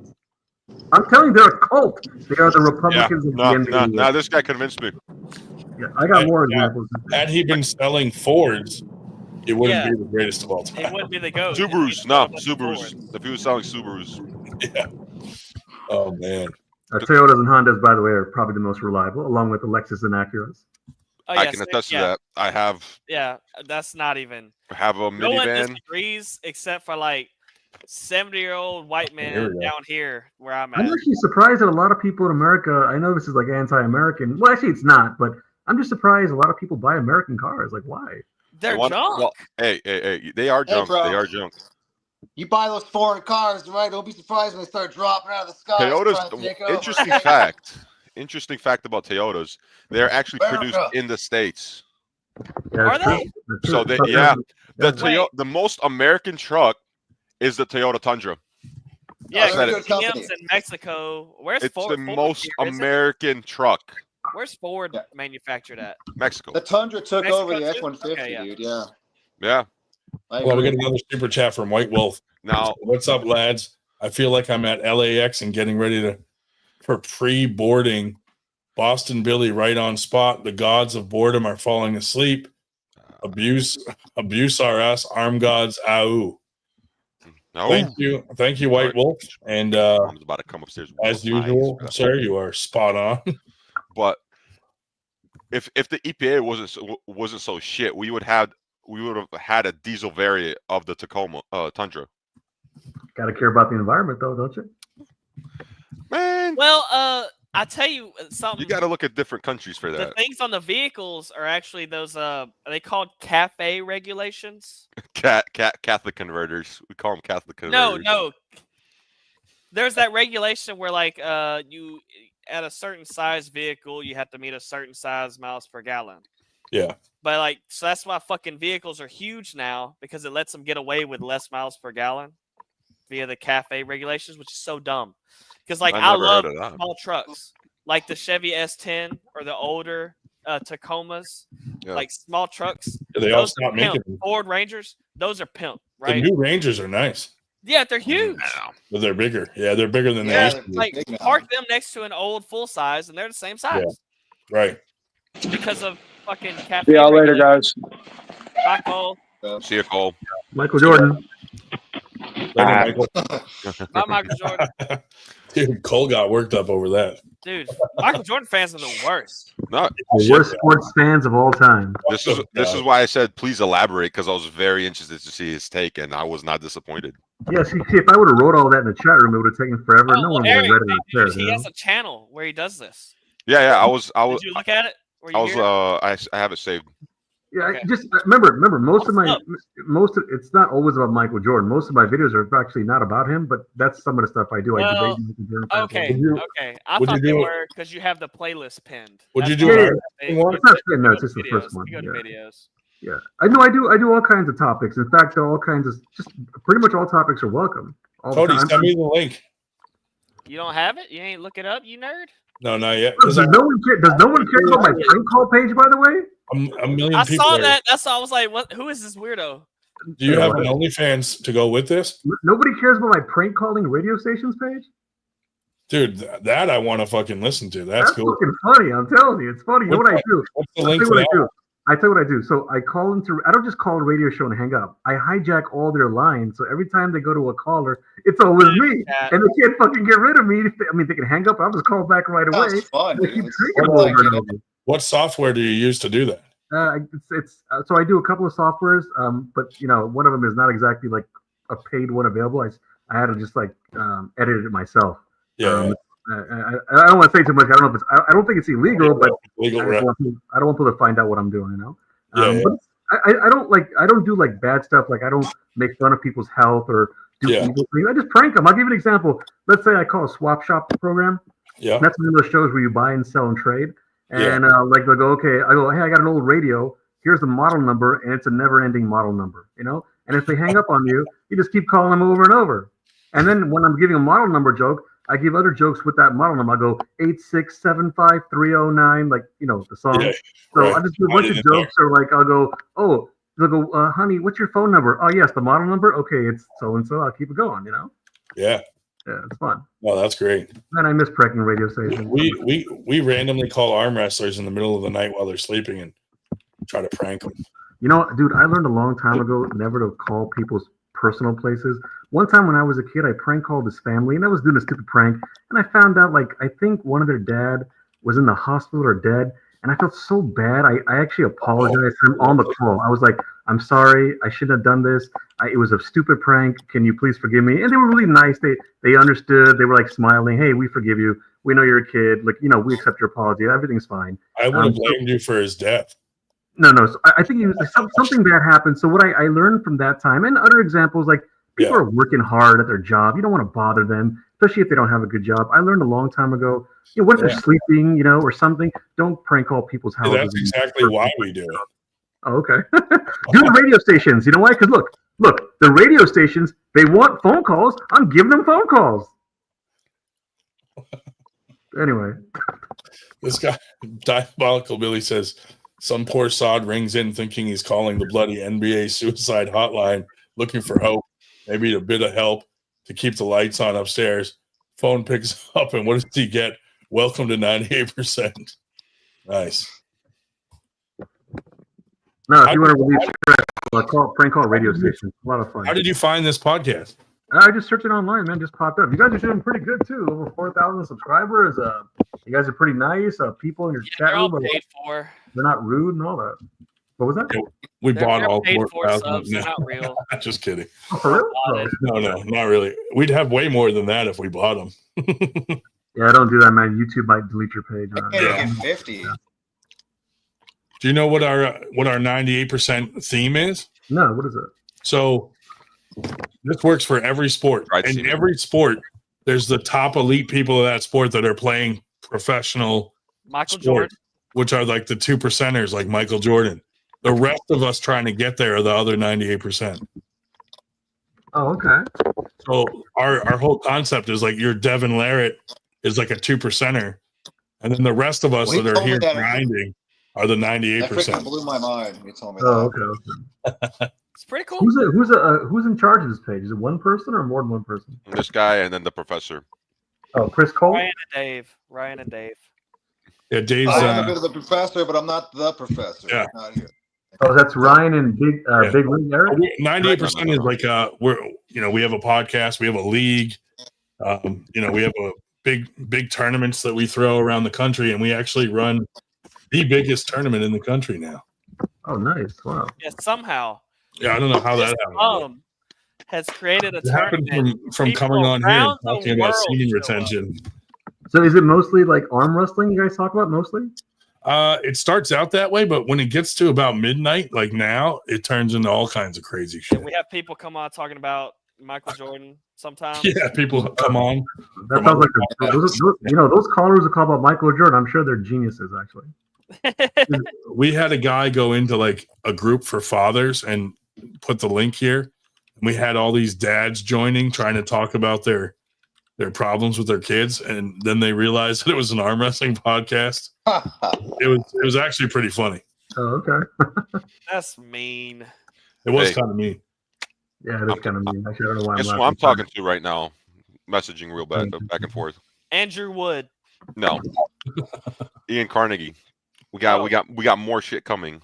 I saw his he posted it in the Red Lightning chat. I saw it. We got more shit. Yeah, boy. Eric said, more medals. Yeah. I don't even have that many actually. I haven't pulled 10 tournaments yet. Well, when they're important tournaments like MAC, they count as 2. Yeah. So really, you pulled twice as many. It's like when a girl's body count, you multiply it by 3. It's like when Eric's pulled 5 tournaments. Well, they were 2 tournaments. What's the link to your prank one for radio station? Yeah, I'll type in the chat room right now so you know which one it is. But I did find it. I scrolled up. Somebody else posted I'll listen it to it after. the chat. There it is right there. It's all radio station prank calls. Yeah, prank calling radio And station. the key is not just pranking them once. Usually, I usually prank them multiple times, and they start doing all that stuff about, okay, we got caller ID. Okay, we're gonna report you to the authorities, whoever that is. Or hey, if you keep pranking, we're gonna take your show down and all that. What show? What are you talking about? All kinds of weird things. And sometimes I'll even mess with them. Like, I'll give you an example. Let's say some other caller calls in more than once, and the host will say respectfully, you can only call in once a month or something. Then I'll prank them. Actually, that's not true. You can call them as many times as you like. I'll just start laughing like that just to like mess around. Or another example, somebody might say, you know what? If you call us and you want to sell something, you got to follow these rules. So I'll make sure I go against every rule and break every rule. And then when they don't let me sell what I want to sell, I just keep calling them over and over and say, why won't you let me sell what I want to sell? It's real fun, man. You should start something yourself. Hey, I'm all for pranks. Yeah, that's great. Yeah, I know. There's one time there was this right wing wacko guy, this, like real right wing wacko, like the liberals are to blame why America's going down. They want to take the dicks off your male children. They want to side with a terrorist. All that and more, all that shit. So just as a goof, I would call him. I go, listen, Mr. Host, you are right on the money. I agree with you on everything. You hit the nail on the head. You are very smart. And this would go on for like 70 seconds. And at some point, he didn't understand that I was joking around. He would go, well, thank you, sir. You're so nice, but I got to move along. And then the next caller, oh, no, I'm not done. You're just so right. You are very educated. It would just keep going on and on and on. And I pranked him like 17 times. And he didn't know what to do. So he would stop taking phone calls for the whole program, like an hour of no calls. Then the next day would come and he'd say, you know what, guys, sorry about yesterday. I don't know why that guy was pranking me over and over, but it shouldn't happen again. First phone caller, it's me. Last phone caller, it's me. Every phone call was me. He couldn't stop. And the guy kept being a dick about it. I pranked him for a whole week, just over and over and over until he stopped taking calls for a month. After about 1 month, one of my subscribers told me, hey, dude, he's going to take calls again. First phone call, who do you think it is? It's me again. You're in the dude's nightmares at this point. I hope not. I think he's a right-wing wacko, real fucking asshole, That's awesome. I love messing with those guys too. Republicans are worse than Democrats, seriously. Hey, I'm a Republican. No, it's too bad, huh? What's up with the conspiracy theories with the Republicans? Like, every freaking thing is like a conspiracy theory with these people. I mean, if you do look like, yeah, there's some crazy ones out there. But when you have, I'm just going to say this one, Alex Jones predicting 9/11 on tape, that's kind of, everything's out in the open now, They're not really hiding anything. So you just do your own research and. Yeah. David's asking if I'm gay. I'm very happy. Yeah. We should all be gay. Oh, I'm super gay. I'm very happy. We should all be happy. I'm never in a bad mood, dude. Buddy, what podcast do you think we're on? We're in a podcast where a bunch of grown-ass men like to hold hands and stare each other in the eyes. And we put the strap on. With a strap. Look at the colors of my shirt. Anyway, Michael Jordan fans are the worst sports fans of all time. Yeah. See, I'm from Miami. I was a Miami Heat fan. I liked Alonzo Mourning, Glenn Rice, but I always knew Michael Jordan was fucking awesome.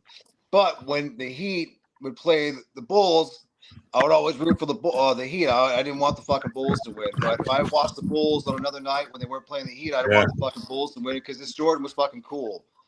Like Mike Tyson's fucking cool. It's just Mike Tyson, by the way, was convicted of rape. Yeah. I didn't hear that. But like, it's like, and also, I'm the type of guy to appreciate all the great basketball players. I was a Grant Hill fan. I was I liked everybody. It wasn't just Jordan. You know what I'm saying? I was a Larry Bird guy. We were trying to bring that up earlier. Nobody had a fucking answer for his fucking hook shot from the 3-point line. It was fucking amazing. Dude, all day. He could hit a three. I put a bunch of videos of. I put a bunch of Larry Bird stories on my page. Like, must be over 100 Larry Bird stories. I mean, some of the fucking stories on Larry Bird, it's like, is this guy human? Is he real? Even if you're not a sports fan, like, you just knew the stories of Larry Bird. They're fucking all those videos of him like how he was the best shit talker that you just never noticed? Yeah. You guys want a good Larry Bird story? You guys want a good one? I got a really good one. I plead the fifth for that. I'll give you a really good one. It's like 1992. They're playing the Cleveland Cavaliers, and it's like a tie game or something. It's about to end, so it's a timeout. So Cleveland goes in a huddle, and they're thinking about what to do. And they turn around when they're done. They go, okay, break. And they're about to go on the floor, and they turn around, and Larry Bird is just standing there right outside the huddle looking at them, like not even saying anything. And everyone's smiling because they're intimidated. It's big bad Larry Bird. He's a legend. And he goes, I want to talk to you guys. I'm going to tell you what we're going to do. And they're like, what do you mean you're going to tell us? I'm going to tell you the exact play, what we're going to do. I'm going to go to the corner. I'm going to pump it. I'm going to pretend I'm going to pass. I'm going to spin and shoot it right there. And nobody says anything. And he goes, no, listen. I want to make sure you understand. I'm going to pump fake the pass, turn the corner, and shoot right there. And no one says anything. He goes, are you getting this? I'm going to pump fake. I'm going to fake the pass, turn the corner, and shoot right there. And then no one says anything. And he goes, if you want, I'll write it down. And he repeats himself again. So then he gets the ball. It gets better. He gets the ball. And then when he gets the ball, he goes on the side, pump fakes the pass, turns the corner, shoots it, makes it nothing but net.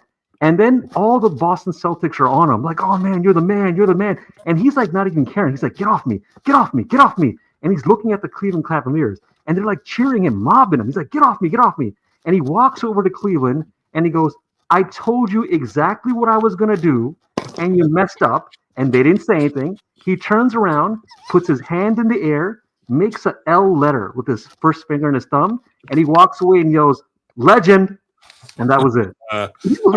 I've actually heard that story on something. Someone was telling that story, and that's fucking amazing.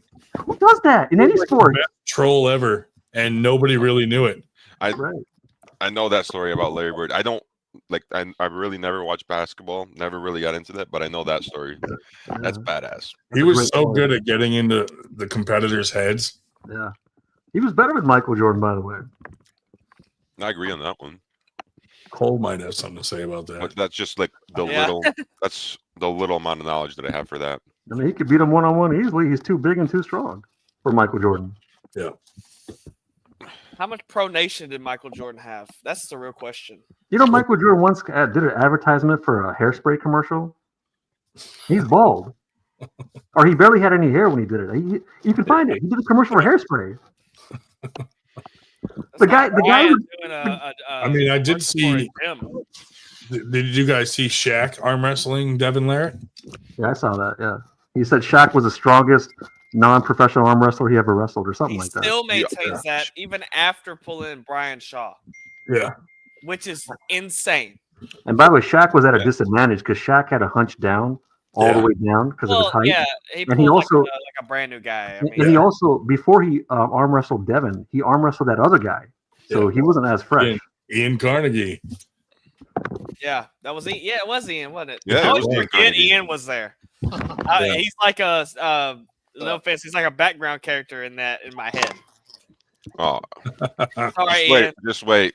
Was gonna. Now he's got the major arm wrestling championship. What could be more better than the major ones? Yeah, I was talking to him the other day. He called me and he was telling me his plans for the future. He's got a lot of plans. Dude, every major promotion right now is going up. Well, no, there's only one major promotion. Everyone else is just a promotion. Major arm wrestling championships is the major promotion. Yeah. Okay. He got a good name. You can't take that from him. You can't say that it's not major. I mean, if you want to get an arm wrestling championship, where else would you go than the major ones? Maybe Global Elite. Maybe you want to be globally elite. Maybe you want to be elite. Honestly, I'd rather have a major arm wrestling championship. Look, the shirts are amazing. Major. I wore They're major shirts. Yeah, the major shirts. I wore one to a Costco, and I ended up arm wrestling a guy on the Kirkland cookie show table.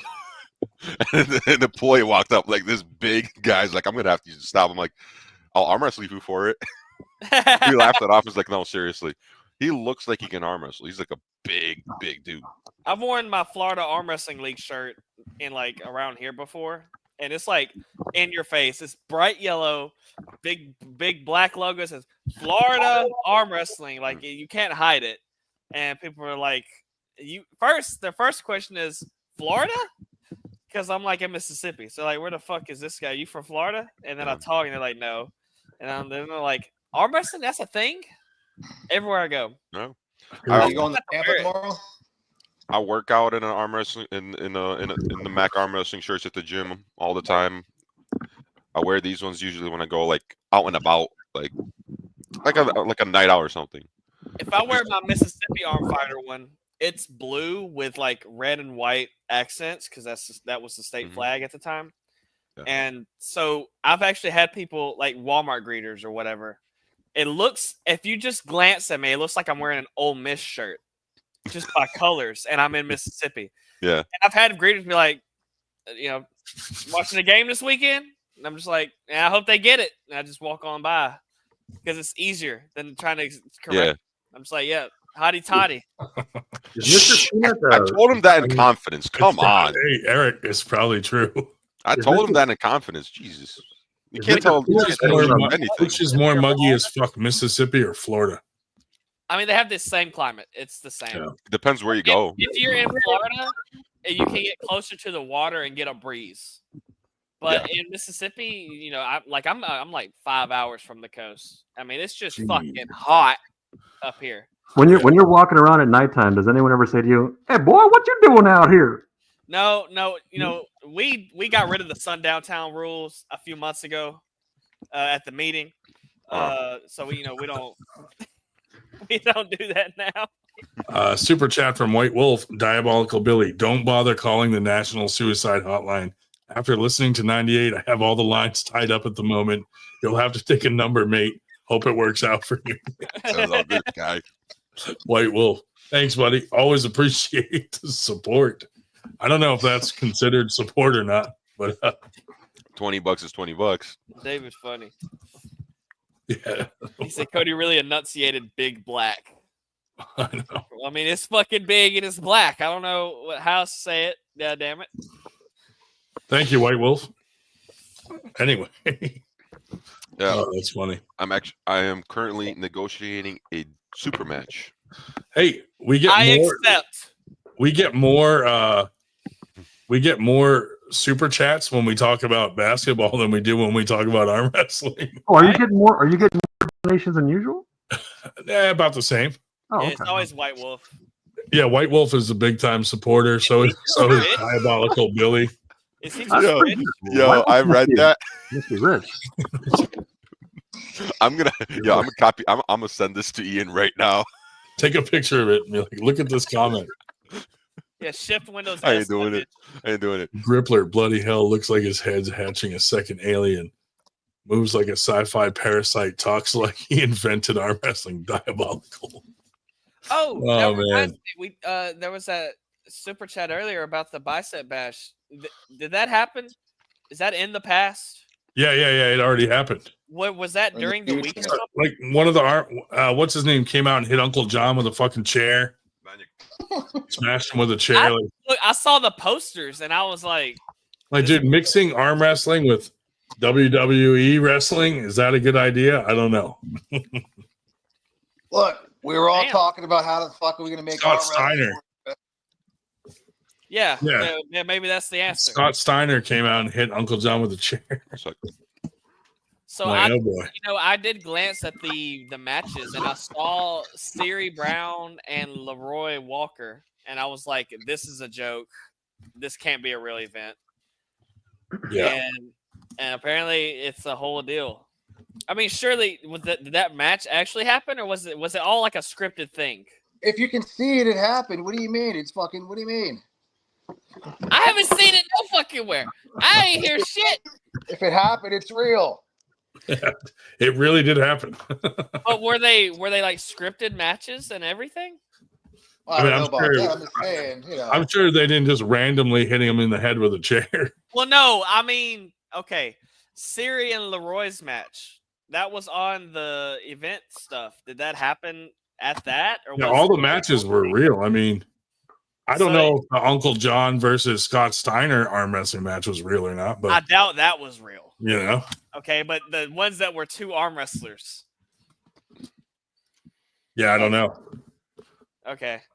They had I would real assume those were. I would assume those were real. That was my assumption, but then I you're would telling hope. me I boys mean, got I hit hope with a they're not chair. starting to script fucking arm wrestling matches. I would assume they're real. They look like they would be real matches, and then you're talking about. Drew said they were real. Yeah. Okay. All right. Yeah. My camera's having issues, but Ian Carnegie just replied to this guy, and he's. Oh, let me read this. He said, "Tell the guy basically I did invite the arm wrestling, the right kind, and he can go eat a dick." That's great. I love this guy. Uncle John stole that chair bit from me, hitting Ozzy with a metal chair in Ireland. Diabolical Billy, fucking thief, laughing my ass off. Go figure, eh? Dude, White Wolf is a fucking trendsetter. Yeah, White Wolf is amazing. Love that guy. Hey, Ian commented. He's in here. Yes. Ian Carnegie in the house. Tell that guy invent arm wrestling, Mac arm wrestling. Major important word. Yeah. Major arm, not just any goddamn arm wrestling championships. The major Tell me ones. that guy didn't step in a pile of shit and didn't know what he was talking about. I think he's referring to Diabolical Billy. Diabolical Bill. Diabolical Billy in the house. The Grippler in the house. Holy moly. I agree. Dave Shubich joining the fucking. Here we go. My goodness. We got basketball talk tonight. We got fucking arm wrestling. A lot about semen retention. And I love my head. Is he serious? MJ Superfan? Yeah. Why not? He's the best of all time. Oh, here we go. You have to be. You really believe that, man? You really believe he's better than everyone who ever existed? It's too much brain. Why did I not see this coming? Take a look at your profile picture. That's a picture of a galaxy, right? Right. There's nobody better than MJ. No galaxy. In that entire galaxy. Which is oh man. And some people wonder why I labeled him as the worst sports fans of all time.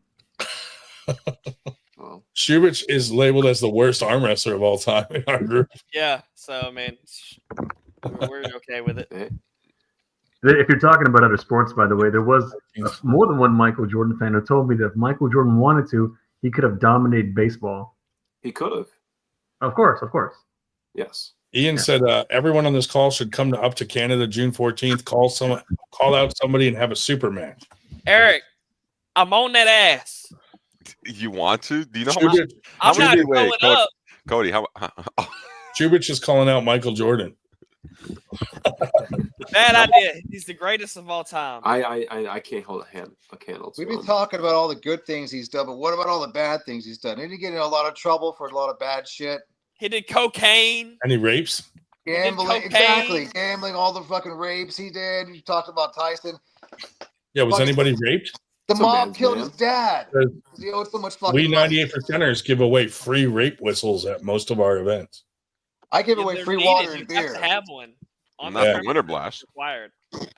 We didn't. By the way, guys, on your page, is there really no one in general who's like a big Republican guy or a girl or big Donald Trump supporter then? It's there's a lot of arm wrestlers that are. You're talking about arm wrestlers here. You're talking about arm wrestlers here. No, but I'm saying because you know how you guys were saying you talk about other topics too. So you guys know your audience, or even the people on the panel in general. No one is pro-Republican or pro-Donald Trump in general. No, I'm third party. I don't mean literally no one, but I mean in general. We keep that shit out of here, dude. You know, we don't worry about that. Well, here's the thing. Most okay. So you guys don't cover politics and all that. Okay. No, we have, and then it turns into like yelling matches, and as you would expect, would happen.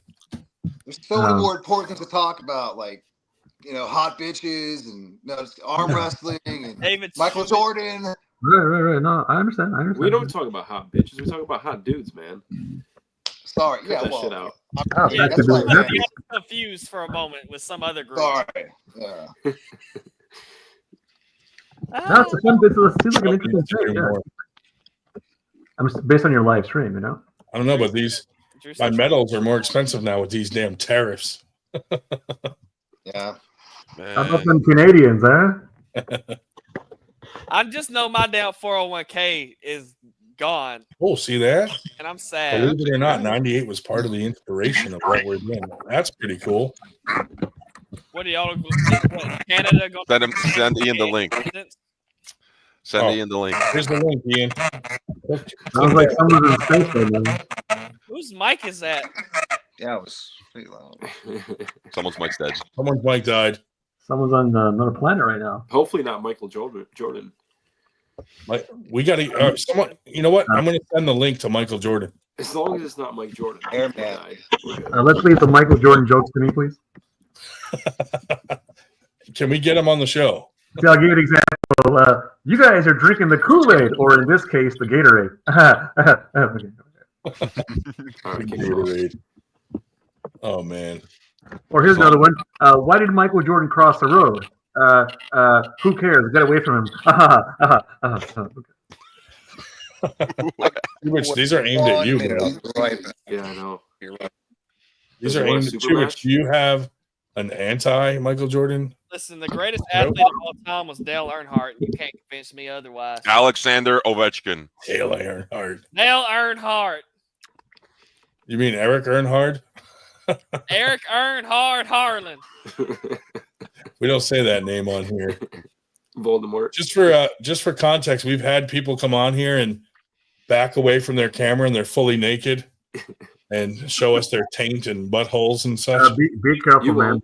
I've had my pages deleted 6 times. Yeah, we had to take those down really quick. Some pranksters. Oh, no. Even if you take it down, I've had your page can get deleted even if you delete the live stream. Don't take a chance. Yeah. I mean, we didn't know it was going to happen.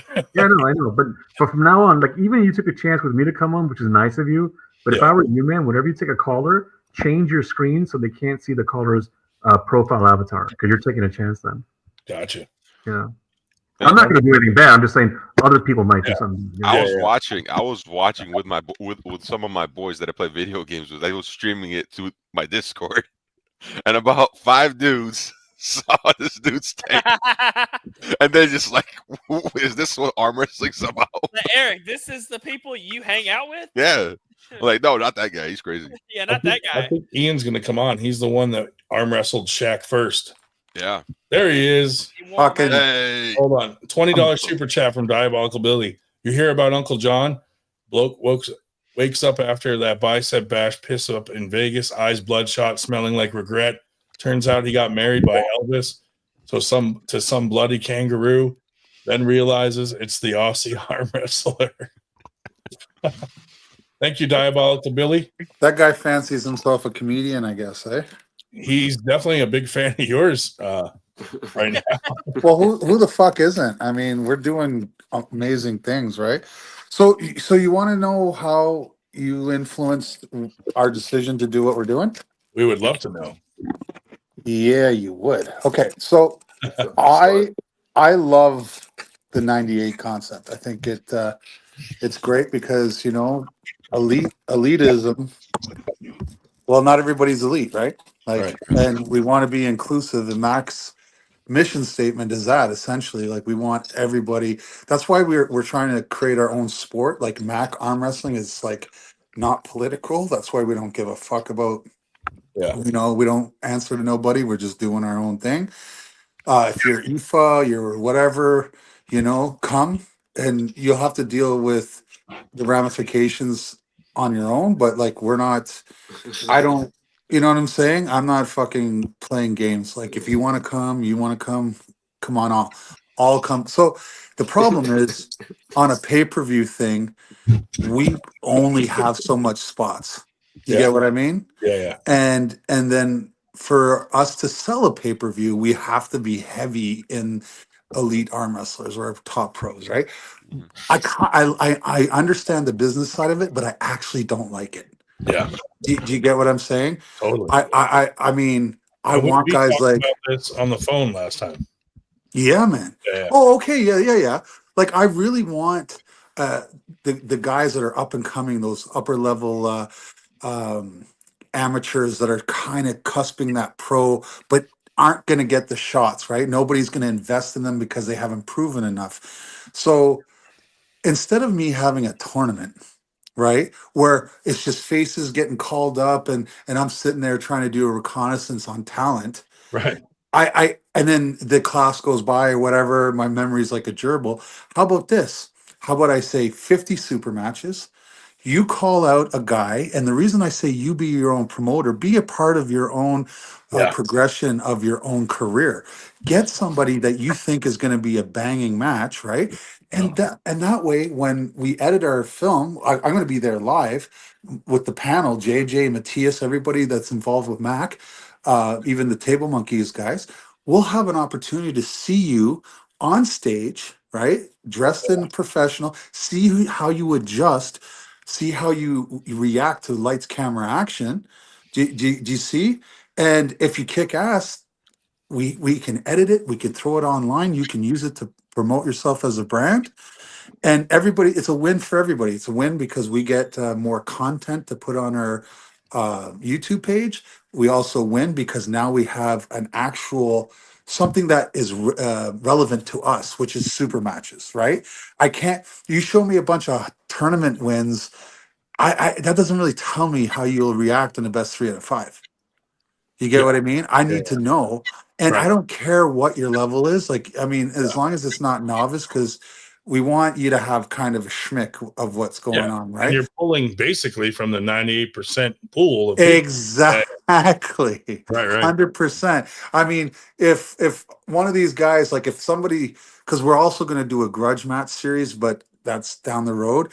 But if say 2 pros want to jump in on this, I mean, sure, but the standard stays the same. I mean, thank you very much for coming and stuff, but it is partly a way for us to generate funds because, guys, I don't know if you know, but Mach 3 had a significant dollar attachment to it, and if you looked at the amount of sponsors we got, it was phenomenal. We got lots of sponsors, but they were the kind of sponsors that I really liked too.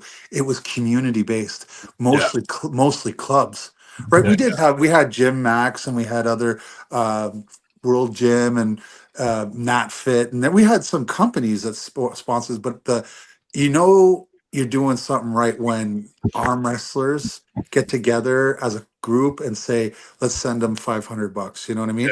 The only problem with that is I can't keep going to that well. I can't even. I don't want to go to that well. I mean, you want eventually money to come from outside arm wrestling into it. That's it, right? So how can I generate funds, right? Like one of my things is if you're a professional arm wrestler, you should not have to pay. That's what being a professional means. You get paid or at least compensated for your efforts, right? So when we have a MAC numbered event, it shouldn't cost you anything to compete.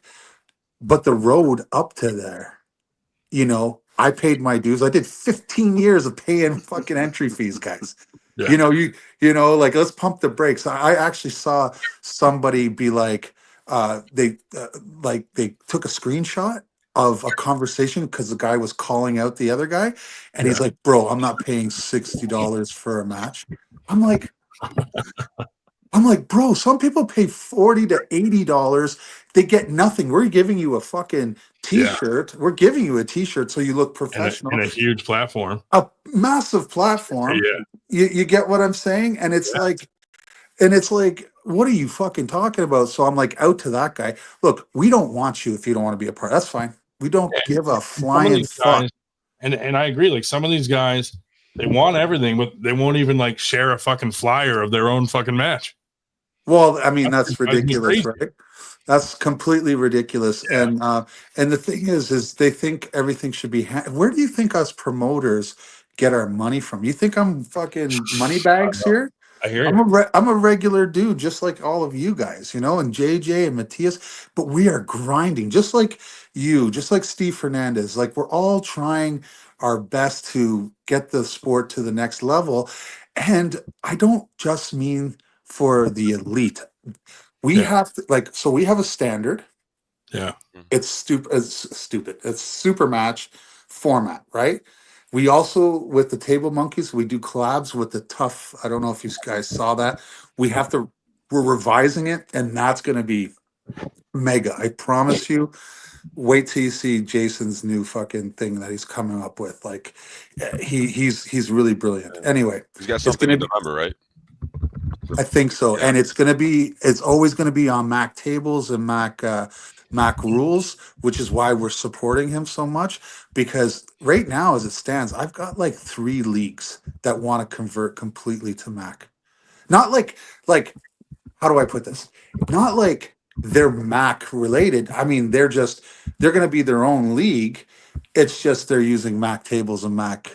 You know what I mean? Like Yeah. like UAL, for example, they use WAF tables. They have nothing to do with WAF, but they're using WAF Right. tables, Yeah. right? So I'm telling you, slowly. You know what? You know what the best thing for marketability is when something actually fucking makes sense. Like if you look at a dinosaur table like the WAF table Yeah. versus the Ferrari of arm wrestling tables, and we're still refining it. We're still making it a little bit better. Each time I go back to R&D guy, you know what? This thing right here, can we fuck that off and change it with this? Oh yeah, let's do that. You know what I mean? Because I didn't just say, this is great. I'm so smart. Let me just sit on my laurels. You know what I'm saying? Like, Yeah. no, if you don't continue to evolve, and my rules too, we're adjusting the rules. Like, we listen to the athletes. Hey, if you guys did this a little bit, maybe the strap rule, change it a little bit to this, that, or the other thing. So we're actually going to change the strap rule. Basically, we're going to allow you to be a hand ninja first round. No, like, you know what I mean? If you guys want straps, then agree to it. But if a guy doesn't want straps, we'll say fine. Okay. If you guys slip, then you can't be trusted. You're in straps for the rest of the run, right? But Yeah. if you grab a guy, you pin him out of the straps. Next match, same deal. Grab the guy, pin the guy. The whole match can go out of the straps if you stay out of the straps. You get what I mean? So we made that adjustment. But the 98 mantra really should be promoted everywhere. Yeah. Like, I really believe that right now, if you look at it, East versus West, how do you think they're supporting themselves? Yeah, it's the 98 percenters. It's And the 98 we talked percenters. about this. Like, it's not the elites that are going to tournaments, buying shirts, buying handles, showing up to events. It's us supporting the entire sport. The 98 guys that are grinding to get there. I'm going to tell you this: my elite arm wrestling days are done. I'm a 98er myself. You know what I mean? Like, liar.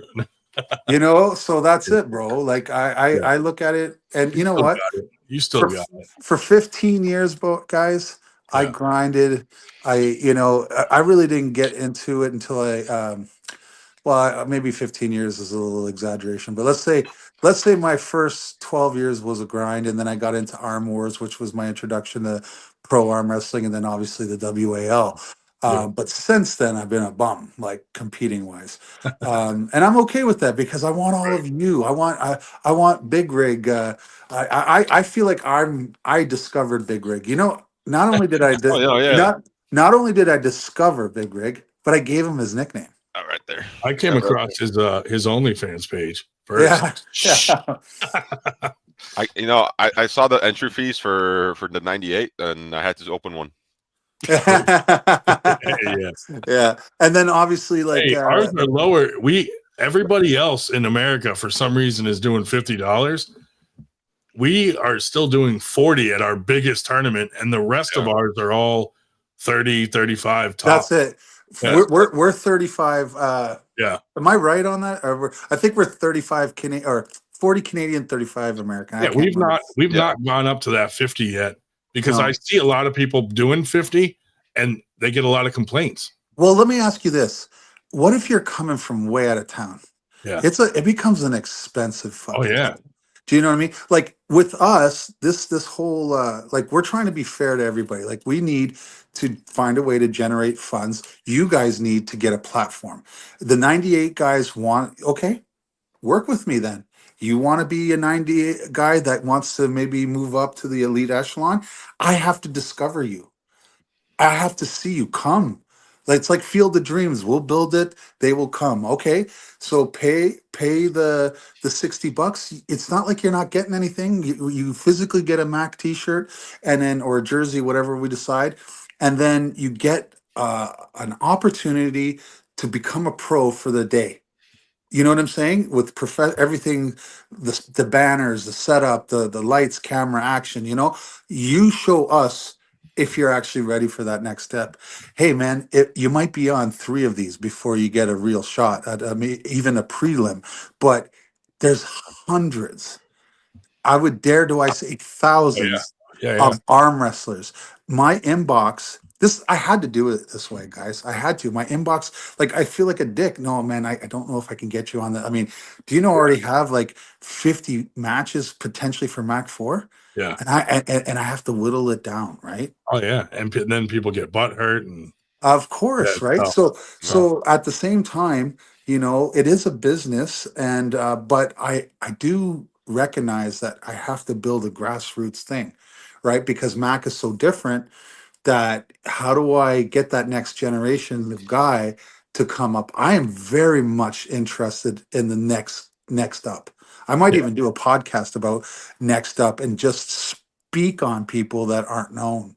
Yeah. Talk about big rigs, talk about my son Liam. My son Liam just got third place in an 18-man deep super heavyweight competition, and he's like 23 years old. He's just getting back into arm wrestling because he quit. I don't know if you guys know the story, but he had never lost as a youth, and then he took a loss at the New York State Championships in Syracuse. And I'm like, hey, Liam, you better get your ass, out of your head out of your ass and fucking attack this guy, because this guy is not scared of you, right? So Liam got all pumped up, fucking ends up breaking the kid's arm. And I knew right then and there, I know my son, and he's too kind-hearted, and he quit. So basically he quit for about 5-6 years, and then he came back for a match, then quit another 11 months until Big Rig had to teach him a lesson, and that actually motivated him. Yeah, Big Rig. I didn't think Big Rig was going to beat him. I thought Liam was going to be too fast for him. Tell your son we want to have him on the podcast, because last week we had like 5 up-and-comers on, and it was a great show to talk to all these kids, and they actually all started asking each other questions. It was really cool. Listen, we have to promote the next up. Yeah. Don't wait. 98. I mean, that should be your sole focus. Like I've already told you about Liam. When I pulled him at Mac 2, it's like when you're pulling somebody that's holding back. That's what it felt like. Yeah. He was afraid to break your arm. Yeah. Isn't that stupid? No, yeah, he was afraid. Yeah, he was afraid.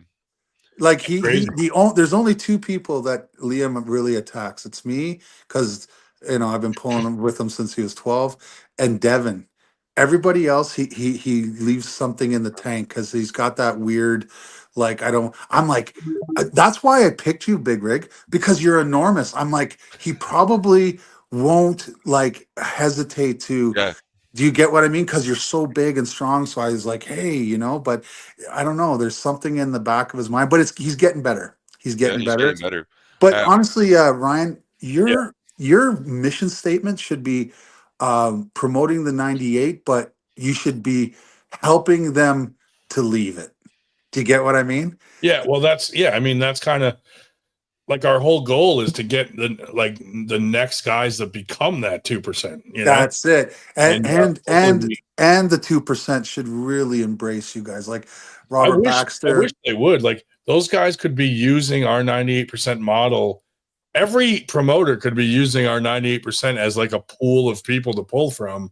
100%. And actually, and for us, like, Mac, if you could do a 50-50 thing where you promote some on regular arm wrestling tables, so that like East versus West can take a look. If you could do some on Mac tables, so we could get a look, right? Because it is a little bit different, like having more freedom, having the faster goes. We expect you to be ready immediately. Do you get what I mean? There is none of this fucking around and getting ready and farting and pissing around. Like, once you get to the table, Big Rig, am I right? Yeah. You get to the table, you better be ready to fight. That's what people will come to see. That's what they're paying their money for. You know what I'm saying? Yeah. And at the end of the day, it's sport entertainment. So at the pro level, it's not about the athlete anymore. Actually, it's about the athlete performing for the paying customer, and that's where arm wrestlers really don't get that, because we're so used to being like, I pay, so I expect, right? I pay my entry fee, I expect, but that changes once you're being paid. Once you're being paid, you're an employee now, and you have to perform for the paying customer, or we just don't have you back. Which is why if you're like, if you're a really bad behaved guy and you're fucking off my refs and you're disrespecting the promotion, like, I'm not going to say who, but somebody did do that, and we may never have him back. We're going to have a long conversation with the guy.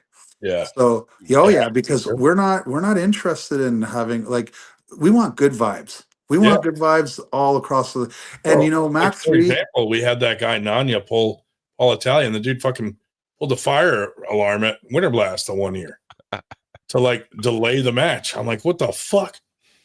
So like, we never had him back after that. Well, why would you? That's yeah. I was like, you got to be. Do you know what it costs to have a fire crew show up to your building? Oh yeah, and they probably got a big fucking bill from the fire company, and we're lucky that it didn't get passed on to us. Bro, you're fucking super lucky it didn't, because like, a lot of times, liability, when you have an event, you're liable for damages and stuff. And let me tell you something, like, you wouldn't even believe how expensive it is to get the fire and the police for a fire call. It's crazy. It's crazy.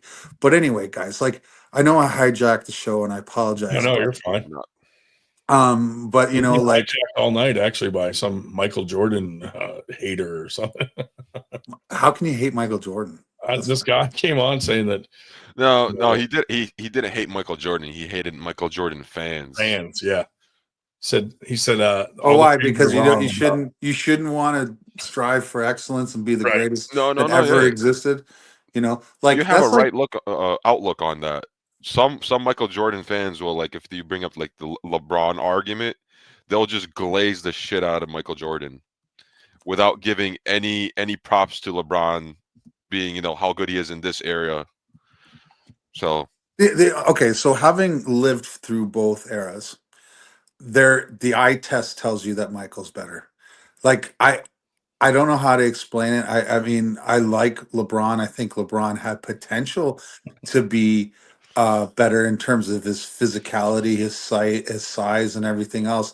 But there's a lot of things. Michael had no weaknesses. Like, and like, the killer. There's something to be said about the killer, like Devin, right?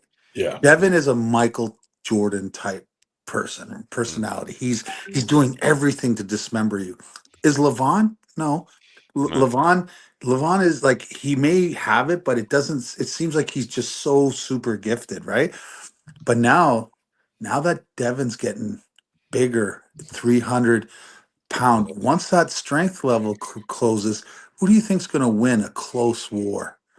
If the strength is, you get what I mean? Yeah. If the strength is close, who wins? We know. That's kind of how I look at Jordan and LeBron. If the talent and the skill sets are close, who wins? Well, I'm going to go with the guy that would literally kill his own mother to get a championship. Right. Yeah. Michael was so obsessive compulsive, like, to win, and it wasn't just at basketball, it was everything in life. And Kobe was very close to that, but kept it to basketball. I think LeBron, well, the fact that he had to like do it, go somewhere else and team up, kind of soured things for me.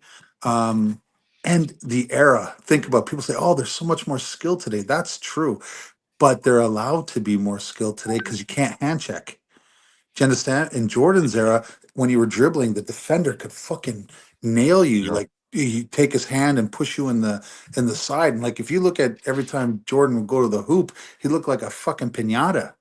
Like, he was, you know what I mean? Boom, boom, boom, boom, boom, boom. You breathe on players today. They get to the foul line. Anyway, that's my take. By the way, I did play college basketball. Every time I tell people I played college ball, they think football, but no, I was a basketball player. I didn't play any sports in I wish high you would school. have went on that ranch while that guy was here. It would have been funny. Yeah, well, oh, we lost him. Oh no. He fucking left because he couldn't handle you interrupting him. Oh, come on. No, me and Ian had this exact conversation like fucking a month ago on the phone about, the future of the sport and, it was good. Guys. It was good. There you go. Welcome back. He's back. What topic in the 2 seconds that I fucking was off there? What topic did we switch to? Oh, back to the arm wrestling. Wait, hold up. Junior There was like 10 people on here. When I Barely, started yeah. talking, did they all like fuck that guy and left? No, a lot of them were leaving anyway. It's so. it's late. Yeah. Oh, yeah. It's late. And then and Shubich he'll leave, but he's still in the comments. He just likes to be a comment troll. Yeah. So he's fine. Yeah, but you guys see what he's talking about my head? Yeah. It's brains. It's just pushing out, It's because you're thinking so much about the sport. It's like I am. I'm like that fucking Ninja Turtle brain. Remember the brain? Yeah, The crane. What was it? That's me. Crane. Yeah. Listen, I keep nailing me with fucking stupid shit about my looks and stuff. I love it. You know what I mean? Because I still get beautiful women, and I'm still like the man. So what the fuck, Yeah. It just makes it shit more impressive. Yeah. That I'm this ugly and I can do so much. But seriously, the 98 concept is one of the best concepts going. And I mean, and it's perfect, right? Because with Mac coming into play, with Tough coming into play, Yeah. I don't know how, but we're gonna figure out something. You know what I'm saying? Where we'll collab somehow, or like I don't know if you talked. What did your partner, or would you rather keep that conversation offline for now? Which one? Oh, about maybe Winter Blast doing Mac tables next year. Oh, she was talking to we talked about it, and she was like, "Oh, that would be tough for us." Okay. Well, tell her it would cut her being there in half. You know what I mean? You know what I mean? Because the time, like Mac rules makes tournaments fly, right? Faster. Oh fuck. I mean, maybe do a tournament on the side first before doing Well, Winter Blast. like I think that's the key right there, is do a smaller one first. Like that way we can compare our a smaller one from last year, the same size as this year, and compare numbers and speed and all that. Look at it this way, just so you can have some sort of schmick of what's going on. When we run a tournament, it's always no elimination, because if we just do a double elimination tournament, it's fucking over like that. Yeah. White Wolf with a $5 super chat. Seeing these arm wrestling promotions, including East versus West, is like watching a couple of 6-year-olds trying to set up a lemonade stand. Hey, I made a lot of money doing lemonade stands. Yeah, don't fucking knock a lemonade stand. What the hell? This guy must be one of those elite privileged people who Yeah. fucking, tell that guy to eat it, anyways. Thank you for the super chat, White Wolf. You don't see lemonade stands nowadays. Barely No, any. man. Yeah, the IRS will come and try to tax you on it or something stupid. Yeah. Well, I know East versus West has been paying attention, because they fucking reached out to me asking if 98 would start promoting East versus West. Well, I mean, they're surprising. Look, that's awesome. I mean, Yeah, I think you should. There was a reason they had me down in Arlington as well. Like at the end of the day, guys, Robert Baxter is the man now, right? And that guy is a beautiful person inside and out. And when I was starting to get a little bit soured on East versus West for a multitude of different reasons, he came in, saved the day, and now I have a completely different outlook on them. Do they have a long way to go? You know what? Yeah, they do. They absolutely do. As long, in my opinion, I've told Robert this, I've told anybody, as long as they are sticking with that 30-year-old ancient table and the fucking outdated rules, it's never going to get mainstream, because what they've done is they've taken a poorly designed arm wrestling table with zero R&D. That's a fact. No real science was put in the WAF table, okay? The only table in existence that has any kind of real science is the Mac table. Okay, the Mac table is built by people that make professional chiropractic table. tables. They're all about ergonomics. Yeah. Do you get what I mean? Like Yeah. the guy that sat down and took my basic design and reformatted it for me, he is like, that's his job, is to make things work for the body. Right. Do you Right. get what I'm saying? Yeah. And so when initially I didn't like it, I was like, wow, that's really different from the Mac table design that I made. But then when he explained everything, I was like, yeah, I'll shut the fuck up because I don't know what I'm talking about. You know what I mean? I'm just an arm wrestler. You know what I mean? I'm not a fucking Right. scientist, you know? Dude, the first time I saw the Mac table, I was like, it looks like a one-on-one poker table. Yeah, cool. Like, what are you talking about? The one that was at Winter Blast 2 years ago? Yeah, that one, and then the one that was at Knuckles Up. I think it was the same one actually. Oh yeah. They were a little different. But you know, to me, when I first saw it, like being oval like that and stuff, I was like, oh, it looks like a mini poker table. Yes, that's not. You're not the first to say that. But have you been on or seen the one JJ has or the one Dan has? Yeah, I've seen them. Yep. What do you think of those? I think it's cool that you guys keep evolving it to make it better with feedback. Yeah, and we do listen to important, I people. think. That's the key for us, right? We do listen. I was saying about East versus West. I feel like if they can find some way to negotiate with WAF to do some actual, let's like say, look, it's not working. This model is not working. What can we do as a collective? I don't even say do Mac. I'm saying do something. Do something Yeah. different. Yeah, Do you yeah. get what I mean? You don't have to copy what I'm doing. I'm doing my own thing. You know what I mean? And That's I why I love it. feel like there's room for everyone. Like these promoters that fight, just do something. Like 98 is we're not in competition with fucking almost 90% of the promoters because most promotions are going for the top level guys and we're not. So like we're Well, not in that puts competition you with East versus West or anything. Can I tell you something? You're very smart because I'll tell you.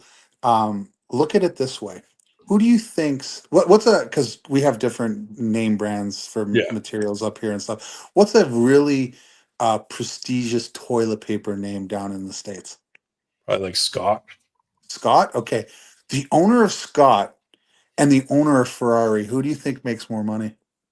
Oh, definitely Scott. Toilet Fucking paper. right. Fucking damn right. That's right. So 98, if promoted correctly, could literally be the number one promotion in the world because there's like it's 98%. Yeah, it's It's the toilet paper that's of what arm Engen, wrestling. that's You what know? Engen thought that we meant that we represent 98% of the sport and that he represents 2%.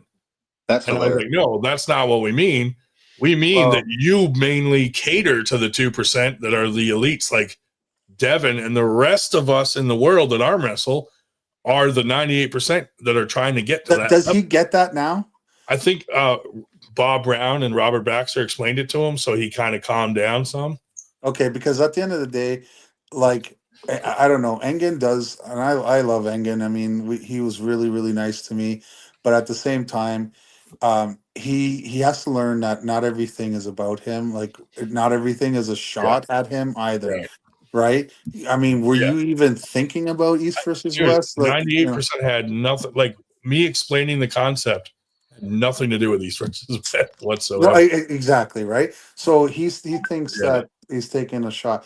And like I I been critical of East versus West. I mean, I think Engen heard some stuff that I said, and I'm like, Engen, just because I'm critical, that doesn't mean I'm your enemy. It doesn't mean that I'm fucking like down on it. What I means is I see a problem and I want you to fix it.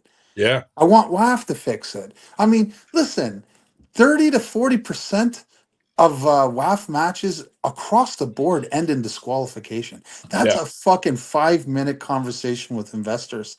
Yeah. Like, imagine, like, the average disqualifications across the board is anywhere from 5% to 8%, whether it's ejections in basketball or disqualifications from technical fouls or whatever the case may be. If there's a way to be disqualified, it's about 5 to 8%, depending on most sports. Okay. That's Yeah. exactly where MAC is. That's exactly, we finally got a rule set that Yeah. caters to that format, which is acceptable. Yeah. 30 to 40% of matches, go to watch, man. Not that you can, but like, try to fucking watch 8 hours of WAF World Championships on a stream and count how many matches end in Yeah. disqualifications. Yeah. I like that you guys are doing your own thing and making your own rules, and you kind of drum by your, follow the beat of your own drum. And that's the kind of like we did the thing with Arm Gods at Winter Blast. Yeah. I mean, they did some really cool matches, real matchups.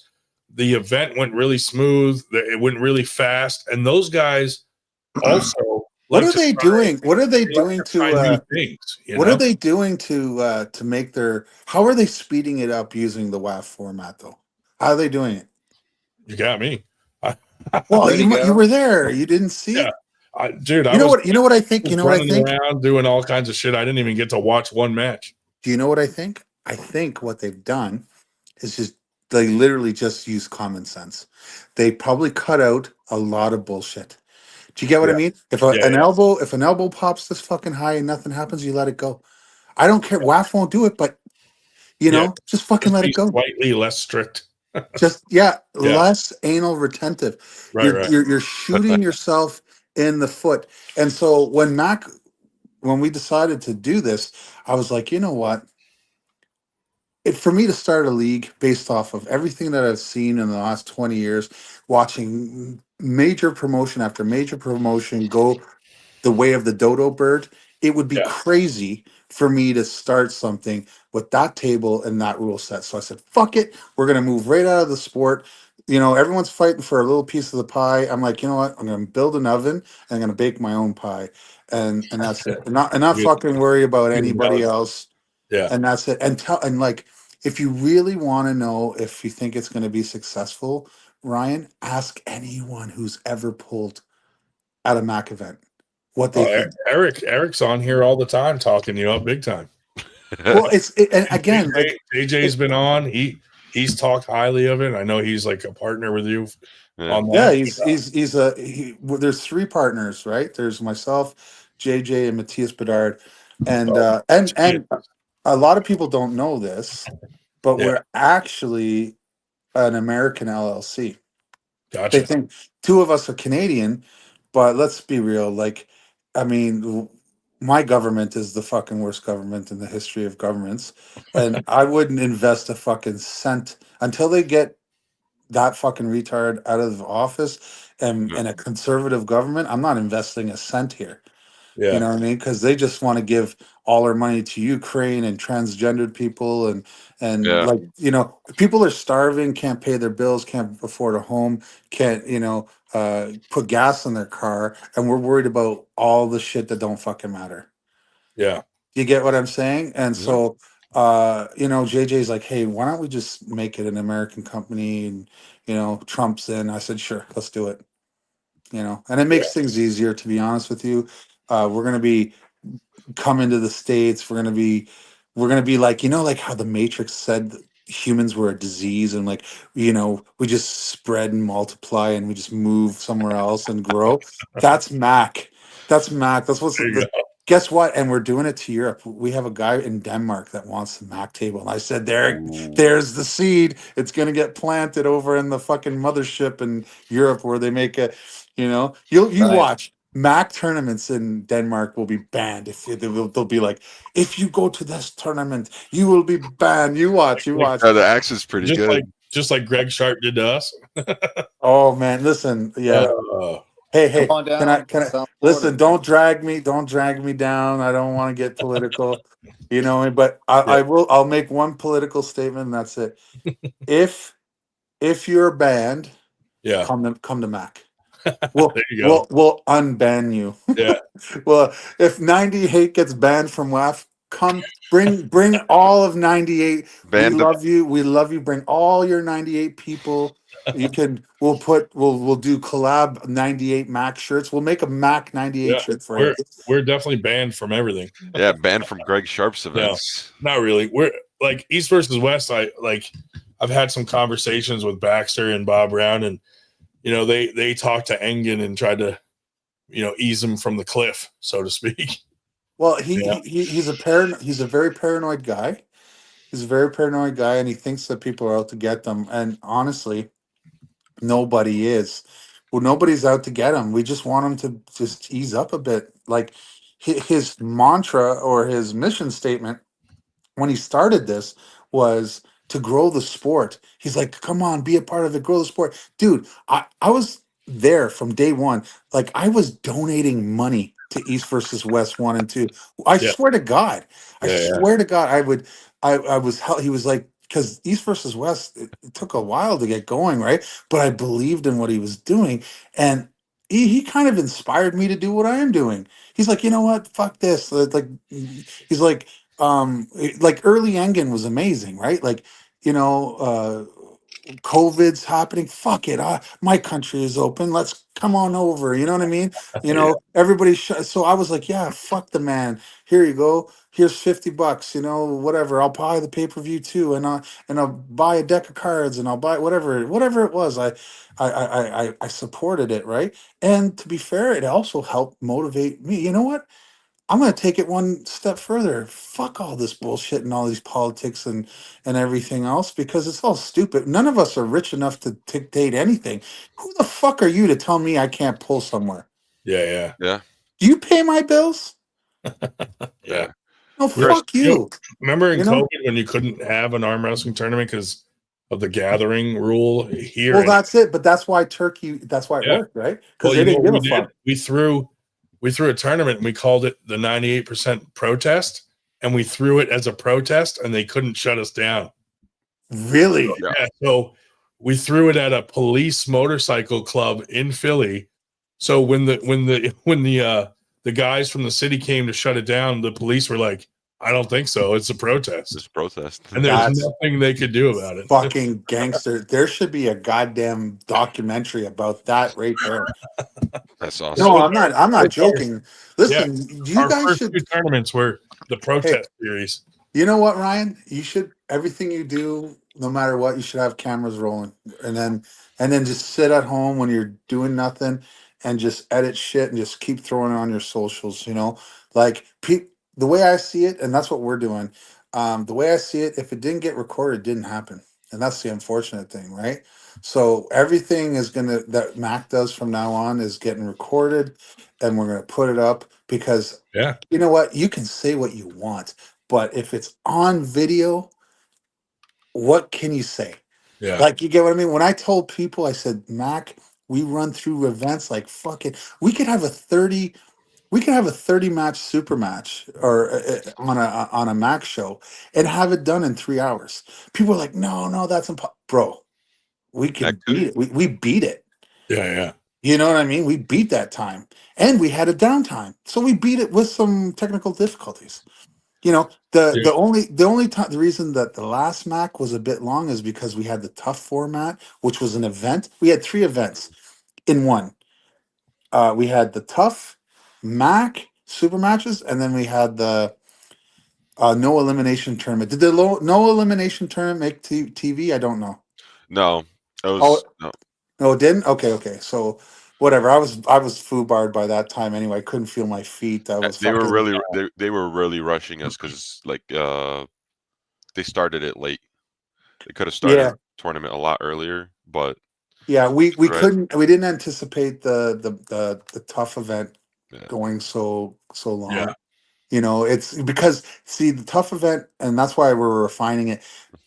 It slowed down the Mac process because there's like allotted downtime between rounds, and you had to select stuff. So when you get into that funny business, basically what we should do is just present tough on its own, present Mac on its own. You know what I mean? Yeah. Even we ran into that with Winter Blast and Arm Gods. Like I think both events would have had a better turnout if we did them separately. But we wanted to do one big one because it was Arm God's first time here in America. Yeah. And Winter Blast is still so far the biggest tournament of the United States so far this year. So we wanted to do it together, but I think they kind of hurt each other a little because that's an expensive weekend. You know how arm wrestlers are. Like for them to come to Arm Gods, buy tickets, stay the night, then compete at Winter Blast the next day, and then you factor in, hotels, food, drinks. That's an expensive weekend, and not everybody could really. So yeah, we'll probably split those apart and do them separately. Yeah, but you guys did kind of do well, though. I don't know. I mean, it was a success in my opinion. Oh, definitely. Everybody said they loved it and had a good time. So Matthias said everything was amazing except for that one idiot that was fucking with you guys. Like, I don't even understand what he was doing. We don't have to get into it because there's a sense that, you know what I mean? But you know what I'm talking about, right? Yeah. So I kind of guess too now. Real quick, White Wolf with a $10 super chat. Ryan, Crippler and I don't share the same views on the future of arm wrestling, but I will 1,000% buy the first couple of 36 packs when he comes to Arm Gods Canada. Aru. No, I mean, that's fine. Like, I mean, there's guys that are right and there's guys that are wrong. Which do you think I think I am? But listen, White Wolf, it's fine. I know he's a lover of the sport, so I won't be too harsh on him. But the fact is, like, come on, White Wolf, if your idea is WAF is the way and the way they're doing it, dude, you've had 30 years of constant failure. Like, it doesn't take a rocket scientist. You've had 30 years for this sport to get to the mainstream in the format it's done. Yeah. Look, I'm going to say this, okay? Because I do love what the direction East versus West is going. I know that they're doing everything they can to make things better and faster. And they really hit a home run in the last event because they went from a 6-hour show to 4 hours. That's a massive change, guys. That's a massive improvement, all right? And what did they do different? They kind of copied me, which was once they went to referee's grip, the entire super match was referee's grip. So it did go faster, which is basically a Mac rule, right? But I'm okay with that. I don't care. Like if Mac can help promote change, then and it's in the right direction. Listen, I don't need to be right. I just want to be on the side that's right. And whoever, like for example, Ryan, say tomorrow you and your partners they get together and you let's just make a new arm wrestling table. Let's just fuck around with some designs. And you came up with such a good arm wrestling table that it made Mac obsolete. I swear to God, I would change like that. I would go to the Ryan Grondin table. I would because I don't need. It's like people get me wrong. I don't need to be right. I'm driving to that direction. I'm tired of the old. Not working, and I'm like, okay, and I'm actually my belief is someone's going to look at my table one day and they're going to be like, and they're going to have a aha moment and they're going to be the ones that modify it to it being the perfect table. And at that point, I'll be happier than a pig in shit. Do you understand what I'm saying?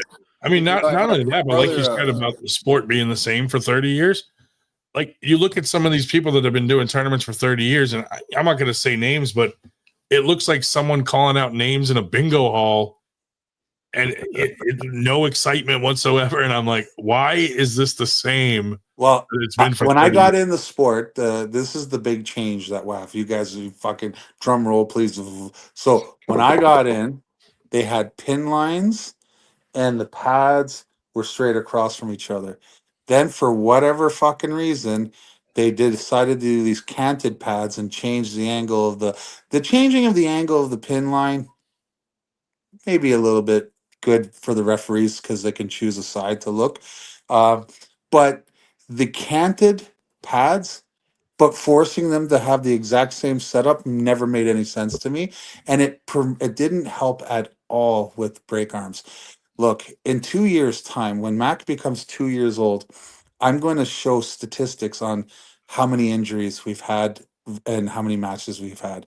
To this, knock on wood, please, Lord Jesus, like don't, we've had zero injuries.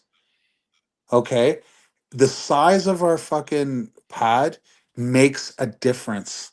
When you can escape a pressure that's direct because you have room to move, that's why people are saving themselves from break arms.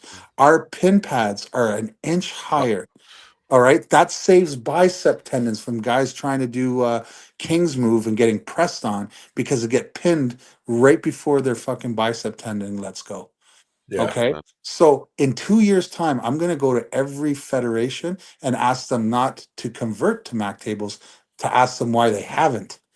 Explain to me why you're still allowing people to break their arms. And Yeah, that's the angle right there, I think. I saw it happen at Winter Blast. Yeah, when like, we got- and the thing is, and I don't blame Winter Blast. I mean, think about it. Mac tables are a year old, and they only are in this form for fucking 5 months, 4 months.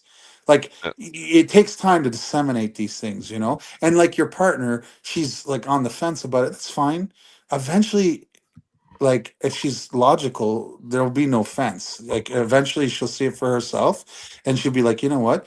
As a promoter, it's my job to keep my athletes safe. What's the best way to do that? Oh, Mac tables. Okay.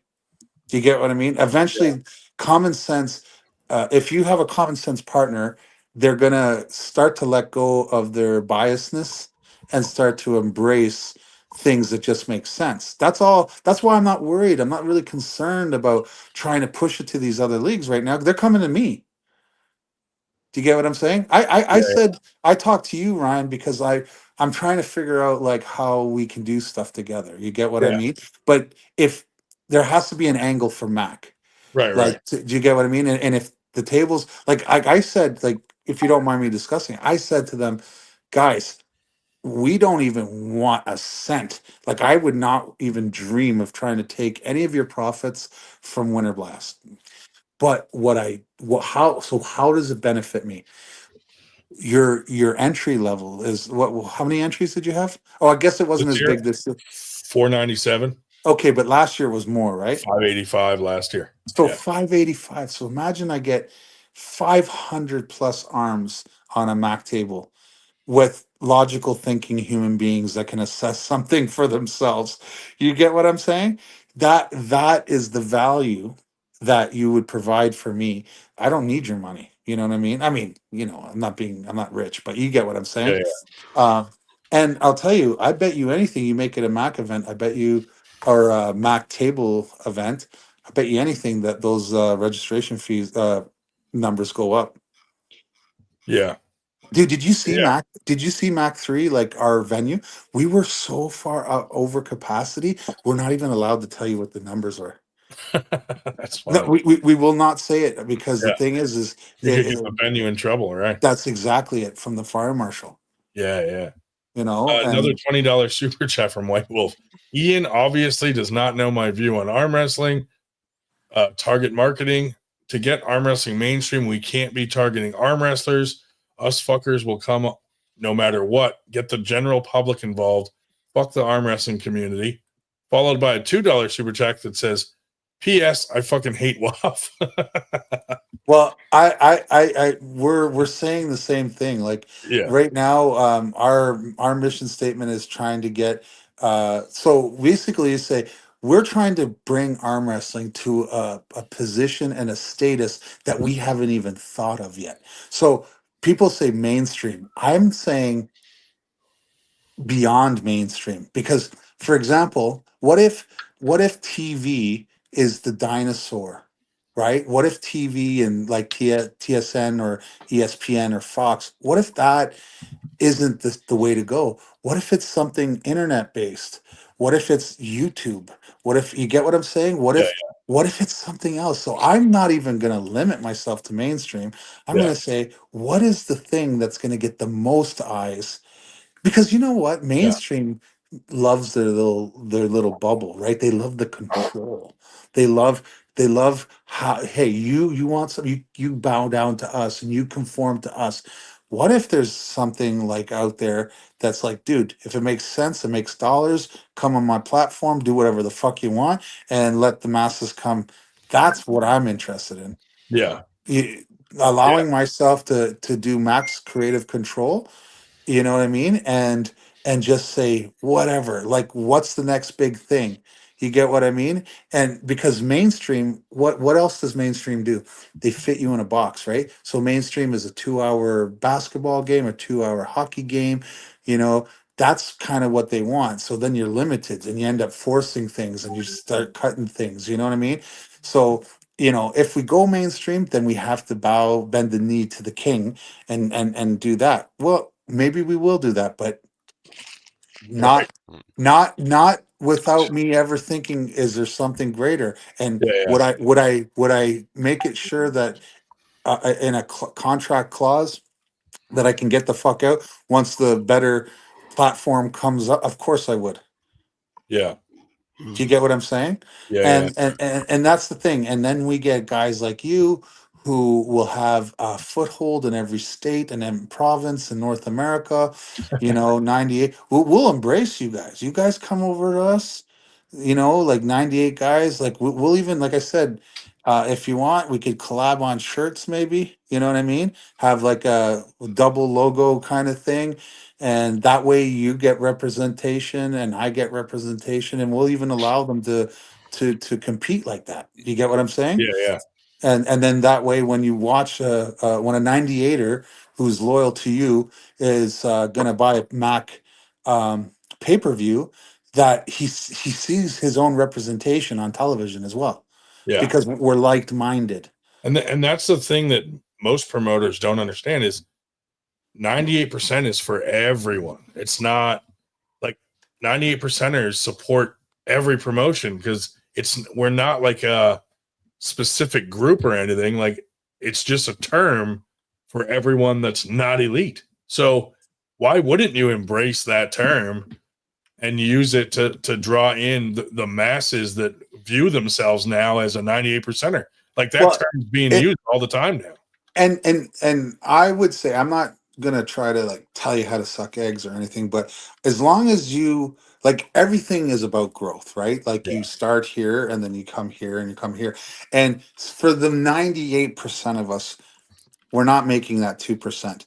But right, if I help you, you help me, and Eric helps, how it should be, right? you know, then all of a sudden we start pushing guys up, and then we're proud when you leave 98, because you were part of us, we developed you, and now you're 2%er, and that should be the driving force, you know, and that's fine. Like, okay, John Terrian, Jocelyn Brisson, Brandon Alsusser, Mac guys got getting shots at East versus West, right? You know, I get on there, I said, hey, Engen, you really got to take a look at this John Terrian. He just beat Brian Alsusser, you know, 3-0, and Brandon. And Brandon's had 2 shots at East versus West. Like, maybe, and then boom, next fucking thing I hear, Engen hooks him up with Craig Tullier. You know, Yeah. I always viewed like 98 as like, should be thought of as like where you farm people from. Yeah. Get them up to that 2%. And like, you know, if a promotion grabs a 98 percenter and you can follow that guy's progress all the way from the beginning up to where he ends up. And look, I'll tell you something right now. If you keep that mission statement and that sort of ideal, and you don't get to, how do I put this? A lot of people change when they get success.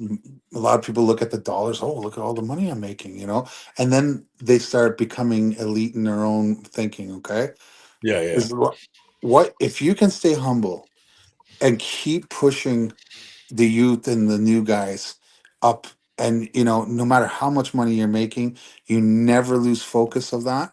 Right. I think you could be a mainstay in the sport of arm wrestling for eternity. You could pass it on to your kids, and they could continue this this feeder system that you got going, and I think you will outlast all. I think top uh, leagues will come and go, um, but you will stay. And why is that?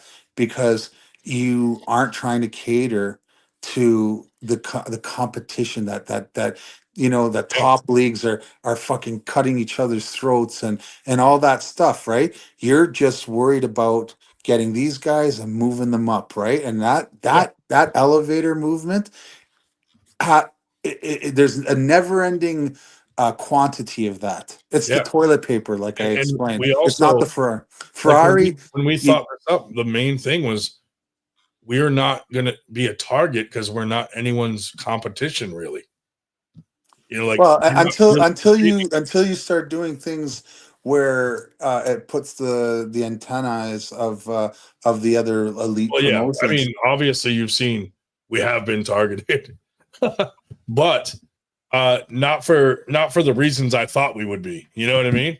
Yeah. So, like, Yeah, but I like the we're fact not that in competition with anyone really because we want 98 percenters to be doing every promotions events. exactly. But I like that you guys collab with Arm Gods. I really like Arm Gods. Like I don't know Yeah. why they get so much fucking hate. So what? They're doing it differently. Who That's what I cares? like about them is they tried some new things like the thumbtack match because their train of thought is people have been doing the same thing for 30 years. It hasn't gone mainstream. So what do they have to lose trying something new? And you never know. You try something new. What if that catches and it's the next big thing in arm wrestling, just like what you're doing?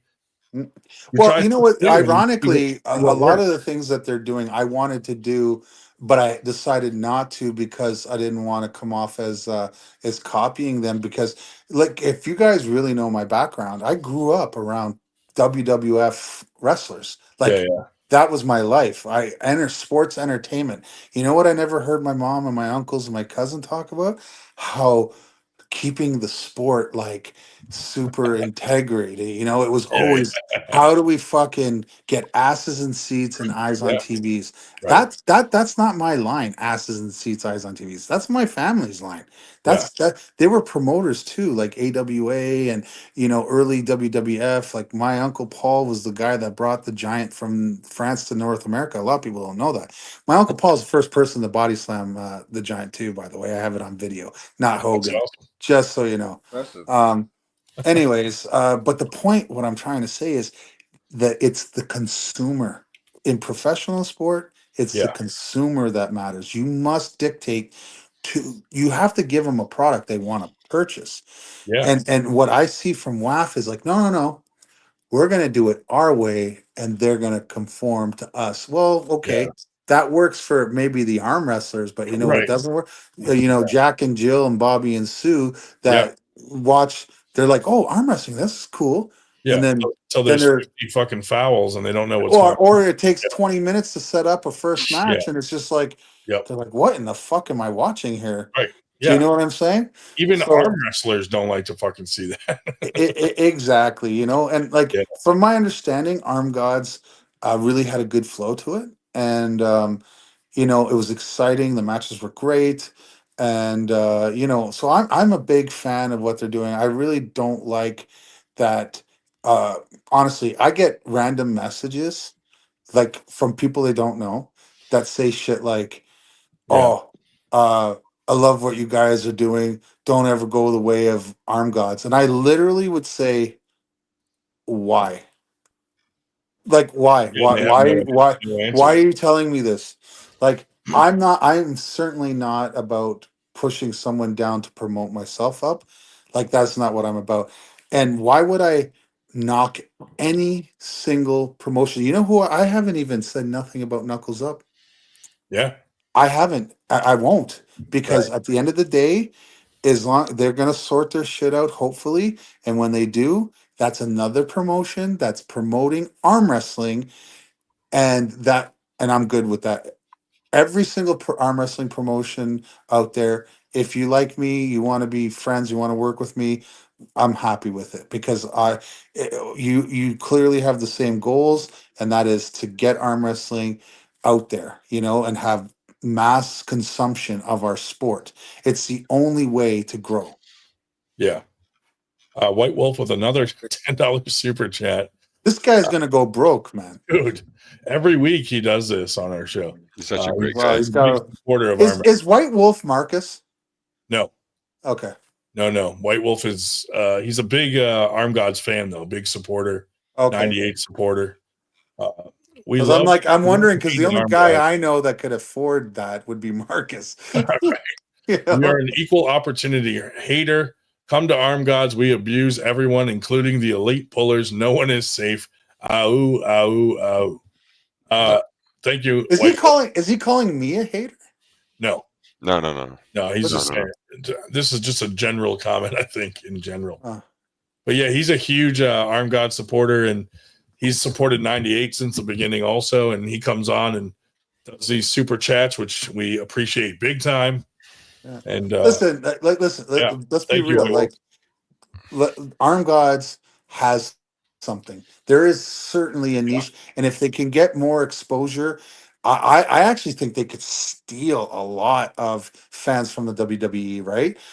As long as I'm not going to tell them how to suck eggs. As long as they don't go down the road of arranged matches, that would bother me, and then I would probably not give them my endorsement. But as long as their matches are real, I'm totally fucking okay with that. I don't care. I was a little nervous with that thing with the WWE, like Uncle John and Scott Steiner. Who put that on? Who put that on again? Is that WSA? Tim Talmadge. Tim Talmadge. I'm actually surprised that Tim did that, but I didn't watch it because it doesn't interest me. But the actual arm wrestling matches were not fucking set up, Oh, they were real? Well, Uncle John arm wrestled Steiner and someone hit him with a chair and all this crazy stuff, and Jake Ward got his head shaved. But there were other arm wrestling matches on the card, and I hope that those were real and not fixed. You know what I mean? Oh, okay. Well, listen, I take it back. If the Scott Steiner thing was meant to be a gag and the chair, then I'm okay with that. I'm saying don't say something is something and it's not. Do you get what I mean? Yeah. That's why I hope that those were actual matches and not some part of a staged thing. Where they knew the outcome. I couldn't imagine that Tim Talmadge would put his reputation on the line like that by making arranged matches and try to pull them off as real. I think he's smarter than that.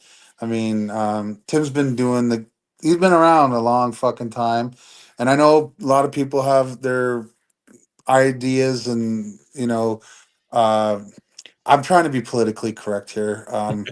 Because I like him. I had my problem with him when he said something about Mac after Mac won, and I fucking checked him, and then he was like, "Well, you know what?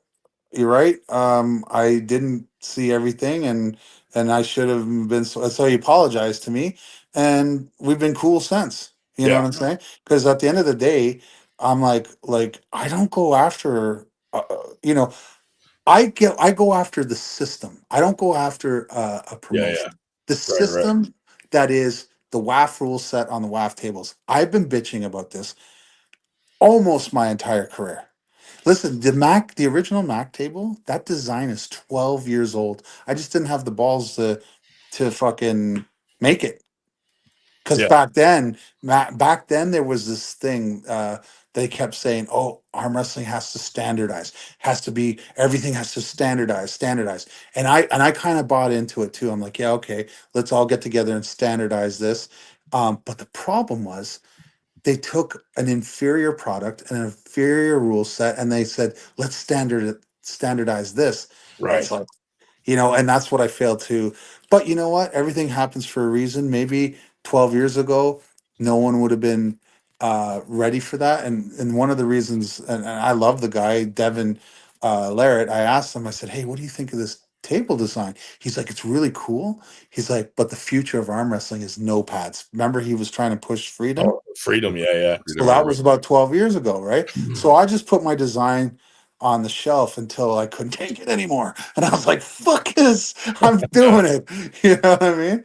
Yeah. And like we've had 3 major shows and a handful of little collaborations like out east, and we're going to be working with Dan, like Dan Schwartz and that, and we're going to be doing stuff with Steve Fernandez. Hopefully me and you can do something one day. You know, even if we don't, that doesn't mean I won't promote what you're doing. Do you understand what I'm And saying? likewise. You know, because the thing is, your concept is brilliant, and it's going to help grow the sport, and that's who I want to be a part of. Knuckles Up. I you see me a couple times at Knuckles Up. I'm right there. I'm right there. I want to see what's going on. You know, I flew to Istanbul. Fucking, what's the other place? Arlington. I've Like, been to every Knuckles Up event since the first one. you know, I'll go to local, like I'll go to local tournaments. People don't like, not local to me, but like small tournaments. I'll just see a flyer and I'm like, you know, I haven't been there, and I'll just show up. Yeah. I'll just show up and I'll just see what's up, and you know what's really funny That's is how you network too. You know, that's how I network, Yeah. and you know they're always so super nice to me, and it's so funny because, you know, like I went to this one place I won't say, but one guy comes up to me. He's like, "Hey, man, like you're like a celebrity here," and I'm like, "Oh, come on, stop," you know. But then he goes, "But there's a guy here that I know you're gonna hate," and I'm like, "What?" He goes, "Yeah, you know." Every time you do something online, he always makes fun of you or says something. He's like, he's here. And I'm like, you know what? Listen, you ain't doing, if where there's smoke, there's fire, right? And I'm not doing my job. And if I don't have haters, I'm not doing my job. You Yeah. get what I mean? And so I didn't even ask. I'm like, you know what? Let's just make him uncomfortable. You know what I mean? Yeah. Like, you know, because I kill him with kindness. I Yeah. kill him with kindness, you know. And at the end of the day, you know, he wasn't, from my understanding, he is not exactly the biggest dude in the world. So what is he asking me? You know, am I going to go up to a guy who's half my size and cause beef because I finally found the internet troll and I'm going to give him the knuckles? Like, Yeah. what are we even talking about? Yeah. Do you know what I mean? And Yeah. first of all, if I start beating up arm wrestlers, like who wants to fucking support that guy? Right. You know what I mean? Yeah. Slam him through a table, WWE style. Yeah, Yeah. break a Mac table with his head. White Wolf with another $5 super chat. I have more money than brains, like all the arm gods. Well, at least the brains part. Yeah. Well, Ian's not wrong about traveling to local tournaments. First person I ever pulled in a pro division. First person, Ian. Yeah. Yeah. Is that true? Yeah, that's true. That's funny. Yeah, I just randomly showed up, right? Yeah, just randomly showed up to the New York States. Yeah. Oh yeah. That's right. We Yeah, did. dude, I do it all the time. I don't tell people I'm coming. I Yeah. just go. Sometimes I compete just to see, you know, because I'm not really training. Like I just did it. Was it Saturday? Saturday, I just did it. I didn't tell anybody. I told the guy running, he asked me, but I didn't like make it an announcement or anything. And I was there for Liam, and I didn't sign up. And then all of a sudden, I hear Ian Carnegie and Devin Larrett. I had a match with Devin. I'll tell you, I did a lot better than I thought I was gonna do, Nice. dude. That guy had the cat. He caught me pretty low, and his face was fucking going. And he's like, "Yeah," like, and he told me after, he's like, "Thank you, buddy." And I'm like, "For what? You know, you basically laid down to me." And he's like, "No, but you." He said thank you because he doesn't get to like fight in Canada, really. Like he's people were saying he hasn't been moved from center in 6 months. Like, you know, even Matt Mass said he couldn't move him. Like he's like, this guy's bananas. So I'm like the first guy in Canada in 6 months to make him actually fucking work, you know? That's awesome. And the reason, to be honest with you, I had no intention of doing that, but he was like chirping me right before the match. And if you know me, ask anybody. I go from really like mediocre to fucking like out of this world. All my major wins against world champions, Travis Page, have all come seconds before they opened their trap. Do you get what I mean? To make fun of me or to say something, on the because fire, right? that's it. Because I'm like, right before a match, I'm generally questioning myself, like, oh, have I really trained? Am I in shape for this? Like, I'm probably going to embarrass myself. Then a guy goes, "You're a fat piece of shit," or something. I'm like, oh, I'll show you. okay, I'm good. Yeah. Now you're going to get the whole truckload. Man, I wish I had the Everything. I'd strength. rather. You get what I mean? I wish And I so, had the strength to win something when people call me fat. well, I'd be a champion by now. listen, like I said, I've been doing this for 20 years, my friend. There's some of that old tendon strength that still exists, eh? But yeah, Do you know Chris, Ian? He runs the South Florida arm wrestling down in Florida. dude, I know 100,000 Chris's. So is this Chris in the hold on, let me see if I can. He's on here right now. Yeah. Are you is his last name Gould? Cold. I'm trying to pull it up. That's his. That's a pretty gangster name. That's my Cold. name. Yeah, that's his WWE arm wrestling name. You know what? I just, for the first time in my life, realized I can expand the screen so I can see people. Because I didn't know who I can tell Big Rig, obviously, because he's wearing my shirt. But everybody else is like super tiny. But now I just expanded it. So hey, Chris, how you doing? Do we know each other? Have we talked before? I don't believe so, man. But I'm a big fan of your work. I love your league. Your tables are awesome. My brother actually made a table based off your table with the pads in the same line, but it's Was made out of wood, though. that the metal one that he made? No, he makes all wood. Oh, okay. All wood. Somebody made a Mac I table. know. Get this. You're talking about Andrew Wood. Andrew Wood, yeah. Somebody made a Mac table, a metal one, and someone else said they found it on the side of a highway. Whoa. That's funny. Huh. Well, I mean, by the time he Andrew made Wood. that one, Yeah. we were already fifth iteration differences. Yeah. He was probably like, "This is obsolete." Fucking, I guess so. Accidentally didn't strap it down. Yeah, maybe. Who knows? But I thought that was pretty funny. Some guy messaged me. Knowing Andrew Wood, he just chucked it off his truck on the side of the road and kept on driving. Yeah, he's probably this piece of shit. I don't need it anymore. I would have repurposed the metal. Right. Yeah. You know what I mean? I don't know if that's a true story, by the way. Don't call me out if it's fucking. But people tell me a lot of things. I just assume it's true. Schubert said he's starting a rival league called Peterbilt Arm Wrestling. Cool. I'm gonna have tables coming out to Florida. Okay, cool. Jerome Loud is gonna get one. I'm probably gonna find a way to talk Artem into accepting an arm wrestling table as payment. I might be doing that for some of these elite guys. Yeah. And say, look, I'll pay your flight, hotel. Instead of asking me for cash, how about I send you a Mac table? Because they're fucking expensive, right? Him and that way, on it. And that way I can get these tables to every state. That's really what I want to do, right? Is have every state, because you can be a fan all you want, but if it's not in your region and you don't command the paper, so how do we make our cards? Well, we have to look at what our budget is, and then we are like, what are we trying to do? Are we selling pay-per-views and are we selling tickets? Then we have to have a certain standard of pullers in order to do that, or else no one gives a shit, right? Which is why we're doing this Challenger series where we have 50 super matches. You just book your spot, come in, and we don't give a fuck. All we're asking is that you're not novice level, okay? Amateur and above, okay? And the reason is we take pride in the fact that we've had no injuries on the Mac table, but with novices you don't know. Yeah. Right.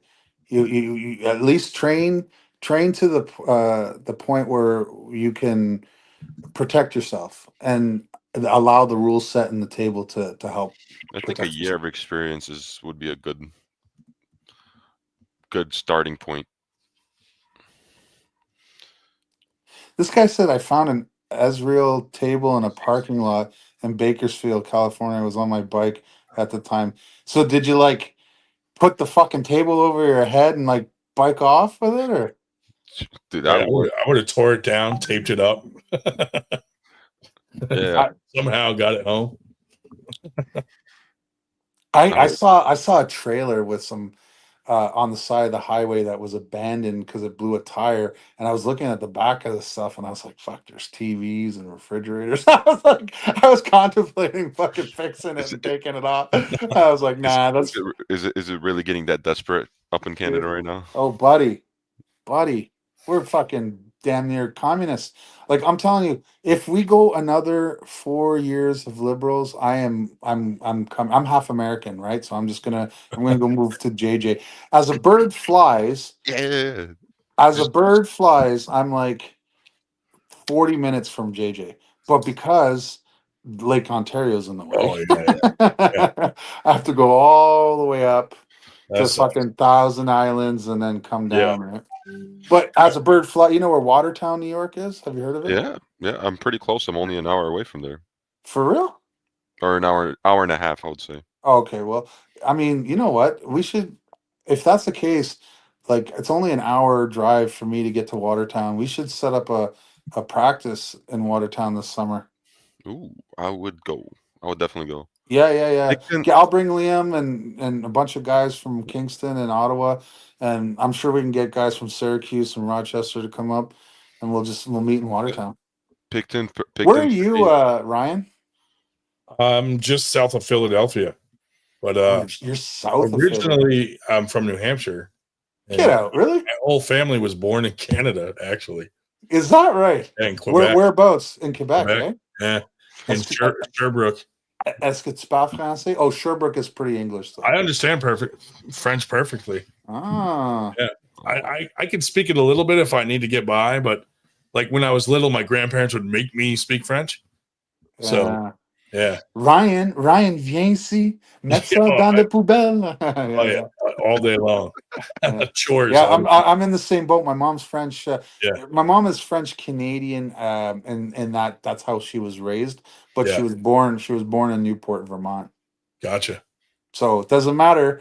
It's American. So if I literally can just go, they have US has a motherland law. I think it still exists, where if your mom was born American, then you are entitled to be an American, right? Yeah. So because her offspring is entitled to be the same citizenship as now I'm same here. 45 years old. I don't know if they'll tell me to go fuck my hat, but I'm telling you, if I could get that reinstated or whatever, I'm telling you, I might move down there. The only problem is I got a bunch of benefits like my pensions and different things like that, and I like the healthcare situation, you know. Right.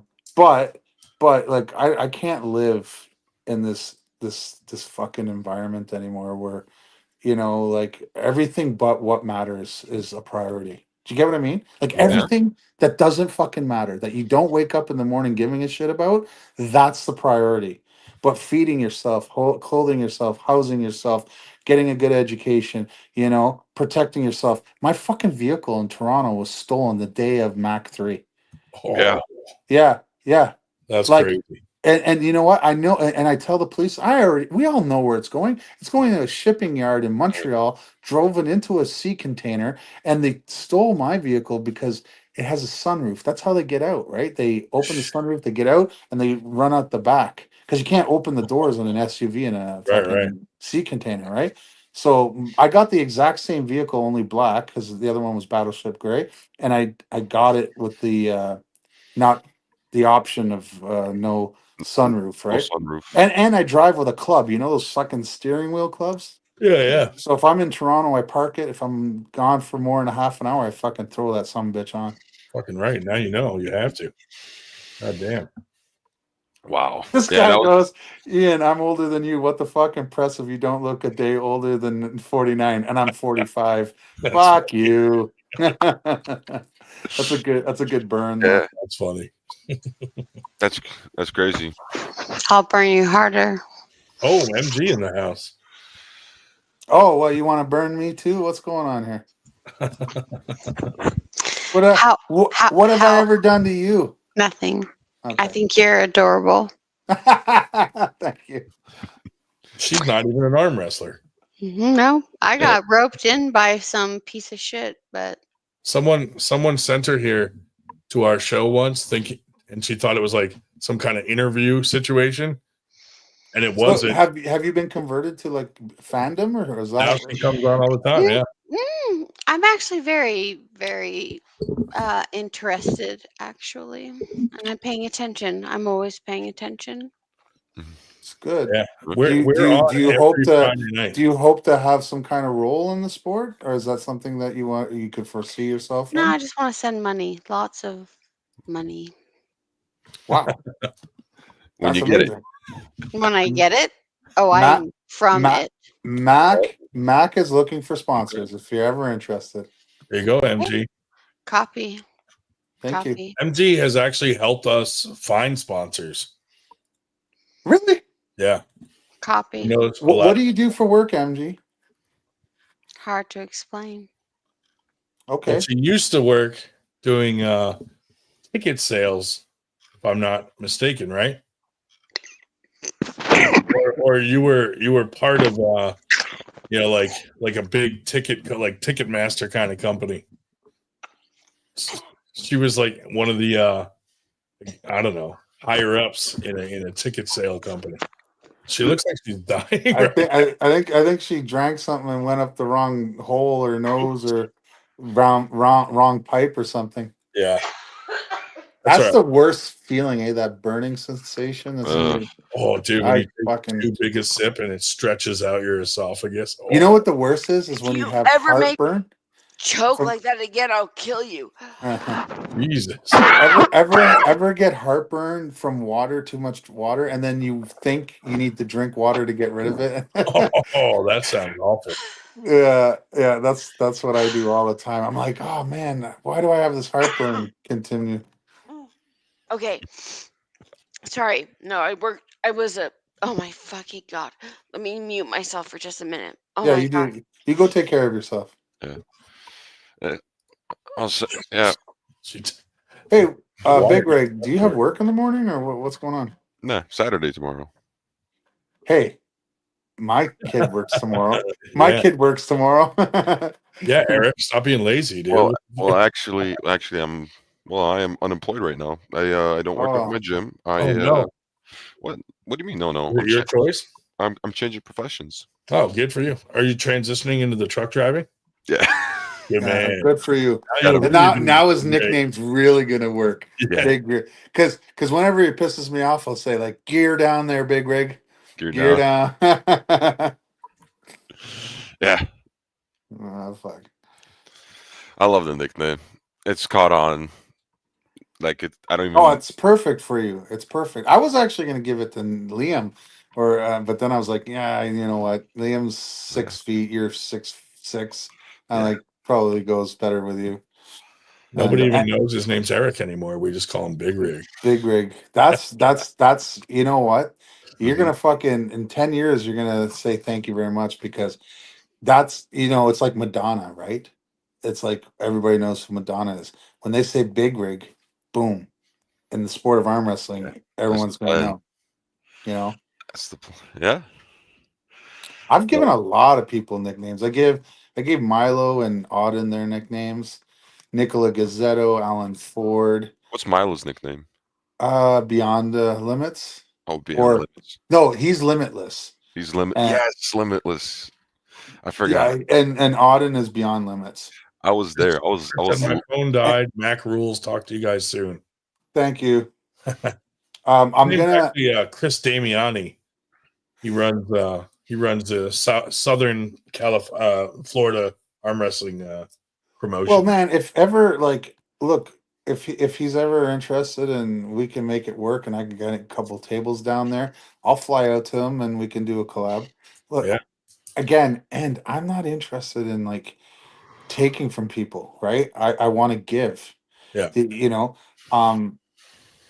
But when it comes to the thing I was talking about before, instead of us running tournaments, for us, our model, at the major arm wrestling championships, is super matches, right? So instead of having a tournament where I get lost and I get bored, I won't get bored if it's in a super match because it's the digestible for me. You get what I mean? I Yeah. can watch them. I can, even if it's a boring match, I know, well, these guys are off the stage in 3 to 5 matches, and it'll be the next group, you know. Yeah. And Yeah, yeah. and then I can whatever, you know. Will there be matches that I'll just throw out and say, listen, come back when you're more ready? Of course, it's 50 matches, and anyone can challenge anyone. Yeah, I like that. Do you get what I mean? Yeah.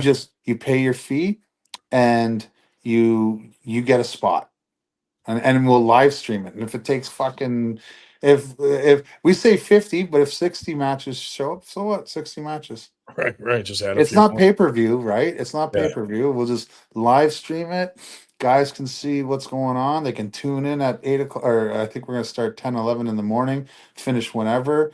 You know, and then eventually, like we're gonna Big Rig, we're gonna do one in Rochester, I think the next month, right after.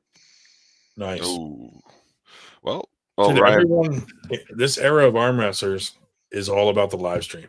They want to be on the live stream. They want to be able to go view their matches. Yeah. And I don't blame them. I mean, it's great. The only thing I don't like is that they don't promote the fucking live stream themselves. Like, we got to And get all these arm wrestlers to people are promote. entitled. There's a lot of people that are entitled, and that they think they've gotten some clout or they've been in the sport X, Yeah. but they don't understand. It's like, what do you give the promotion in terms of value on ROI? Do you Yeah, know what what I mean? are How the many reactions to actual, because you're on the event, do you sell any pay-per-views for me? So Yeah, you what are you know doing? how we've kind of proven this, right? And we've humbled some people without saying anything. And this is how we do it. Yeah. We give you a promo code, okay? And you go out and sell yourself. And basically we'll give you 50% of the profits of every pay-per-view you sell. So if you come back to me and you think you're a stud and you've sold 10, Sold 7 tickets, right? yeah, I'll be like, well, you know, it's a good payday for you right there, you know. I was Because surprised with my number. I'm not gonna lie. I just thought my parents were just gonna buy it. no, you were good. Oh, Dude, did JJ paid you out, right? Yeah. Dude, But Knuckles Up gave me here's a the thing- promo here's the code. thing. Knuckles Up did that with me with a promo code. Yeah. How'd you do? I promote them a lot. I don't know, because when they told me, you know, like, hey, we have some money for you, I told them to just keep it. So Oh, that's nice. Good job. put it towards whatever you got to put it towards, you know. Yeah, we've had a few guys do that too. Like they were like, "Hey man, I like what you're doing. You guys keep the money." I mean, on the promo code, but like I think it actually helps people be realistic on their expectations. You know, Yeah. like I I'll just tell feel you, like I promote them anyway. Auden Larrett was a big seller. You Oh, know, yeah, people, yeah, he's sure. not this, he's not, he doesn't deserve that. Mac 3 doesn't happen without Auden Larrett. That was That's a true. very big thing that you guys caught the match. And I could not get over. I mean, Big Rig will tell you. I could not get over the crowd. Man, when I was up at front, I was like, I took a seat. I didn't even have a table. I was like, oh, everything is taken. So I literally had to claim a seat, and I put it to the side of the stage. Did you see that? Because there was nowhere for me to sit. I saw that. I really planned that poorly, didn't I? So I ended up grabbing a seat, put it on the side of the stage, and I was watching. Then I had to piss. It took me 15 minutes to get to the washroom because everybody. I'm like, excuse Too many me, people, excuse me. Make a I was whole. like, that's an exaggeration, but it took me a fucking long time. You know, basically, I missed the whole super match because I had to come back. Yeah. You know, I kind of, you know, like I promote everybody anyways. So like when someone's like trying to pay me to promote them, I'm like, I do it anyway. Like, you know, like if someone posts your like Big Rig will sometimes post your flyer in 98, and then I just share it to a bunch of 98 groups that I think would pertain to people going to Mac or watching Mac, and I'll just share it to all the states, you know. Well, that's amazing, and I really appreciate that anyway. So to make money off it, to me, is like, yeah. Well, listen, anytime you want me to do that, just send me the flyer. Because look, honestly, I know I'm very Mac centric right now, obviously, but I want to be available to everybody. But if you send me a DM, I check every morning. I check my DMs every morning, and they say, "Hey, could you please share this?" Boom, done. Yeah. You know what I mean? 100% gonna do it. Cool. And my Facebook is starting to get quite a bit of followers now. I can't add any friends, but I guess you can follow me now. So Yeah. Because they have a limit, I think. Yeah, 5,000. Yeah. I need to get the other social, like my Mac social medias needs to some work, and we are about to do a serious drive on content because we have like all these hard drives, like these 2 terabyte hard drives of fucking footage that we still haven't like. Yeah, I'm still waiting on my matches. I'm so sorry, man. We didn't expect. I talked to Mateus. We didn't expect to go from Mac 2 to Mac 3 in a month and a half. Like that was never the plan, you know. So we still haven't even uploaded all the matches from Mac 2. So we got to go back, and then what we're gonna do is we're gonna make highlight reels for guys. You know, once all the matches are up, then we'll start doing some highlight reels. And then you guys can use that to market yourselves with brands, you know, go out and get sponsors and stuff. Because it's a partnership between our athletes and us. We're not your boss. We have a platform. You're an athlete. We require each other. So our footage, we just ask if we can release it first. Like we're gonna release it first. Right. Then once we're done, you own your footage. It's your name and likeness. Go ahead, go make money with it if you can. You know. I was like, I got to promote it as much as possible. Like You have what? How many wins you got at Mac? Oh, I got Liam and I got Jeff, and then if you count the New York versus Ontario, I lost to Zach every single round, and then I pinned Bolzan. You got to win on Bolzan. Yeah, left-handed. Left-handed. That's big, actually. Yeah, that's a big win. Yeah, I heard it again on the way down. Oh fuck. Yeah, it was just a bad position with Jeff that I got into. Like I knew it was a risky position. I did get the win, but it's just all recovery work now. Yeah, Zach is Zach's at a much higher level than I thought. He is. I'm gonna go on a limb and say he's probably top 10 in Canada right now. He is number 6. Is he really? Yeah, he's number 6 in Ontario. Oh, in Ontario, but I mean overall. In Canada, overall, I would say put him top you know 10. Makes me look better. I've only pulled him once. That was last year. I beat him, but I'm very difficult for people if you haven't like pulled me before. It's I have a unique style. People think I'm a hooker. I'm not. I'm a high hook presser. I know. I felt it. Yeah. Actually, did I do that? Because I can't remember. Is that what I did? I thought I might have taught. It was like a flash pin. It was super. It was like a press flash pin. Yeah. You have to look on video. Yeah, I barely remember. Oh yeah. I get up there. They call me up and they call up me, and I'm just like, all right. Put my elbow down. Okay. Oh yes. How to arm wrestle? Yes, okay, let's get this going. And I'm looking straight past you, and I don't even hear the word go, and it's just like, oh wait, we already went. Oh yeah. I was probably nervous to face you then because I probably hit you with the kitchen sink because you're a big guy. Like, come on. Yeah. You know. Dude, that happened to me in the beginning. Like people didn't realize how bad I was at arm wrestling. So like when I'd get into like an open class, these pros would fucking smash me at full force because they're like, "You kind of look big. I wasn't sure how you'd be." Yeah. And sometimes you get guys like you that have like short forearms, but they're like this fucking big around, like the forearm. And you're like, you land into their strength, and then you're like, oh god damn it, he's gonna ruin my tournament for me. Yeah. You know? Right. So nobody took a chance on me. They just were like, whap, and then they were like, "Oh, I'm sorry, dude." Well, for me, I was severely untrained, and I didn't want Big Rig to take anything out of my arm because Steve Walker was in the class, and I needed everything I had for him, and that guy kicked my ass. So I was like, okay, well, I mean, it's time to re-retire. That's who I'm training for the States, because he shows up every single time in New York States and he wins it. I really hope you beat him, Eric. And I really want to beat him. I mean, it is wishful thinking, but I'm putting in the work. Man, I would say high hooking him. Don't come forward to him. Yeah. I already figured that part You out. got to hook with him, dude, because when he gets in a hook, that may he's or not may the not be same what I'm as he trading. is up top, you know? Yeah, you have to take it. You have to take his pronation from him. But anyways, guys, I'd love to sit here and shoot the shit forever. Yeah. For what you guys been on for 5 fucking hours, almost 6 hours. I apologize that I nearly We go died. on every night at 8:30, and Sorry. some nights it's over by midnight, and sometimes it's on till 6 Just a.m. go. Just go. Depends who's Just- on. Just Oh, well, and I invite me used some other times too. Yeah, we will. We're on every Friday, so yeah. Yeah, but now it's Saturday Oh, morning. so I gotta tell you, Ian. Go, Eric.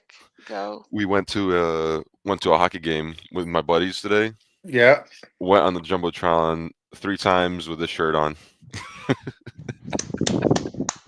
So on the way out, I had people ask me Jeez, like, look at "Oh, that like fucking what form, eh? It looks like I'm still a pro arm wrestler with that form, huh? Yeah. I got Almost. a cramp. I just got a cramp for that." Thank you very much. I love that you're always doing your workouts in Mac gear. I see Peter Brana do the same thing. I see JJ. I see Brandon Alcessor. I see Jamie Staken. I mean, there's guys now that I even seen Paul Lynn in a Mac jersey working out. Oh, the purple one. He has a Oh purple. yeah. He's got a purple one too, right? No, I was thinking of his USA Mac 1 jersey, but yeah, he has a purple one too, He has doesn't a he? purple one. Yeah. Yeah. Yeah. Ryan, do you have any Mac swag? Yeah, JJ gave me some stuff last time he was down. Oh, at Knuckles Up. When you weren't down that time, he just brought the table down. And I gave him some 98 shit. We kind of traded some stuff. JJ went to a Knuckles Up that I didn't go to. Yeah, Knuckles Up 4. Yeah, he had the table at Knuckles Up 4, and then you came the next time with the table. No, I came to Knuckles Up with the table first. You came to Knuckles Up 3 with a table. Oh no, it was Winter Blast when he brought the table to Winter Blast. JJ brought the table to Winter Blast. Yeah. So you got the two mixed up. Oh, okay. Yeah. But you brought it to Knuckles Up. I brought to Knuckles Up, and then I missed one, and then I went to the next one. JJ brought it to Winter Blast. Yeah. Whichever the video Everybody was playing around. I mean, that was many versions ago though. But yeah, and he didn't. What pissed me off though, because I knew Paul Italia was going to bitch about it. He didn't put the platform down. So yeah. And that matters. That inch matters, especially when you're super short, right? Yeah. You know, for tall people, I know, like guys. I'm thinking about sending one to Brian Shaw because it's super comfortable. It's the only table that actually is better for both short people and tall people. Yeah. And people say, "How's that possible?" Well, it's better for tall people because there's more room under the table for their legs. It's better for short people because the elbow pad is 1 inch lower to the ground. Yeah. Yeah, and the pad and the hand pegs are a 1/2 inch closer to center, so they don't have to reach as far. Huh, okay, that's what felt weird. I didn't know the pegs were closer. Just slightly, and the reason is I've seen a guys anywhere like 5'6" to 5'8". You'll see them. They're in a hook match, and their like index finger is just making contact with the peg. They can't even get a finger around it, right? Because they're so short. So I said, what if we just moved it a 1/2 inch, and you know what? At least they can get like half of their fingers around it. You know what I mean? So Because I'll kind of start off with like my hand like this on it, and then rotate it, and then for the pin, I'll push this way, like I'll Yeah. press on it. Yeah. And I'm like, I haven't gotten that far in on it. Maybe it was just the style of the match I was in. Mm. But well, I mean, the table dimensions for the most part actually are the same. Like, it's the same distance across and this way. And if you really think about it, like an inch difference in elbow height, like it's for the most part the same. But I just believe that it's safer. I think we made the adjustments necessary to make the game safer, and guys can attack each other hard. Like, if you want to see what how hard you can attack and not get hurt on this table, just look at the John Terrian versus Brandon Elsesser match. oh, Mac, oh, dude, I was watching that from the sidelines. My elbows were hurting just from Like, I honestly, I thought to myself, if someone doesn't break their arm in this match, it's never happening. Yeah. You know, guys were like fully committed in the arm breaking. Other guys were pressing down. I'm like, oh my God, like, something's gonna go, and it just didn't. Yeah. And I think it has a lot to do with whenever there's focused pressure, you have more room to move it. So it's not a static pressure that snaps. Now, do I think that Mac tables are never going to have injuries? That's fucking bullshit. I would never say impossible. that. It's impossible. You're doing anything physical. I mean, you could go to the gym tomorrow and do a bicep curl with 15 pounds and your bicep tendon goes. Like, it's impossible for us to have zero injuries. But being able to say that you can minimize injuries is huge. Oh yeah. Oh, You know what I mean? and I think at this point, look, I've only had 3 shows, so I still think the sample size is too small, even though we're at the I don't know. So we had like 30 super matches in the first one. We had 22 and 10 prelim, and then 22 in Mac 2, so that's 32. And then we had all of tough matches, and then all of I think we had 13 in Mac 3. So all you do the math for professional fights, we had a shit ton, no injuries. But it's still, in relative speaking, it's still a small sample size. So let's give it another year. Let's see. Get it to 1,000. 1,000 what? Just Matches? 1,000 matches on a table. Well, we've had over. Probably already there. Certainly we've had 1,000, probably in the 2,000s, but recorded.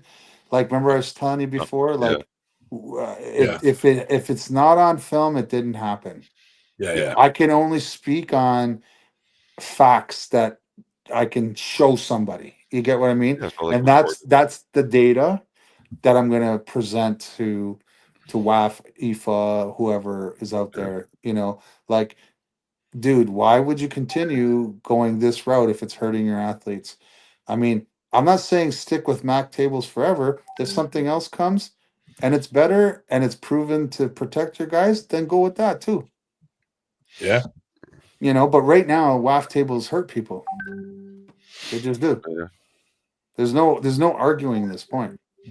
I mean, I know people that have gone to arm wrestling tournaments the first time, saw an arm break, never came back. That's what we have to fucking eliminate. That is also, like, talking to non-arm wrestlers. That's one of the number one questions that gets asked about arm breaks. Have you? Have you ever broken someone's arm? I get asked, and you want to know the truth?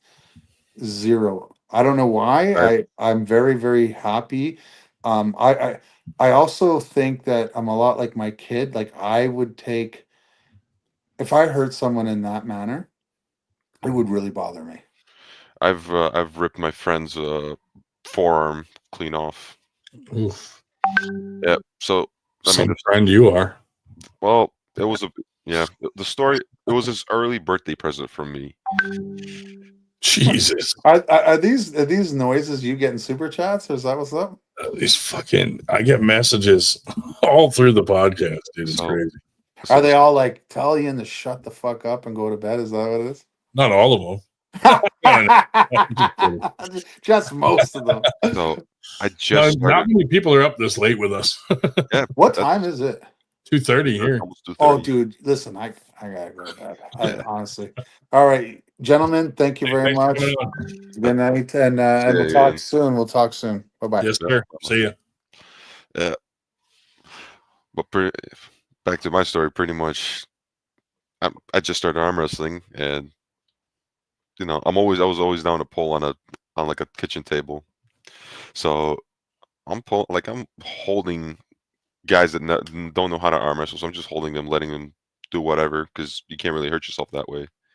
And one kid hops in, my friend hops on, it goes into a hook. I'm like, oh, you know what you're doing. He's like, yeah. Give me a little more. And as soon as I just pull on it, you hear that like celery snapping sound. That's terrible. And like tendons and shit. Fucking it's a big birthday party. It's a big birthday party. Like there's like not 100, but I'll say like 60 people there, and they're all watching. And just like it's quiet, and you hear it. Yeah, and you know what his reaction was? Oh, it happened again. So he's ripped it before. So like, so he already knew what it. Yeah, so he knew immediately what it was. But I'm like, I felt so bad. Yeah, I mean, thank God I'm not strong enough to injure anybody. So like, I would feel bad. Now, like, I have like party tricks where we had a church event. We had a Bible school from Florida come stop by in New York, and some of the guys recognize me because they follow me on Instagram or something. Yeah. So like I'll let them arm wrestle me with 2 hands. Right. There was one kid arm wrestling with 2 hands, and I just like hoisted him up off his feet. Dude, I got to tell you this. You know for a fact that I am the biggest fan of you beating Steve Walker. Nobody is going to fucking cheer for you more than this guy right here. I'm gonna have to. I want that championship. I want that. Dude, I'm telling you, do not do what everybody else does and try to match him at his own game. No. You got to get him in a hook. You got to beat his pronation and get him in a hook. If I can get good enough to beat Steve Walker, that's gonna open up a lot of doors for me. Oh yeah, big time, dude. Define, please. Oh, Define. Here is MG back. Oh, it's a diamond Minecraft block. Yeah, Thank that's you. really cool. I don't fucking know. That's one of 18 trillion things. I'm sorry that I coughed and died. Is everyone gone? I apologize. Go to bed. Yeah, you ruined it. You ruined it, dude. Fuck. I'm hopping off too soon. I gotta hop off. All right, my Good luck, dude. $10,000 grant is gone then. Oh man. Ooh. Why'd you need a grant for that much? No, it's what I was That's going their to do. sponsorship for 98% next year. I was about to be a flat backer right now. There we go.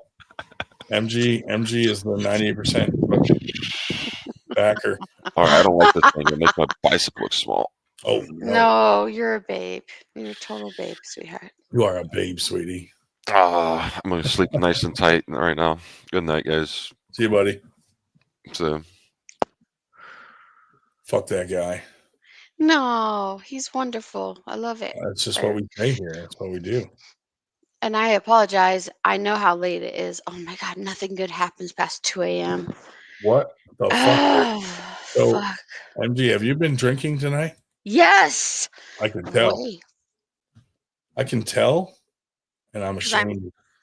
I am very disappointed that you can even talk right now. You obviously did not drink enough.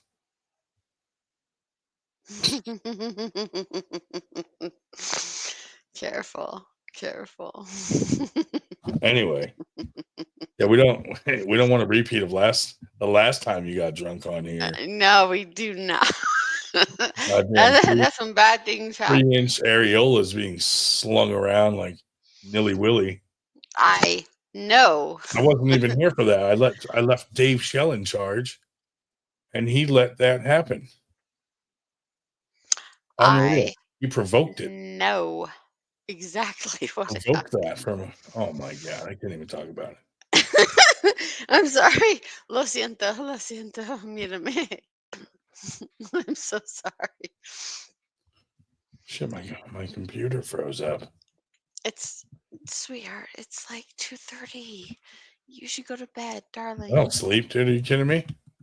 Darling, go How do to you think bed. I come up with all these grand ideas for 98? Because I never sleep. My computer froze up.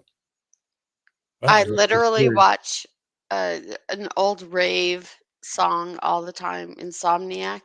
I can't get no sleep. And the bass drops.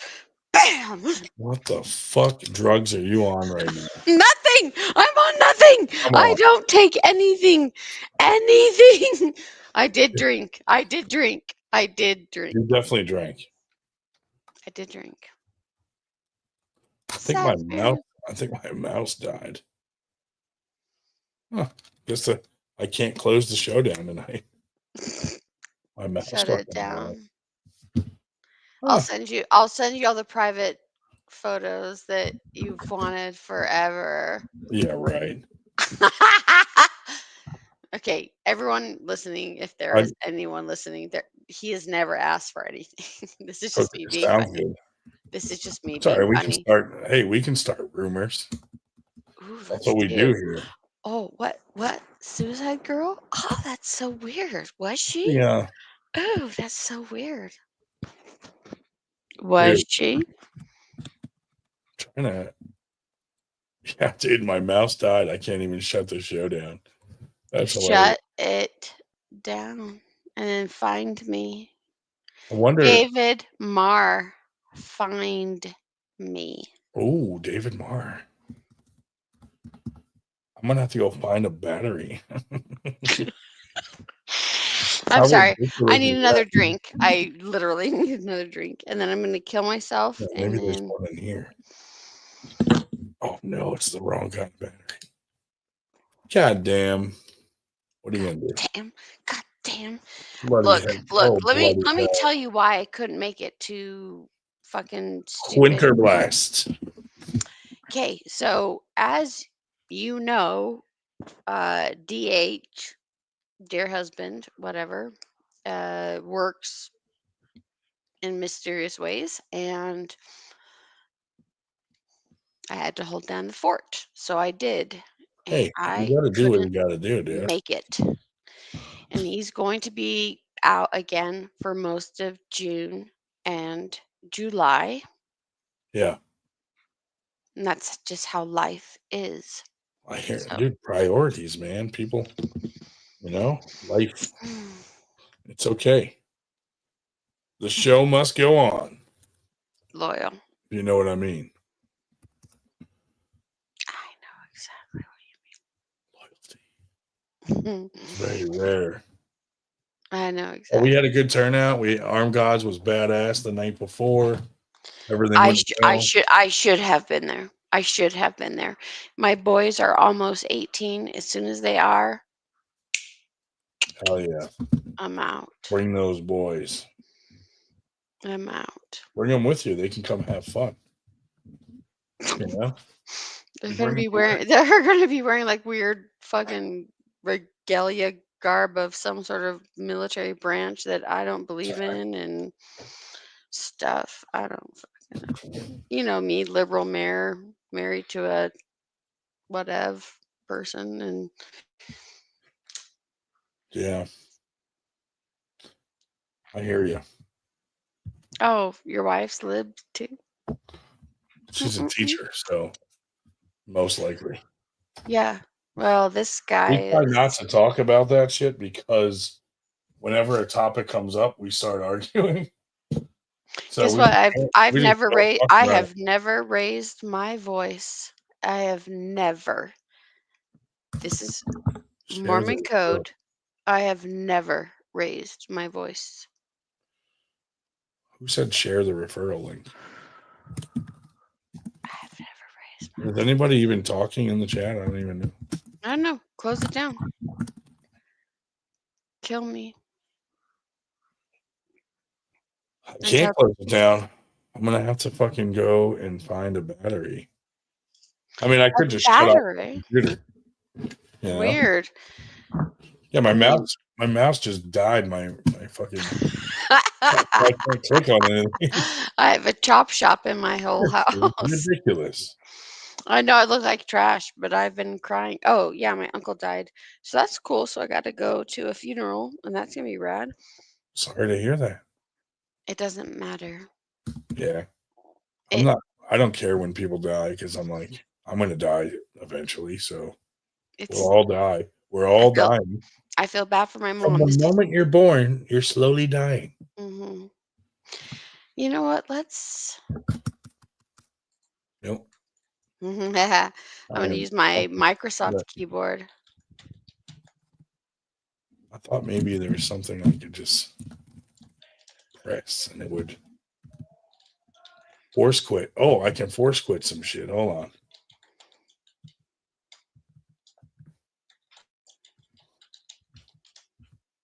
What am I on? I'm on Chrome. I'm sorry. I know I look like trash. I've been crying too hard, but. Is anybody chatting in the chat? Of course not. Oh, okay. Oh, the Drew. What do you say? I can't see it. Sweet dreams, Ian. I have to like reboot this shit. Hold on. Well, it's gonna kill the live feed anyway. Kill it. Yeah. Let me see if this kills it. No, because that won't let me fucking. Oh, here we go.